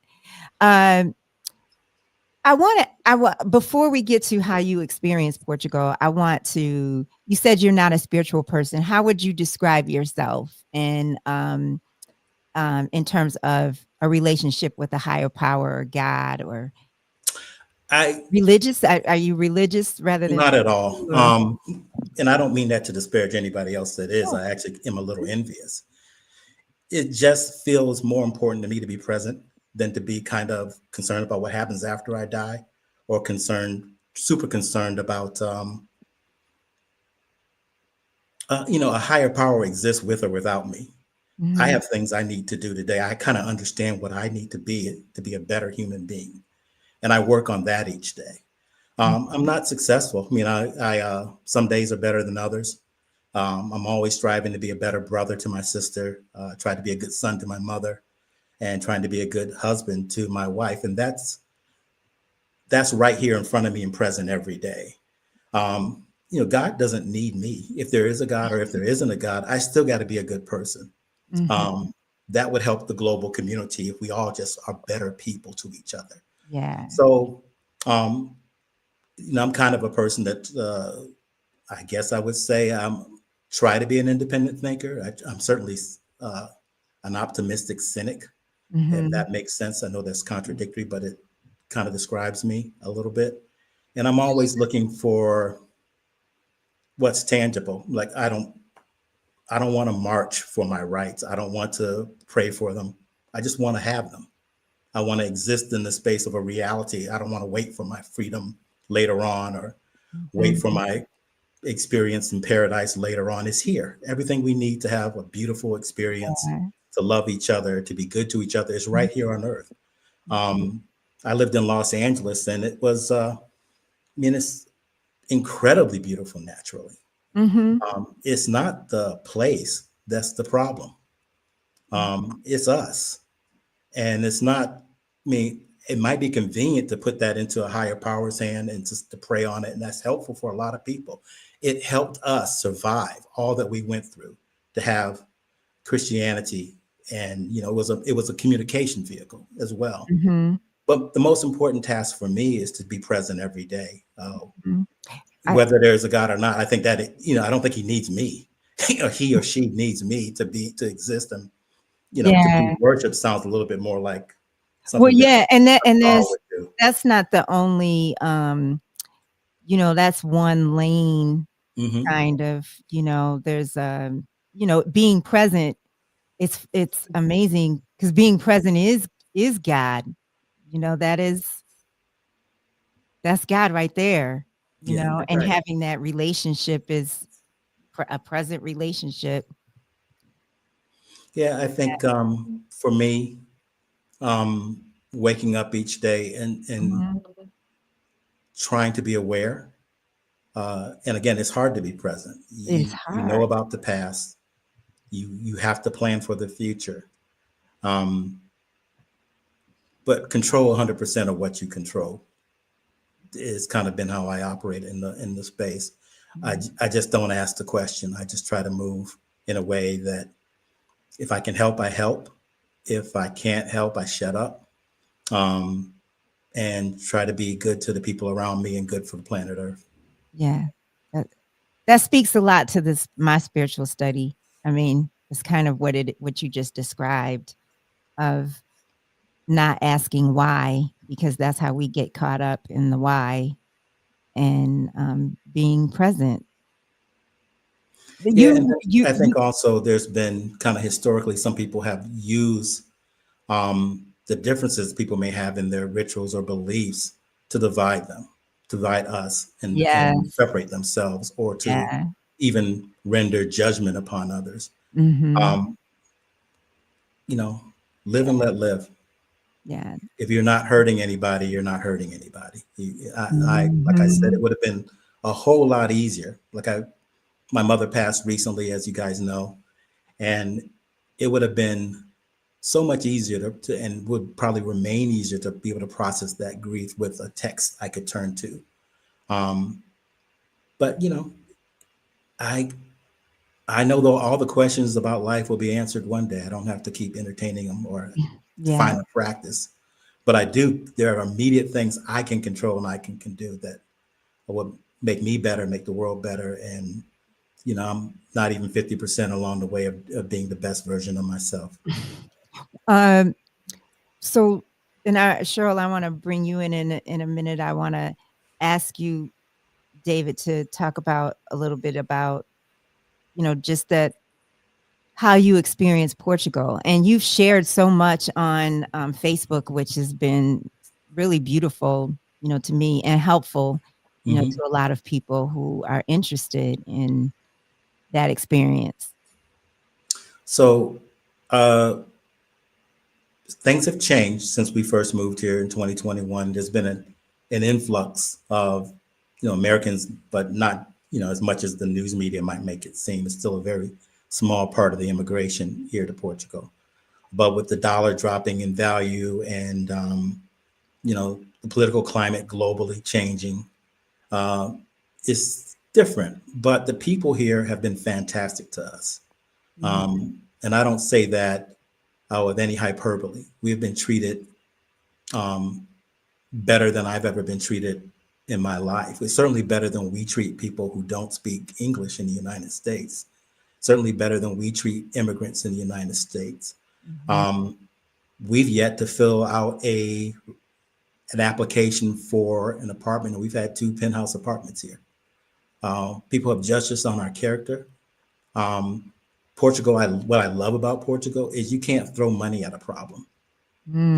Portuguese people, saying you're going to pay them more or pay them extra won't solve a problem. You just have to be nice. Yeah. People don't really, they're not overly focused on being consumers. They're not overly focused on accumulating wealth. And maybe because they went through a dictatorship that just ended in 1975, they're a little bit more respectful of not being judgmental, particularly in public. And it just feels like for us, and we live in southern Portugal, we're not in Lisbon or Porto, one of the bigger cities, but it feels, at peace. We're probably treated less as Black people here and more treated as Americans. I remember you saying that. And I also remember you saying that, tell me if I'm making this up, that you didn't realize the weight of what you were carrying. Did you say God, that? Yeah. So I don't think most of us do. I mean, I don't think just what I said, that generational desire to be free and the constant requesting of it, not demanding of it or not existing in it. Frederick Douglass had a great quote about power concedes nothing without a demand, but power never concedes to the point of equality either. If you're asking to be equal, you will never be equal. You just are. And we've always been in a state of requesting in the United States. And it's left us a little bit different than, say, the people that in Africa were colonized, but they were on their land. They maintained their culture and language for the most part, and they advocated for and fought back and got their freedom. We've been nomadic in our own identity. In that regard, we've experienced kind of a latent post-traumatic stress syndrome that we probably just carry in our blood. I mean, my mother and father advocating probably just for us to be safe, were subtly teaching us how to behave around white people or how to behave in certain situations. Because when they grew up, it could get you killed to speak out of turn or to talk back on the job. And growing up in the North, as Cheryl and I did, we didn't come from deep Mississippi like my father in the 40s and 30s, or like my mother in North Carolina. So we had a different desires and different goals in life, just as the generation following us does. When you get somewhere where you're not walking into a store and worried whether or not someone's going to think you're a shoplifter, or you're not modifying your behavior so other people can know that you're not a threat to their safety. Yeah. You're not code switching. You can talk, you can be who you are. you realize that you're shedding a lot of baggage. It might be one way to describe it. Spiritual shackles might be another way to describe it. Mhm. But what you are is you're living your ancestors' wildest dream. You're discovering what it means to truly be free. And it can happen anywhere where you're not in the experience that is traumatizing you. Just like, a good friend of mine, uh, Asha Wilkerson, who lives and runs a wellness center in Lisbon as a Black woman. She was here visiting us, and we talked about it is very akin to a domestic violence situation where someone may not feel they can leave, that they want to have that person change, or they want to earn that person's love and respect, or they feel too invested in the relationship. But it's not until they liberate themselves sometimes from that experience they realize how much it was holding them back and holding them down. My wife and I, especially in the first year, had many discussions about how we were surviving some of the PTSD and just beginning to heal ourselves from what we went through in the United States. And it's all microaggressive, passive aggressive, and it's soft targeting. It's not, we weren't afraid of being lynched, like in the Walter White era of the NAACP, but we certainly understood the classism. Yeah. I had to accept that I was going to walk and step over men that looked like me, who sometimes had served their country in the military, who were homeless. I had to accept that 3% of some professional jobs in the United States would get a backlash if it went to people of color. It's just, even though we're 13% of the population, Yeah. I had to accept that we were going to be a larger majority of the incarcerated folks, that laws are going to be applied differently. And at some point, all of that, there's an attrition on your soul, whether you want to admit it or not. And you may not even understand it until you put your feet in warm water Yeah. on another shore. Yeah. Wow. That is spiritual. There's an attrition on your soul. Yeah, I think so. And we have friends that have moved to Ghana. We watch people that have moved to South Africa, to Johannesburg, to Brazil, to Thailand, to Vietnam. Sometimes just being out of the space where you are experiencing all these microaggressions. It matters that you read that somebody is taking down the picture of Jackie Robinson in the Pentagon. There's a subtle helplessness that you can go on Facebook and tweet about it, but you can't stop it without direct confrontation. That matters. So we're here and we're not going back. Cheryl, how would you describe your relationship with God? I describe my relationship with God as, I understand He created me. He has a purpose for me, and I rely on Him to guide me there. And I have never let anything stop me. And there have been time points where people will say, you can't do certain things, but because of the freedom God gave me, I did it. I told you I worked for British Telecom for almost 20 years. I was the first woman, not Black, woman in a technical capacity they ever hired, 1996. I walked in there not trying to get a job, walked in there trying to figure out if this is a place I want to work. And when I left out of there, they were very confident with who I wanted to be and who I am. They offered me the job. I wasn't there to say, oh, I hope I get this job. But there's many times in my life, if it wasn't for my connection, my fellowship, my meditation with God, and understanding what He made me be and who the character of God is, I wouldn't have had accomplished any of these things. Okay? I look at several things in my life. I look at, I didn't go to a college. So for me to go as high as I did in British Telecom and to work as many different places, Sprint and other places like I did, it had to be God that opened the door. And it was for me to walk through it. Yeah. And so when I look at certain things, I realize I can't count on people. One of my favorite scripture is in Psalms 118:8, to put more confidence in God than man. And I think a lot of times people tend to put more confidence in themselves as well as other people to get what was already yours to get before you were born. So I'm not trying to get anything. All right. Yeah. And so I see my relationship with God very much a connection. Mm-hmm. I hear God quite often. I walk up to people sometimes, they don't know me and I don't know them. And I would give them a word from God and they would say to me, I know it had to be God. Not because I said it was God, because they knew there was no way in the world they knew I would know it. Yeah. And there is something bigger than me. And when I go out each day and I look at walking and seeing the creation of God, there's no way man could have done it. So I know that. Yeah. And there's no way a man can maintain it. And anytime man tries to put their hands on anything to maintain it, as we see, it becomes junked up. That's why we got this type of climate and unrest. And I find rest in God and I walk in that. Yeah. Thank you. David, what brings you, even there, just in general, what brings you peace? Like on an average day living there, what brings you peace?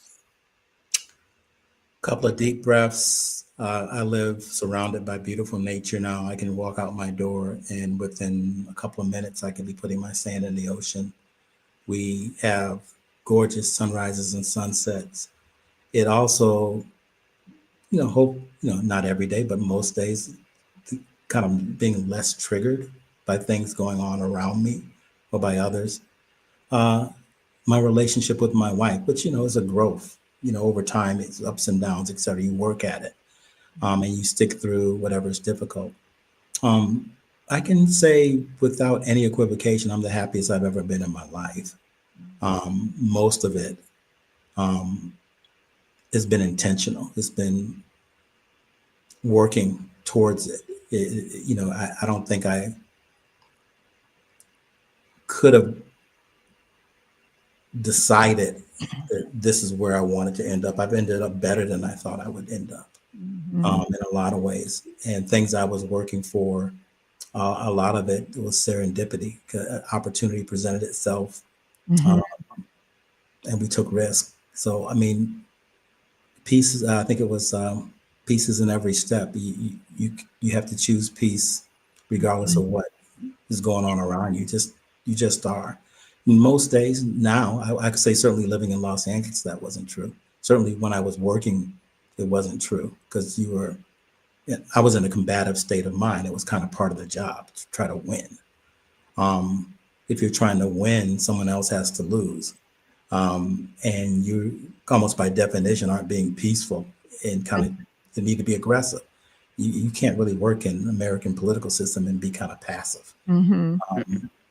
So, whatever kind of introvert and low key and soft personality I had, that went away when I like winning. But here, life is good. Did you imagine that you said an opportunity presented itself. Did you imagine, even though you knew that you wanted something more, that you were going to, say 5 years before you moved, did you imagine that you would retire and, at some other city in the US or retire and be in LA or At one time we thought we would move to Santa Barbara. We loved California. Yeah. It's beautiful. You've been there. It's Cheryl, you got married there. It's Yes. It's a beautiful place. It's got the best weather probably in the world. Mountains, ocean, all that stuff. So we thought, maybe one day we'll move to up the coast to a quieter town and spend $5 million, some crazy amount of money on a house. and spend our days there. That just the work to get and accumulate and save that kind of money when you're paying a lot of money to just maintain what you have. It just wasn't realistic for us. It was going to be out of reach. I was either going to have to work past my go years to a point where I was just going back and forth to the doctor in order to be able to accumulate that kind of wealth, or it just wasn't going to happen, and we were going to end up in a situation where we were going to have to scale back our life to not what we wanted, but what we could afford. So just doing the research, I just found out that we could get everything we wanted. It just wasn't going to be there. I mean, the United States is a great place to earn money, but it's not a great place to spend money. And it's certainly not a great place to grow old anymore. And you mentioned that, which I didn't realize this was a thing until you brought it up once before. When you had like a 90-day window for how long? Would you describe that? So the process for getting a visa, it takes a little while. So a U.S. citizen with a U.S. passport can go into the Schengen, which is a collection of European countries. You can spend 90 days within the borders of any of those countries, but after the 90 days, you have to leave. So it's 90 out of every 180. So we used that to probably have the greatest adventure of our lifetime. We no longer had a residence in Southern California.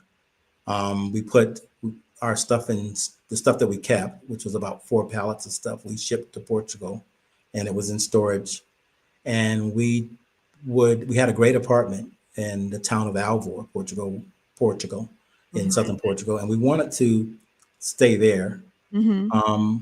But we'd have to leave every 90 days. So luckily our lease was what was called a winter let. So it ended in the summer anyway. And then we could come back in the fall. So we did that for the first year and a half. And during those 90 days, we visited just under 30 countries. So it was talking about restoring your faith in humanity and kind of building back your belief in people and your belief in God. If you ever was equivocated, is just go talk to some of the people in Morocco or Tunisia or Japan, and 99.9% of the people in the world want to live in peace and are respectful of each other. And they just don't happen to be in charge of the governments. So it was a healing process. It was educational. It was beautiful. It was delicious. Some of the best food, we still talk about some of the meals we had and some of the places we visited. And quite honestly, there are people that don't live anywhere. They just travel full time, that are retirees. And I think we would consider that if we didn't have the cats and, maybe later on in life. But we certainly are conscious that today is not forever. And that at some point, we will slow down and have to settle down. But seeing as much of the world as we possibly can has been a beautiful thing. Wow. And we've used 90 days in and 90 days out to do that. Now we are full-time residents. Right. And that took like almost 3 years, or? No, when we delayed the application process, waiting for, our home to close. And then we had to go redo some of our marriage certificate. And I had to go get a copy of my birth certificate in Massachusetts. So there were paperwork we had to do in the United States that probably took about maybe 6 months before we actually submitted our application. You have to do it in your home country. So we had to apply in San Francisco since we lived in California. And we did that in December of, don't get me lying about the year, 2020, whatever. And by May, we were approved. You have to have a certain amount of money in the bank. You have to show that you're not a criminal. You don't have a criminal record. If you do, there's a ways you can appeal, but you do all that stuff. You get an FBI background check. You submit it to the Portuguese embassy through a company called VFS. It can be a little tense waiting, and it's a little slow. Then once you do that part, you still got more administrative stuff to do here in Portugal. You have to then go get fingerprinted, ID'd, and get photographed for your actual Portuguese residency card. Yeah. The next year, you have to spend at least, I think, 180 days in the country to establish residency. Then you start filing your taxes, and you renew your residency every 2 years until I think the 5th year you can apply for permanent residency. I think. Wow. And that changes. They've been tinkering with the law a little bit, both to incentivize and kind of discourage immigration. Cent says, "Good morning. I'm with y'all in the comments." Hey, Cent. Have you all made many good friends? Does anybody have their phone on? I like hear some back. No, I don't. Do you? I hope not. I'm on my phone. Yeah, and that shouldn't make a difference, though. If it helps, I don't hear it. So Okay. yeah. So I was. You know what? I know what it is. It's me. Before you came on. Hold on. I think it's me. No, it's not. Well, let me get out of here just in case. Okay. No, it's not. I don't know what that is. You guys, you don't hear it either? No. No? I don't. Yeah. Okay. Hold on. Oh, they can hear it. Listeners can hear it. Is it like a buzz or a bing or pinging? It's like somebody has their phone on. You know, like, so if somebody was standing here beside me and had their phone on, then you would be able to hear it. And well, let me mute and see if you still hear it. Cheryl, can you hear me? I was on mute during the whole time you was talking to see if it was me, because as you may not realize, my background is telecommunications. So what I did was I was testing it out, and you still heard it even though I was on mute. Right. So I think it is something. David, can you come back? I can. Did you hear it while I was muted? No, we heard it when you came back. Okay, so it must be me. I'm not sure what it is. Yeah, I don't have a phone here. Okay. That's bizarre. Yeah, I don't know. Um, Maybe it's just the Portuguese government finding out that I'm talking about them. I was going to ask you if you and Renee have made good friends there. You know. Yeah, we have. We go back and forth to Lisbon. We have friends that we kind of consider family. We've had so many visitors that when we're home, it's like we run an Airbnb and don't get paid for it. Pretty much every 3 to 6 weeks, especially over between spring and fall, we've had people come through. In addition, there's a group called Black in Portugal that is a Facebook group. Yeah. And, they held events, and we've gone to a couple of the events, New Year's and Thanksgiving, et cetera. And we've made good friends out of that. And then we've had friends, people that we know at least, move here. Yeah. I'm going to try something to see if that will help. I'm going to move away from. And I think well, I was about to say I thought it stopped, but it didn't. Yeah, I don't know what it is. But yeah, we moved away from. We moved up to the south, from the south we live in the south, so we go up to Lisbon periodically.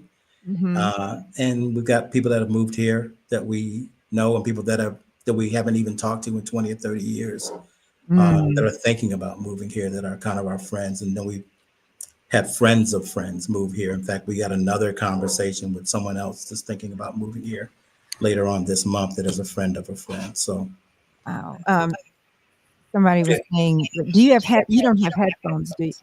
No, I don't have. I took the earbuds off actually, so I really have no idea. Other than the only thing I hear is the fan of the laptop. She but said, that's not a phone sound. Turn his speaker. I don't know how you can turn your speaker.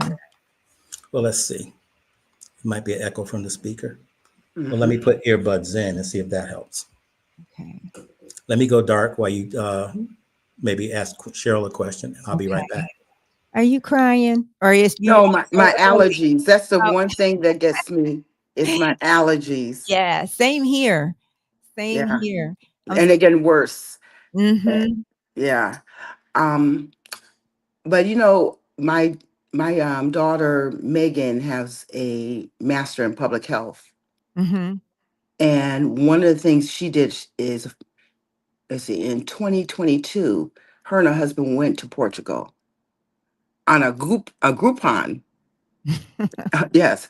And she was surprised because she thought that this Groupon was not going to give her the quality of a higher quality, and it did.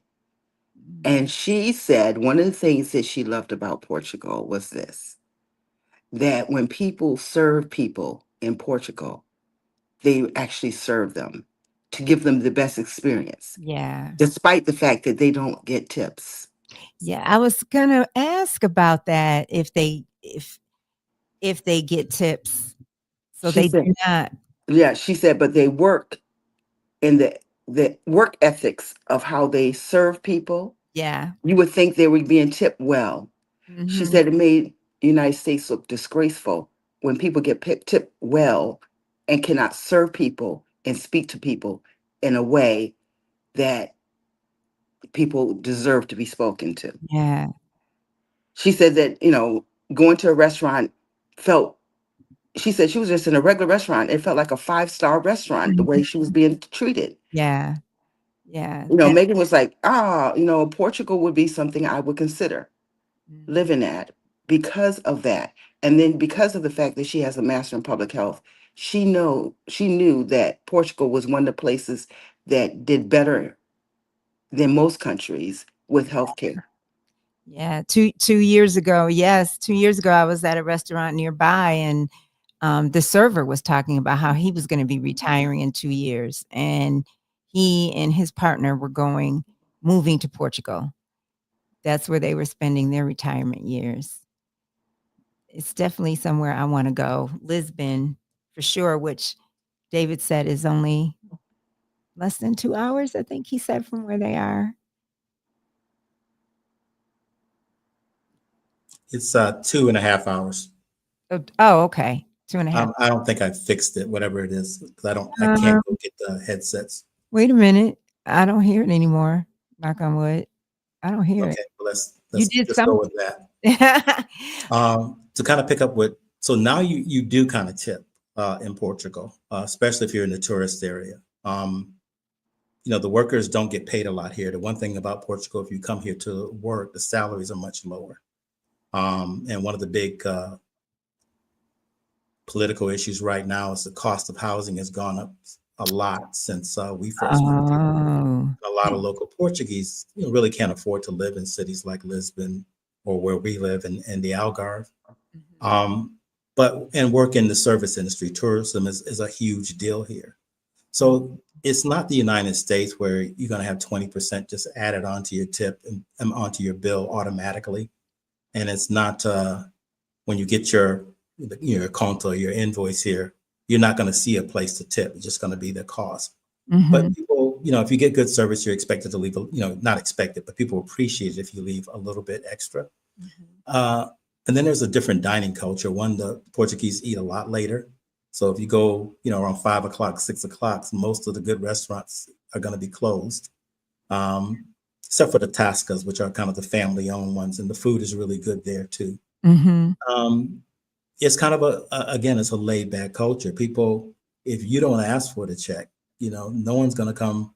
They'll let you talk the rest of the night. In fact, I can think of at least 3 occasions where we were in Lisbon or even here in the Algarve where we were there and the restaurant was closing and they were like, go ahead and stay as long as you want. And they went and fixed their meals while we continued to talk. Again, people are, wow. I have had friends come and they're like, wow, I can't believe this restaurant is closed with all these people around here. I would keep that thing open 24 hours to make all this money. It's not the most important thing to people in Portugal. What's the most important thing is their family time. So and the quality of life. Do they close during the day for? Yeah, it's like between restaurants close between 3 o'clock and 6:37. The good ones. I mean, the tourist ones are open, but typically if they're open, they're in a heavily touristic area. Sometimes that doesn't mean they're always bad, but they're probably not as good as the ones that are closed. And then when they open back up at 7, they usually will stay. They'll probably close the kitchen around 11, 11:30, and sometimes sit there to 1 in the morning, midnight. Goodness. Yeah. Goodness. Have you ever heard of Mooji, Mooji in Portugal? I have not. Okay. I was just wondering, he's a spiritual teacher we were talking about earlier, and he's somebody I really would love to see. And I think he's definitely in Portugal. I want to say Lisbon. I want to say. Well, I do know that a lot of wellness, spiritual yoga retreats, like Costa Rica, Portugal has become a destination for them. And people are coming over as groups to be taught that. And there are a lot of people here from the continent, from Mozambique, Angola,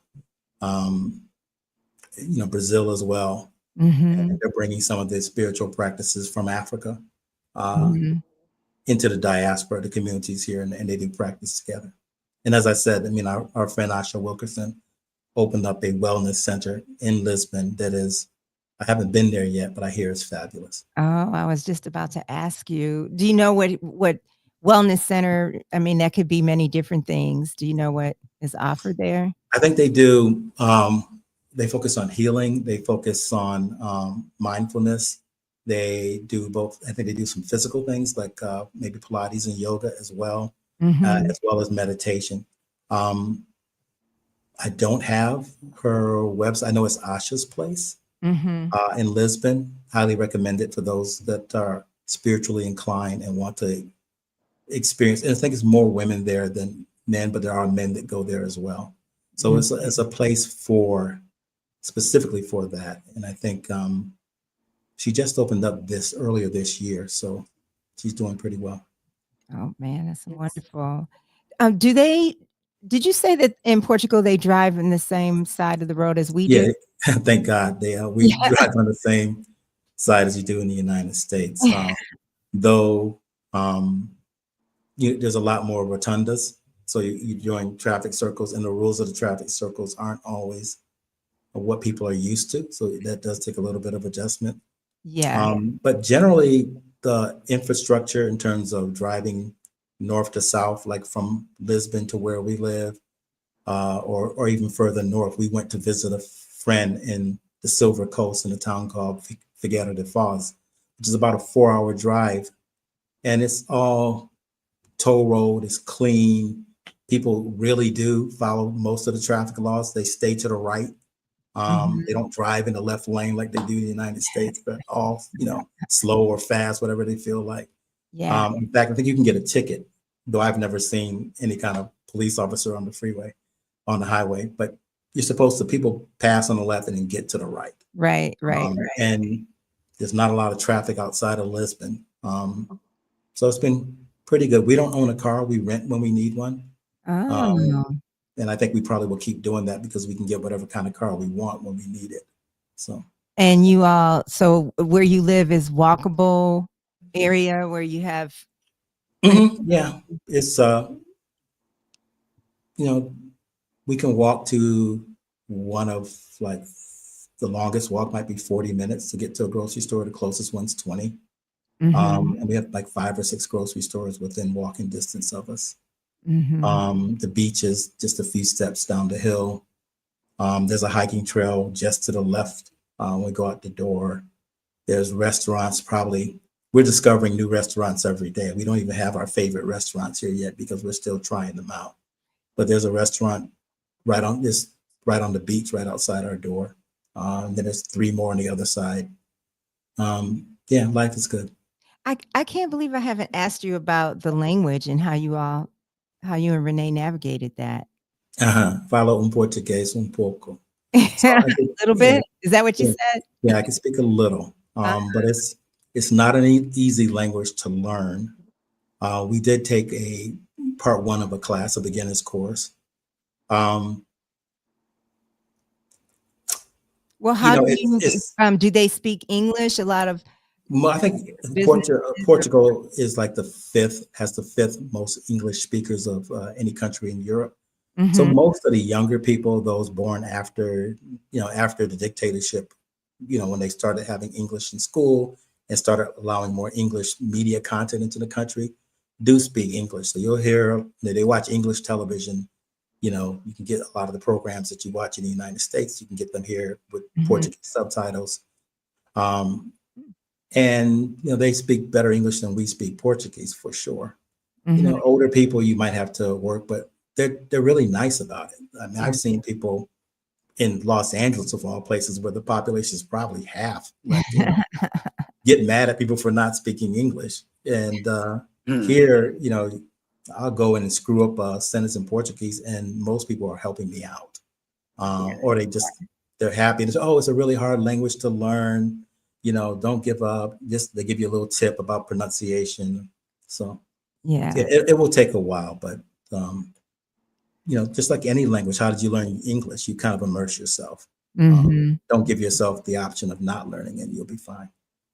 Are you going to go visit Cheryl at some point in time? Oh, Portugal? Mhm. Oh, yes, I'll come to visit Portugal. And it's for many reasons because um, Portuguese is a place I wanted to visit because I had Portuguese friends in Massachusetts. And in Massachusetts, they have different sections where there's the Portuguese, the Greeks, the Puerto Ricans, you Balkanized. know, yeah. And so based on that factor, you know, when I would be around my friends, I got to be in their environment and I enjoyed it. And so most of the time when I travel, I went to places where it was familiar territory because I had friends in Massachusetts that were that. I wasn't just in a community where I had people that just looked like me. It was Mhm. very diverse. So Yeah. that's why it was very easy for me to blend in very well in a global environment where working for British Telecom, where every day I spoke to somebody from another country, Yeah. countries that I never even heard of before, you know, and found out how they live. And I was interested in how they live because there's a common denominator for everyone. As David said, they want peace in their life and they want quality. And for some people, quality is being able to rest and feel comfortable just being themselves. And for some people, quality is how many things I maintain or materialistic things I acquire. Mhm. Yeah. Yeah. Back in the 90s, I lived in Zambia for 16 months, and British Telecom was very, very present in Zambia. Wow. What was Yeah, that all around the world. experience like? Go I was doing. They were having their first Democratic election back in 1994, 95, I think it was, Mhm. and I was there as a political consultant for one of the candidates. So it was. Yeah, I wasn't one of those people that grew up kind of wanting to go to the motherland, so to speak. But Mhm. I was very happy that I did, except for I have kind of a serious spider phobia. Which their spiders were considered good luck because they eat mosquitoes and mosquitoes cause malaria and Mm. tsetse flies and all that stuff. But for me, it was horrifying to see Mm. a hand-sized spider on the wall of Oh a my door. God. Are you Yeah, serious? Yeah, and I'm saying that because spiders are everywhere outside. yeah. Eventually you gotta sleep, so you kind of just get used to They it. were But it big was like that? they I were mean, huge. not exaggeration. No, they were Oh, long-legged and I guess they were mostly harmless, but they were still horrible. They were horrifying to look at. But the people in Zambia, they were former British colony, and they, were fascinated by Black people from America. yeah. There were some odd things there. They loved country music from the United States because of the storytelling, Yeah. and they were going through from a dictatorship to a democracy, and Mhm. we had done some folks that I worked with had done a little bit of work in South Africa, and had worked with the now defunct USAID, and they knew about us, and invited me over to manage that camp. Will help manage that campaign. Wow. Going back to Portugal, she brings up Portuguese Love, Tina Marie. Great song. Yeah. Haven't heard that one here yet. Yeah. Wow. So you at this point in your life, I know you're retired and you are enjoying life. Do you feel like a calling in addition to that, or that is the calling? Like a higher. I struggle with having worked pretty much all my life in public advocacy and public service and crisis communication. There's a part of me that wants to,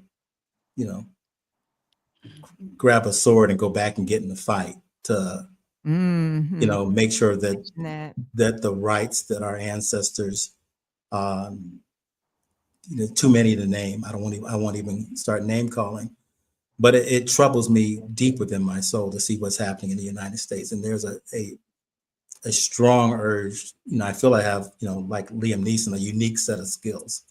And I feel like I could go in and make a difference. And part of me is like, you need to squabble up and go back there and get into this and show them how it's done. But then the other part of me is like, why am I so eager to go save a system that didn't always look out for my best interests? Maybe this is an opportunity for a different kind of change, for people to see it for what it is, and maybe something better will come out of it. So my place right now is to live my ancestors' wish, to honor them with love, and their greatest desire again was to be free. At least I believe that was. So I want to explore everything freedom has to offer, and be, if I write, I write, but if I don't write, I don't write. If I have projects that I have people were working on, that some entrepreneurial ideas, but it's what I want to do. It's no longer like I need the money or this has to be successful, or I don't think that way anymore. Yeah. That's freedom. It is. Yeah. I'm kind of the way I was before I was born. Yeah, I'm good. Yeah. And Portugal's not for everybody. Some people, I have friends that have moved to Panama, and Portugal may not be for us forever. We may move again.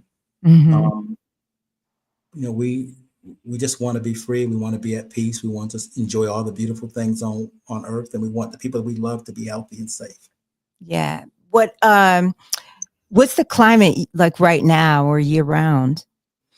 Where we are, it's pretty much like Southern California. It's with a little bit more humidity, but it stays fairly warm all year round. So you might have a couple of weeks in the 90s in the summer, but most of the time you're between 70 and 80. And during the winter, though, last year was a bit of an anomaly where it rained. I think they had their heaviest rain in 30 years. We typically get about 300 days of sunshine down here in the Algarve. Wow. And the most you might have to put on is a hoodie. And we're going to Germany and to visit in December, and it'll probably be the first time I've had a winter coat on in years. You've been there already? No, well, have I been to Germany? Just through there. I haven't been there to like spend any time. Yeah. Wow. Well, you guys, you're I didn't know that you weren't I see you as a spiritual person, and you said I do. You're looking at me like you did?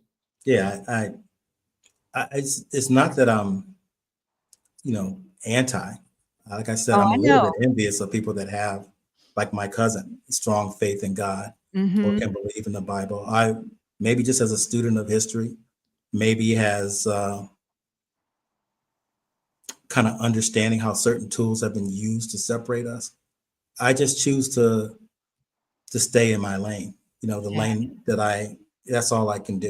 I mean, I could worship, I could practice, I could believe, I could heal, but I try to do that anyway. I just try to be the best possible person. I think that's the best contribution I can make to society. I don't know how anybody else should live.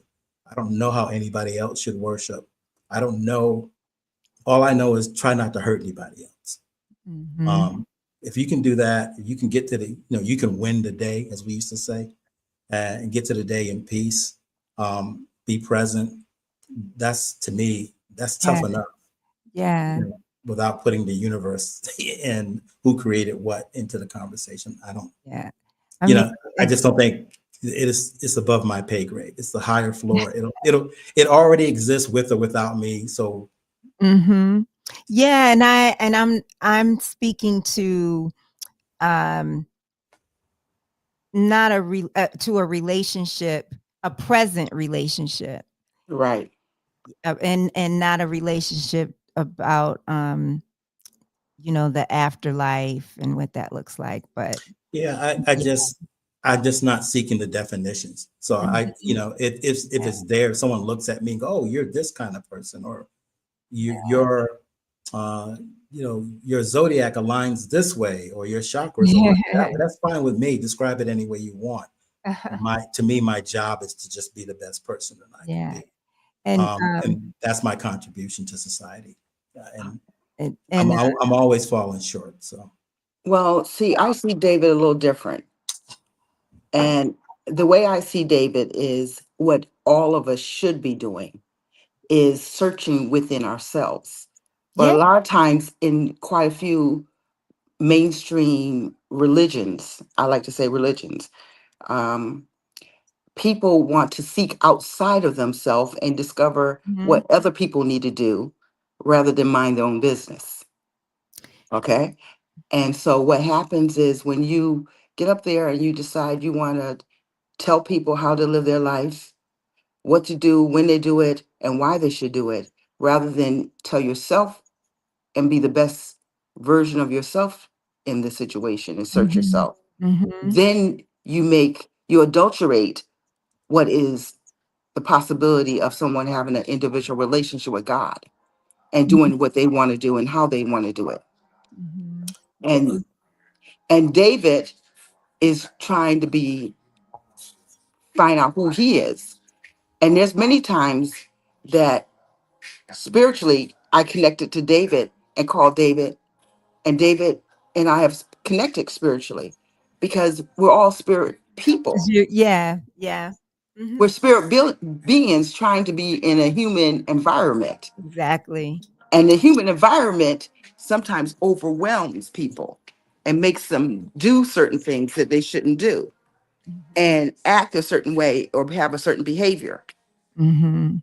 And all of us, it's not, people put so much concentration on what's going to happen afterwards. Well, what you're doing right now matters. You have Mhm. to be in the moment. One moment you're here, the next moment you're not. Yes. And so you got to learn how to be So in your element right now, not mhm. tomorrow, Right. right now. Right. And well, first of all, I want to say Jackie's here, Jacqueline Drumright, saying Grand Rising, love this, win the day. She's enjoying the conversation. But I want to add one thing to what Cheryl said, if we have time. mhm. My mother had, call it what you will, I don't know what to name it, but she had a natural instinct to know when something was wrong with me, whether or not I called her, told her, or she just would know that, we weren't like we checked in with each other once a week.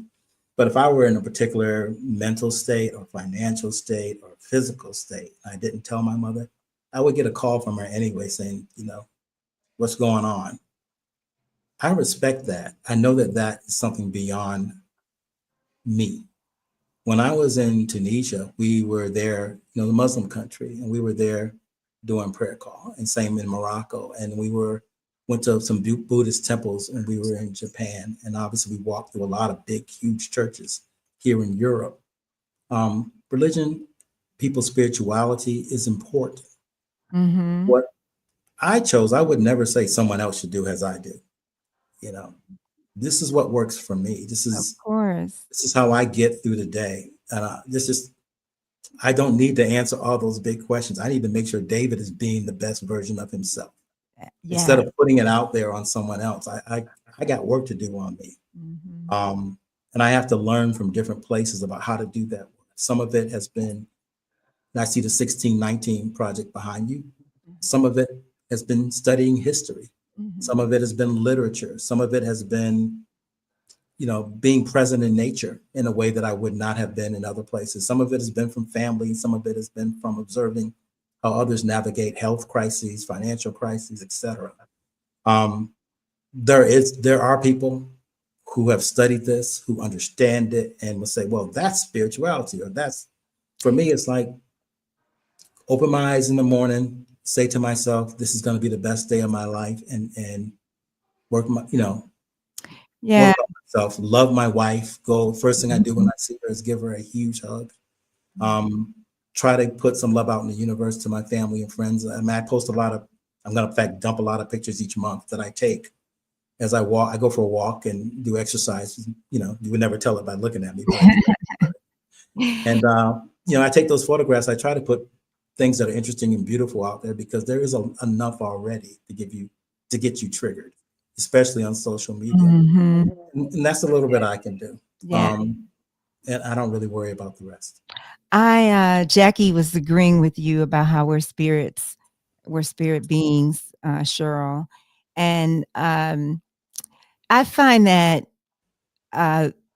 people have different definitions of spirituality, and mine is a relationship, relationship with God. And but what you were describing about yourself, that was what a lot of my guests over these 24 hours almost were talking about, the same things. So, and the relationship, like when I say spirituality to me is my relationship with God, to me, you're talking about your relationship with presence, being present, and that is God, so it's, it's semantics, really, because, and you're talking about doing the work, and you are doing the work. I mean, we were talking about, like, in previous conversations, and I always talk about the importance of doing the work. That's all I want, is to be the best person I can be. And I believe that, we are here to serve each other, and I just, I'm okay being humbled by my ignorance. I don't need to know the answer to every question. Can I ask I don't have to explain how the universe got created. That's fine. Can I ask you if you're comfortable sharing? If not, tell me no. I was just wondering about your process. You lost your mom recently, and actually before you all came on, before Cheryl came on, I was talking about my mom and the loss of her, and just the love that I was getting.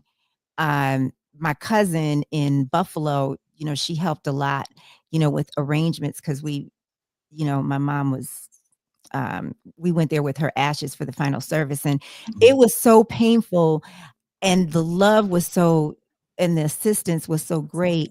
And I felt like I will never be able to help somebody through this process. Like, I feel like I should give back, and I felt like I'll never be able to help anybody do this. But then, of course, the healing comes, and, I can be there for someone in that way. And so I was just wondering how you are. It's very new. And I know your mom had been ill, but I was just wondering how you're doing, and what that process of grieving is like, if you can describe. Yeah, who knows? I mean, it's every day is different. Your memories can get triggered by something as simple as, walking past a playground and you see a slide, and remember that your mom used to take you there when you were 5. I had a little bit. I mean, we all know that our time will come and we'll leave this dimension at some point. I kind of knew when my uncle, Cheryl's dad, passed, that my mother would probably pass soon. They were twins. Yes. And I started, in a way, grieving deeply then. The hardest part for me hasn't been that she transitioned. It's one that she didn't get to come here. She was planning to come here to visit, and she had gotten her passport for and gone through a lot of hoops to get it done. And she was supposed to come in December for Christmas, and she got diagnosed. And just as we were about to buy the ticket, she got diagnosed with stage 4 cancer in October. So we put that trip off, remain hopeful that, well, it's going to happen in the spring, and it wasn't meant to be. I would say that the grieving process is as much mourning your own passing as it is the passing of someone you love. It's trying to replace sadness with appreciation. Like my mother, and I think I told this story online. My mother had me as a single mother, and when she was going to her, this is 1960s Massachusetts, she was asked if she wanted to give the child up for adoption. That she was told that she could, they would take it away and she would never have to see it or know it, what happened or anything. So I'm here. I know my cousin. I know you because of a conscious choice my mother made. I look in the mirror and I see my mother. We're not that dissimilar. I look like her. So it's been, you lose your mother once, but it stays with you forever and it reshapes you. So probably the deepest desire I ever had for a God or a religion has not been, for heaven. It's not for me, it's for my mother. And, and other people I love that have preceded me. I want there to be a heaven for them. Because she believed. And so I hope there is. But as far as the process, I don't have one. I wake up each day and again, try to be in the present. And some days are better than others. But I understand that you can't hurt if you didn't love. That. Yeah. But, I always wish that, you wish things could have been different, but it is what it is. And one day, it's been informative about how I want to leave the earth. I don't want it to be, when my time comes, my wife and I talk about this all the time. We definitely feel like we need to live while we're alive, because my mother spent probably the good last 7 to 10 years of her life back and forth to doctors, this diagnosis, that diagnosis, watching this ability go away, watching this restriction come on. It's hard to be happy. And all you have left is your faith at that point sometimes. I've tried to learn from it, and I've tried to, her last words to us was, y'all be good, to my sister and I. And I tried to, I had some work to do in that regard, so I tried to be better. Come on now. We can get some people on this call who know me professionally. Like describe me as, the dark side of the moon. So. Jackie says to you, David, your simple daily intention of being your best self is a refreshing reminder to us all. No, thank you. If I could just save one child, just kidding. It's yeah. Like I said earlier, our ancestors really, really, really went through a lot to be where we are right now, and still be asking, still be striving to get some things. Think about it. We've been enslaved in the United States 3 times longer than we've had marginal freedom. That's right. 3 times longer.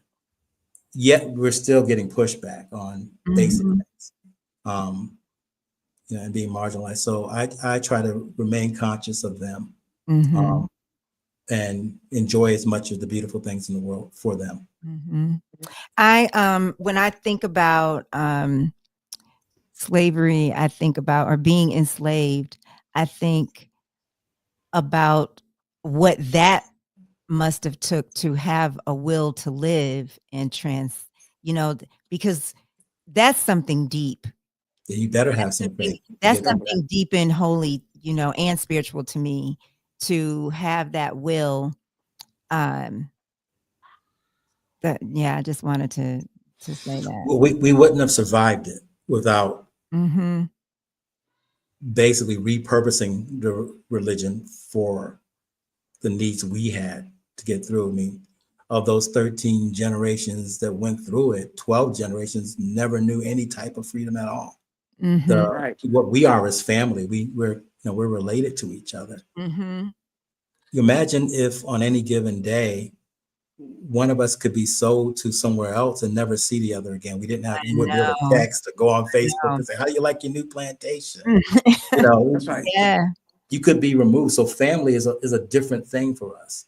The art forms are different for us because they were a way of not just entertaining ourselves, they were a way of keeping us spiritually lifted to get through the next day. And then we maintained some kind of hope. We were, outgunned and outnumbered in some respects. Certainly, we didn't know to what, we were outplaced. We were out of place. We were, had to figure it all out from scratch. Yet here we stand. It's a miracle that we're here at all. And a lot of that has to do with spirituality and faith. Yeah. And hope and the unseen. You didn't know. Exactly. There was no home to go to for a lot of folks. This was it. And I don't think it's Christianity that was, imposed that they, cling to, it was something deeper than that, to me, in my view, it was something deeper than that, to that they connected to the unseen, if that's the way you meant the unseen, something bigger than themselves to have a resilience to live and continue on and, just not give up. Yeah, every once in a while, you'll encounter somebody in a conversation about something historic like the Civil Rights Movement or the pre-Reconstruction era before the Civil War. And you'll get kind of that, if I would have never put up with that kind of stuff. Well, most of us don't realize it was a minority of people that really got engaged and advocated for the masses of people to be liberated. There was, the first meeting of the Montgomery bus boycott had only 5 people in attendance. Most people who lived in the South stayed at home. It was too dangerous. It was too threatening. A lot of what they clung to was the knowledge that and the spirituality of there's got to be something else. And I have to believe I've got to get through this. I've got to survive.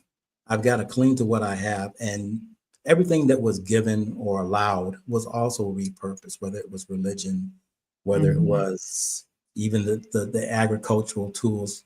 And ultimately, we are here. We went from there to here, and we're continuing to go. And then I think we're now discovering, and people that are becoming expats and others, that we're part of something larger. We're part of humanity. We're not just Black people in the United States. We're human beings. And there are certain aspects to existence that once you're kind of liberated from just being, having your vision blocked, so you can't see down far enough down the horizon. Once you see the whole horizon, it kind of opens your eyes. So I think with me, at least, understanding what our ancestors had to do for us to be here is really important in informing how I move through the world today. Yeah. Wow. What were you going to say, Cheryl? Well, my mother was born in the South, and yet I never came to the South while I was a child. Never. I should say once, when my mother's mother got sick. I went to school in Florida for 1 year. And later, when I'm working for Sprint, I was asked if I wanted to move to Georgia. And I asked my mother, who at the time was sick, would she come with me to Georgia? And she said, because they was going to move everybody. And my mother said, no. That's when I didn't do it. The first time I didn't move to Georgia. She said, no. And I said, why? And my mother said these words: entitled people will never give up entitlement. And that struck really big with me. Okay. That my mother, because I hear all these great things from people that were up in Massachusetts, how great the South was, it's a new South. And my mother was saying there is never going to be a new nothing because entitled people don't give up entitlement. Okay. Entitled people have said that. I mean, I've heard entitled people say that. very Yeah. frankly, very frankly. My mother's been gone since 1991. So she said that in the 80s. Yeah. Entitled people will never give up entitlement. Mm-hmm. And yet, I did, my mother felt living from the South and then moving to the North, where she died in the North and would not come back to the South. Okay. When her Yeah. mother died, she took a plane to her funeral. The Mm-hmm. same day that plane left, the funeral was, my mother came in and out of the South in one day. So wherever, and she has never said anything negative, but she let us know that she was not going to raise us here, and she didn't want us in the South, and she did not want us to have the mentality that we were not important enough to do whatever we choose to do, despite whoever tried to block us. Mm-hmm. Jackie wanted to know where you guys were, your birth cities, which is Springfield, Massachusetts. That's right. Yeah. Spring City.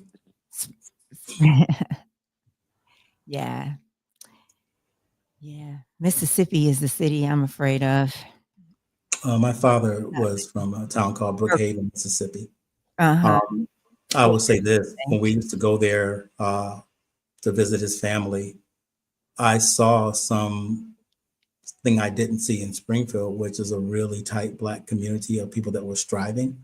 Mhm. When they had a Black college, Alcorn State, which was Mhm. close by, and that made a huge difference. So some of the first Black professionals I saw were in the South, but it was kind of like there were unspoken rules about how to conduct yourself. But within that kind of bubble, Yeah. life was good. Where they Mhm. were, they owned homes, built homes, owned businesses, etc.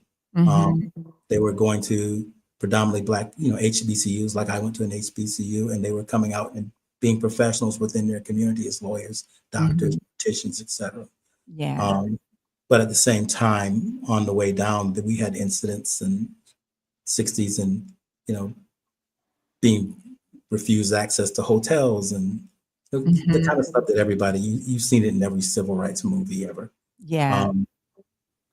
So yeah, it is what it is. I don't know anybody that's ever just any group of people just ever looked around and said, you know what, why don't we just give up all of our power and give it to this other group of people? Mhm. I don't, and I don't know of any time in the history of the planet Earth where a group was dominated by a minority. There was a tyranny of the minority. Mhm. The population shifted, that they gave up power without bloodshed. It doesn't happen. Yeah. It hasn't happened. It doesn't mean it can't happen. Historically, people tend to fight for what they have to keep it. Mhm. And I don't think they're just going to wake up one day and go, you know what?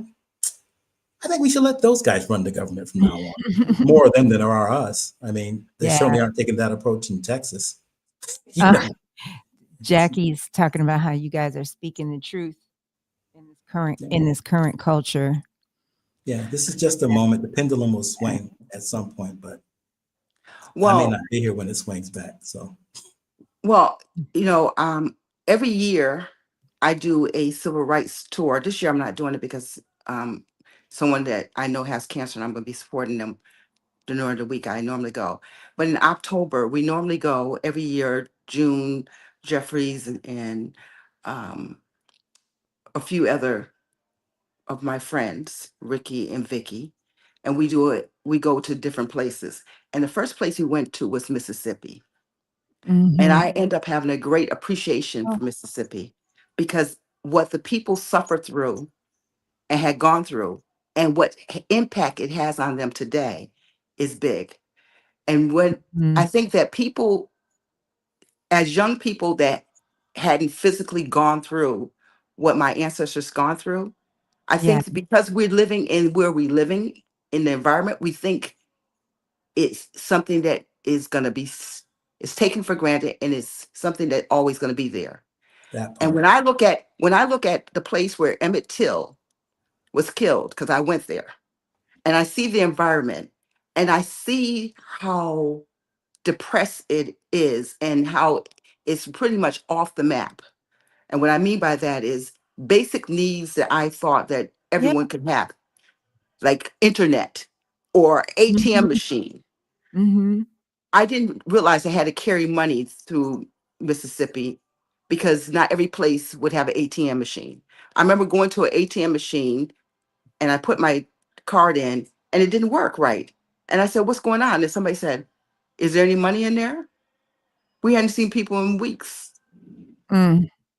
Then when we was driving around, the nearest, and I was going through Mississippi because we're driving through Mississippi where I got to see Dr. Merritt, James Merritt, and speak to him and everything else. And some people who are striving right now and actively engage in the rights of Mississippi. Mhm. And I went to get some more money, and it said the nearest ATM machine was 50 miles away. When a bank cannot allow you to get money because if you don't have an account there, you can't get any money. When everything says we don't take credit cards because the internet systems don't work, you don't think that's the United States, but it is. Yeah. There's a lot of small town United States people who've been going through what we're starting to see right now all the time. We just didn't see it. We didn't feel it. Yeah. And sometimes it takes someone feeling it personally to want to do something about it. Yeah.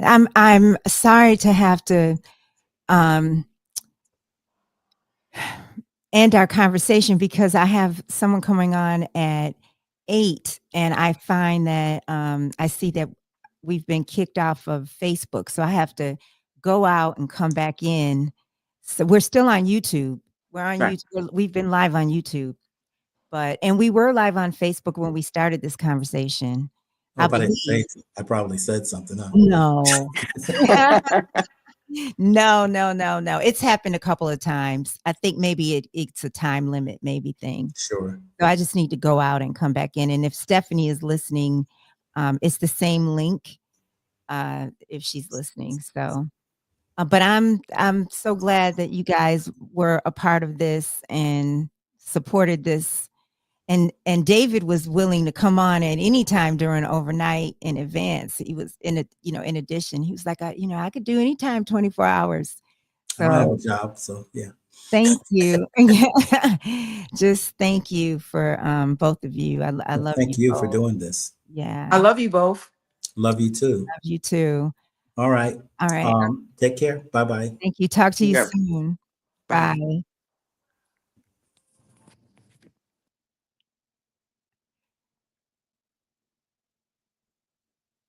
Okay, so I'm going out and coming right back in so that hopefully Facebook will reconnect. And so that should just take, let me see if I can do this right here so I don't have to do this again. So this will just take a second. Don't go away.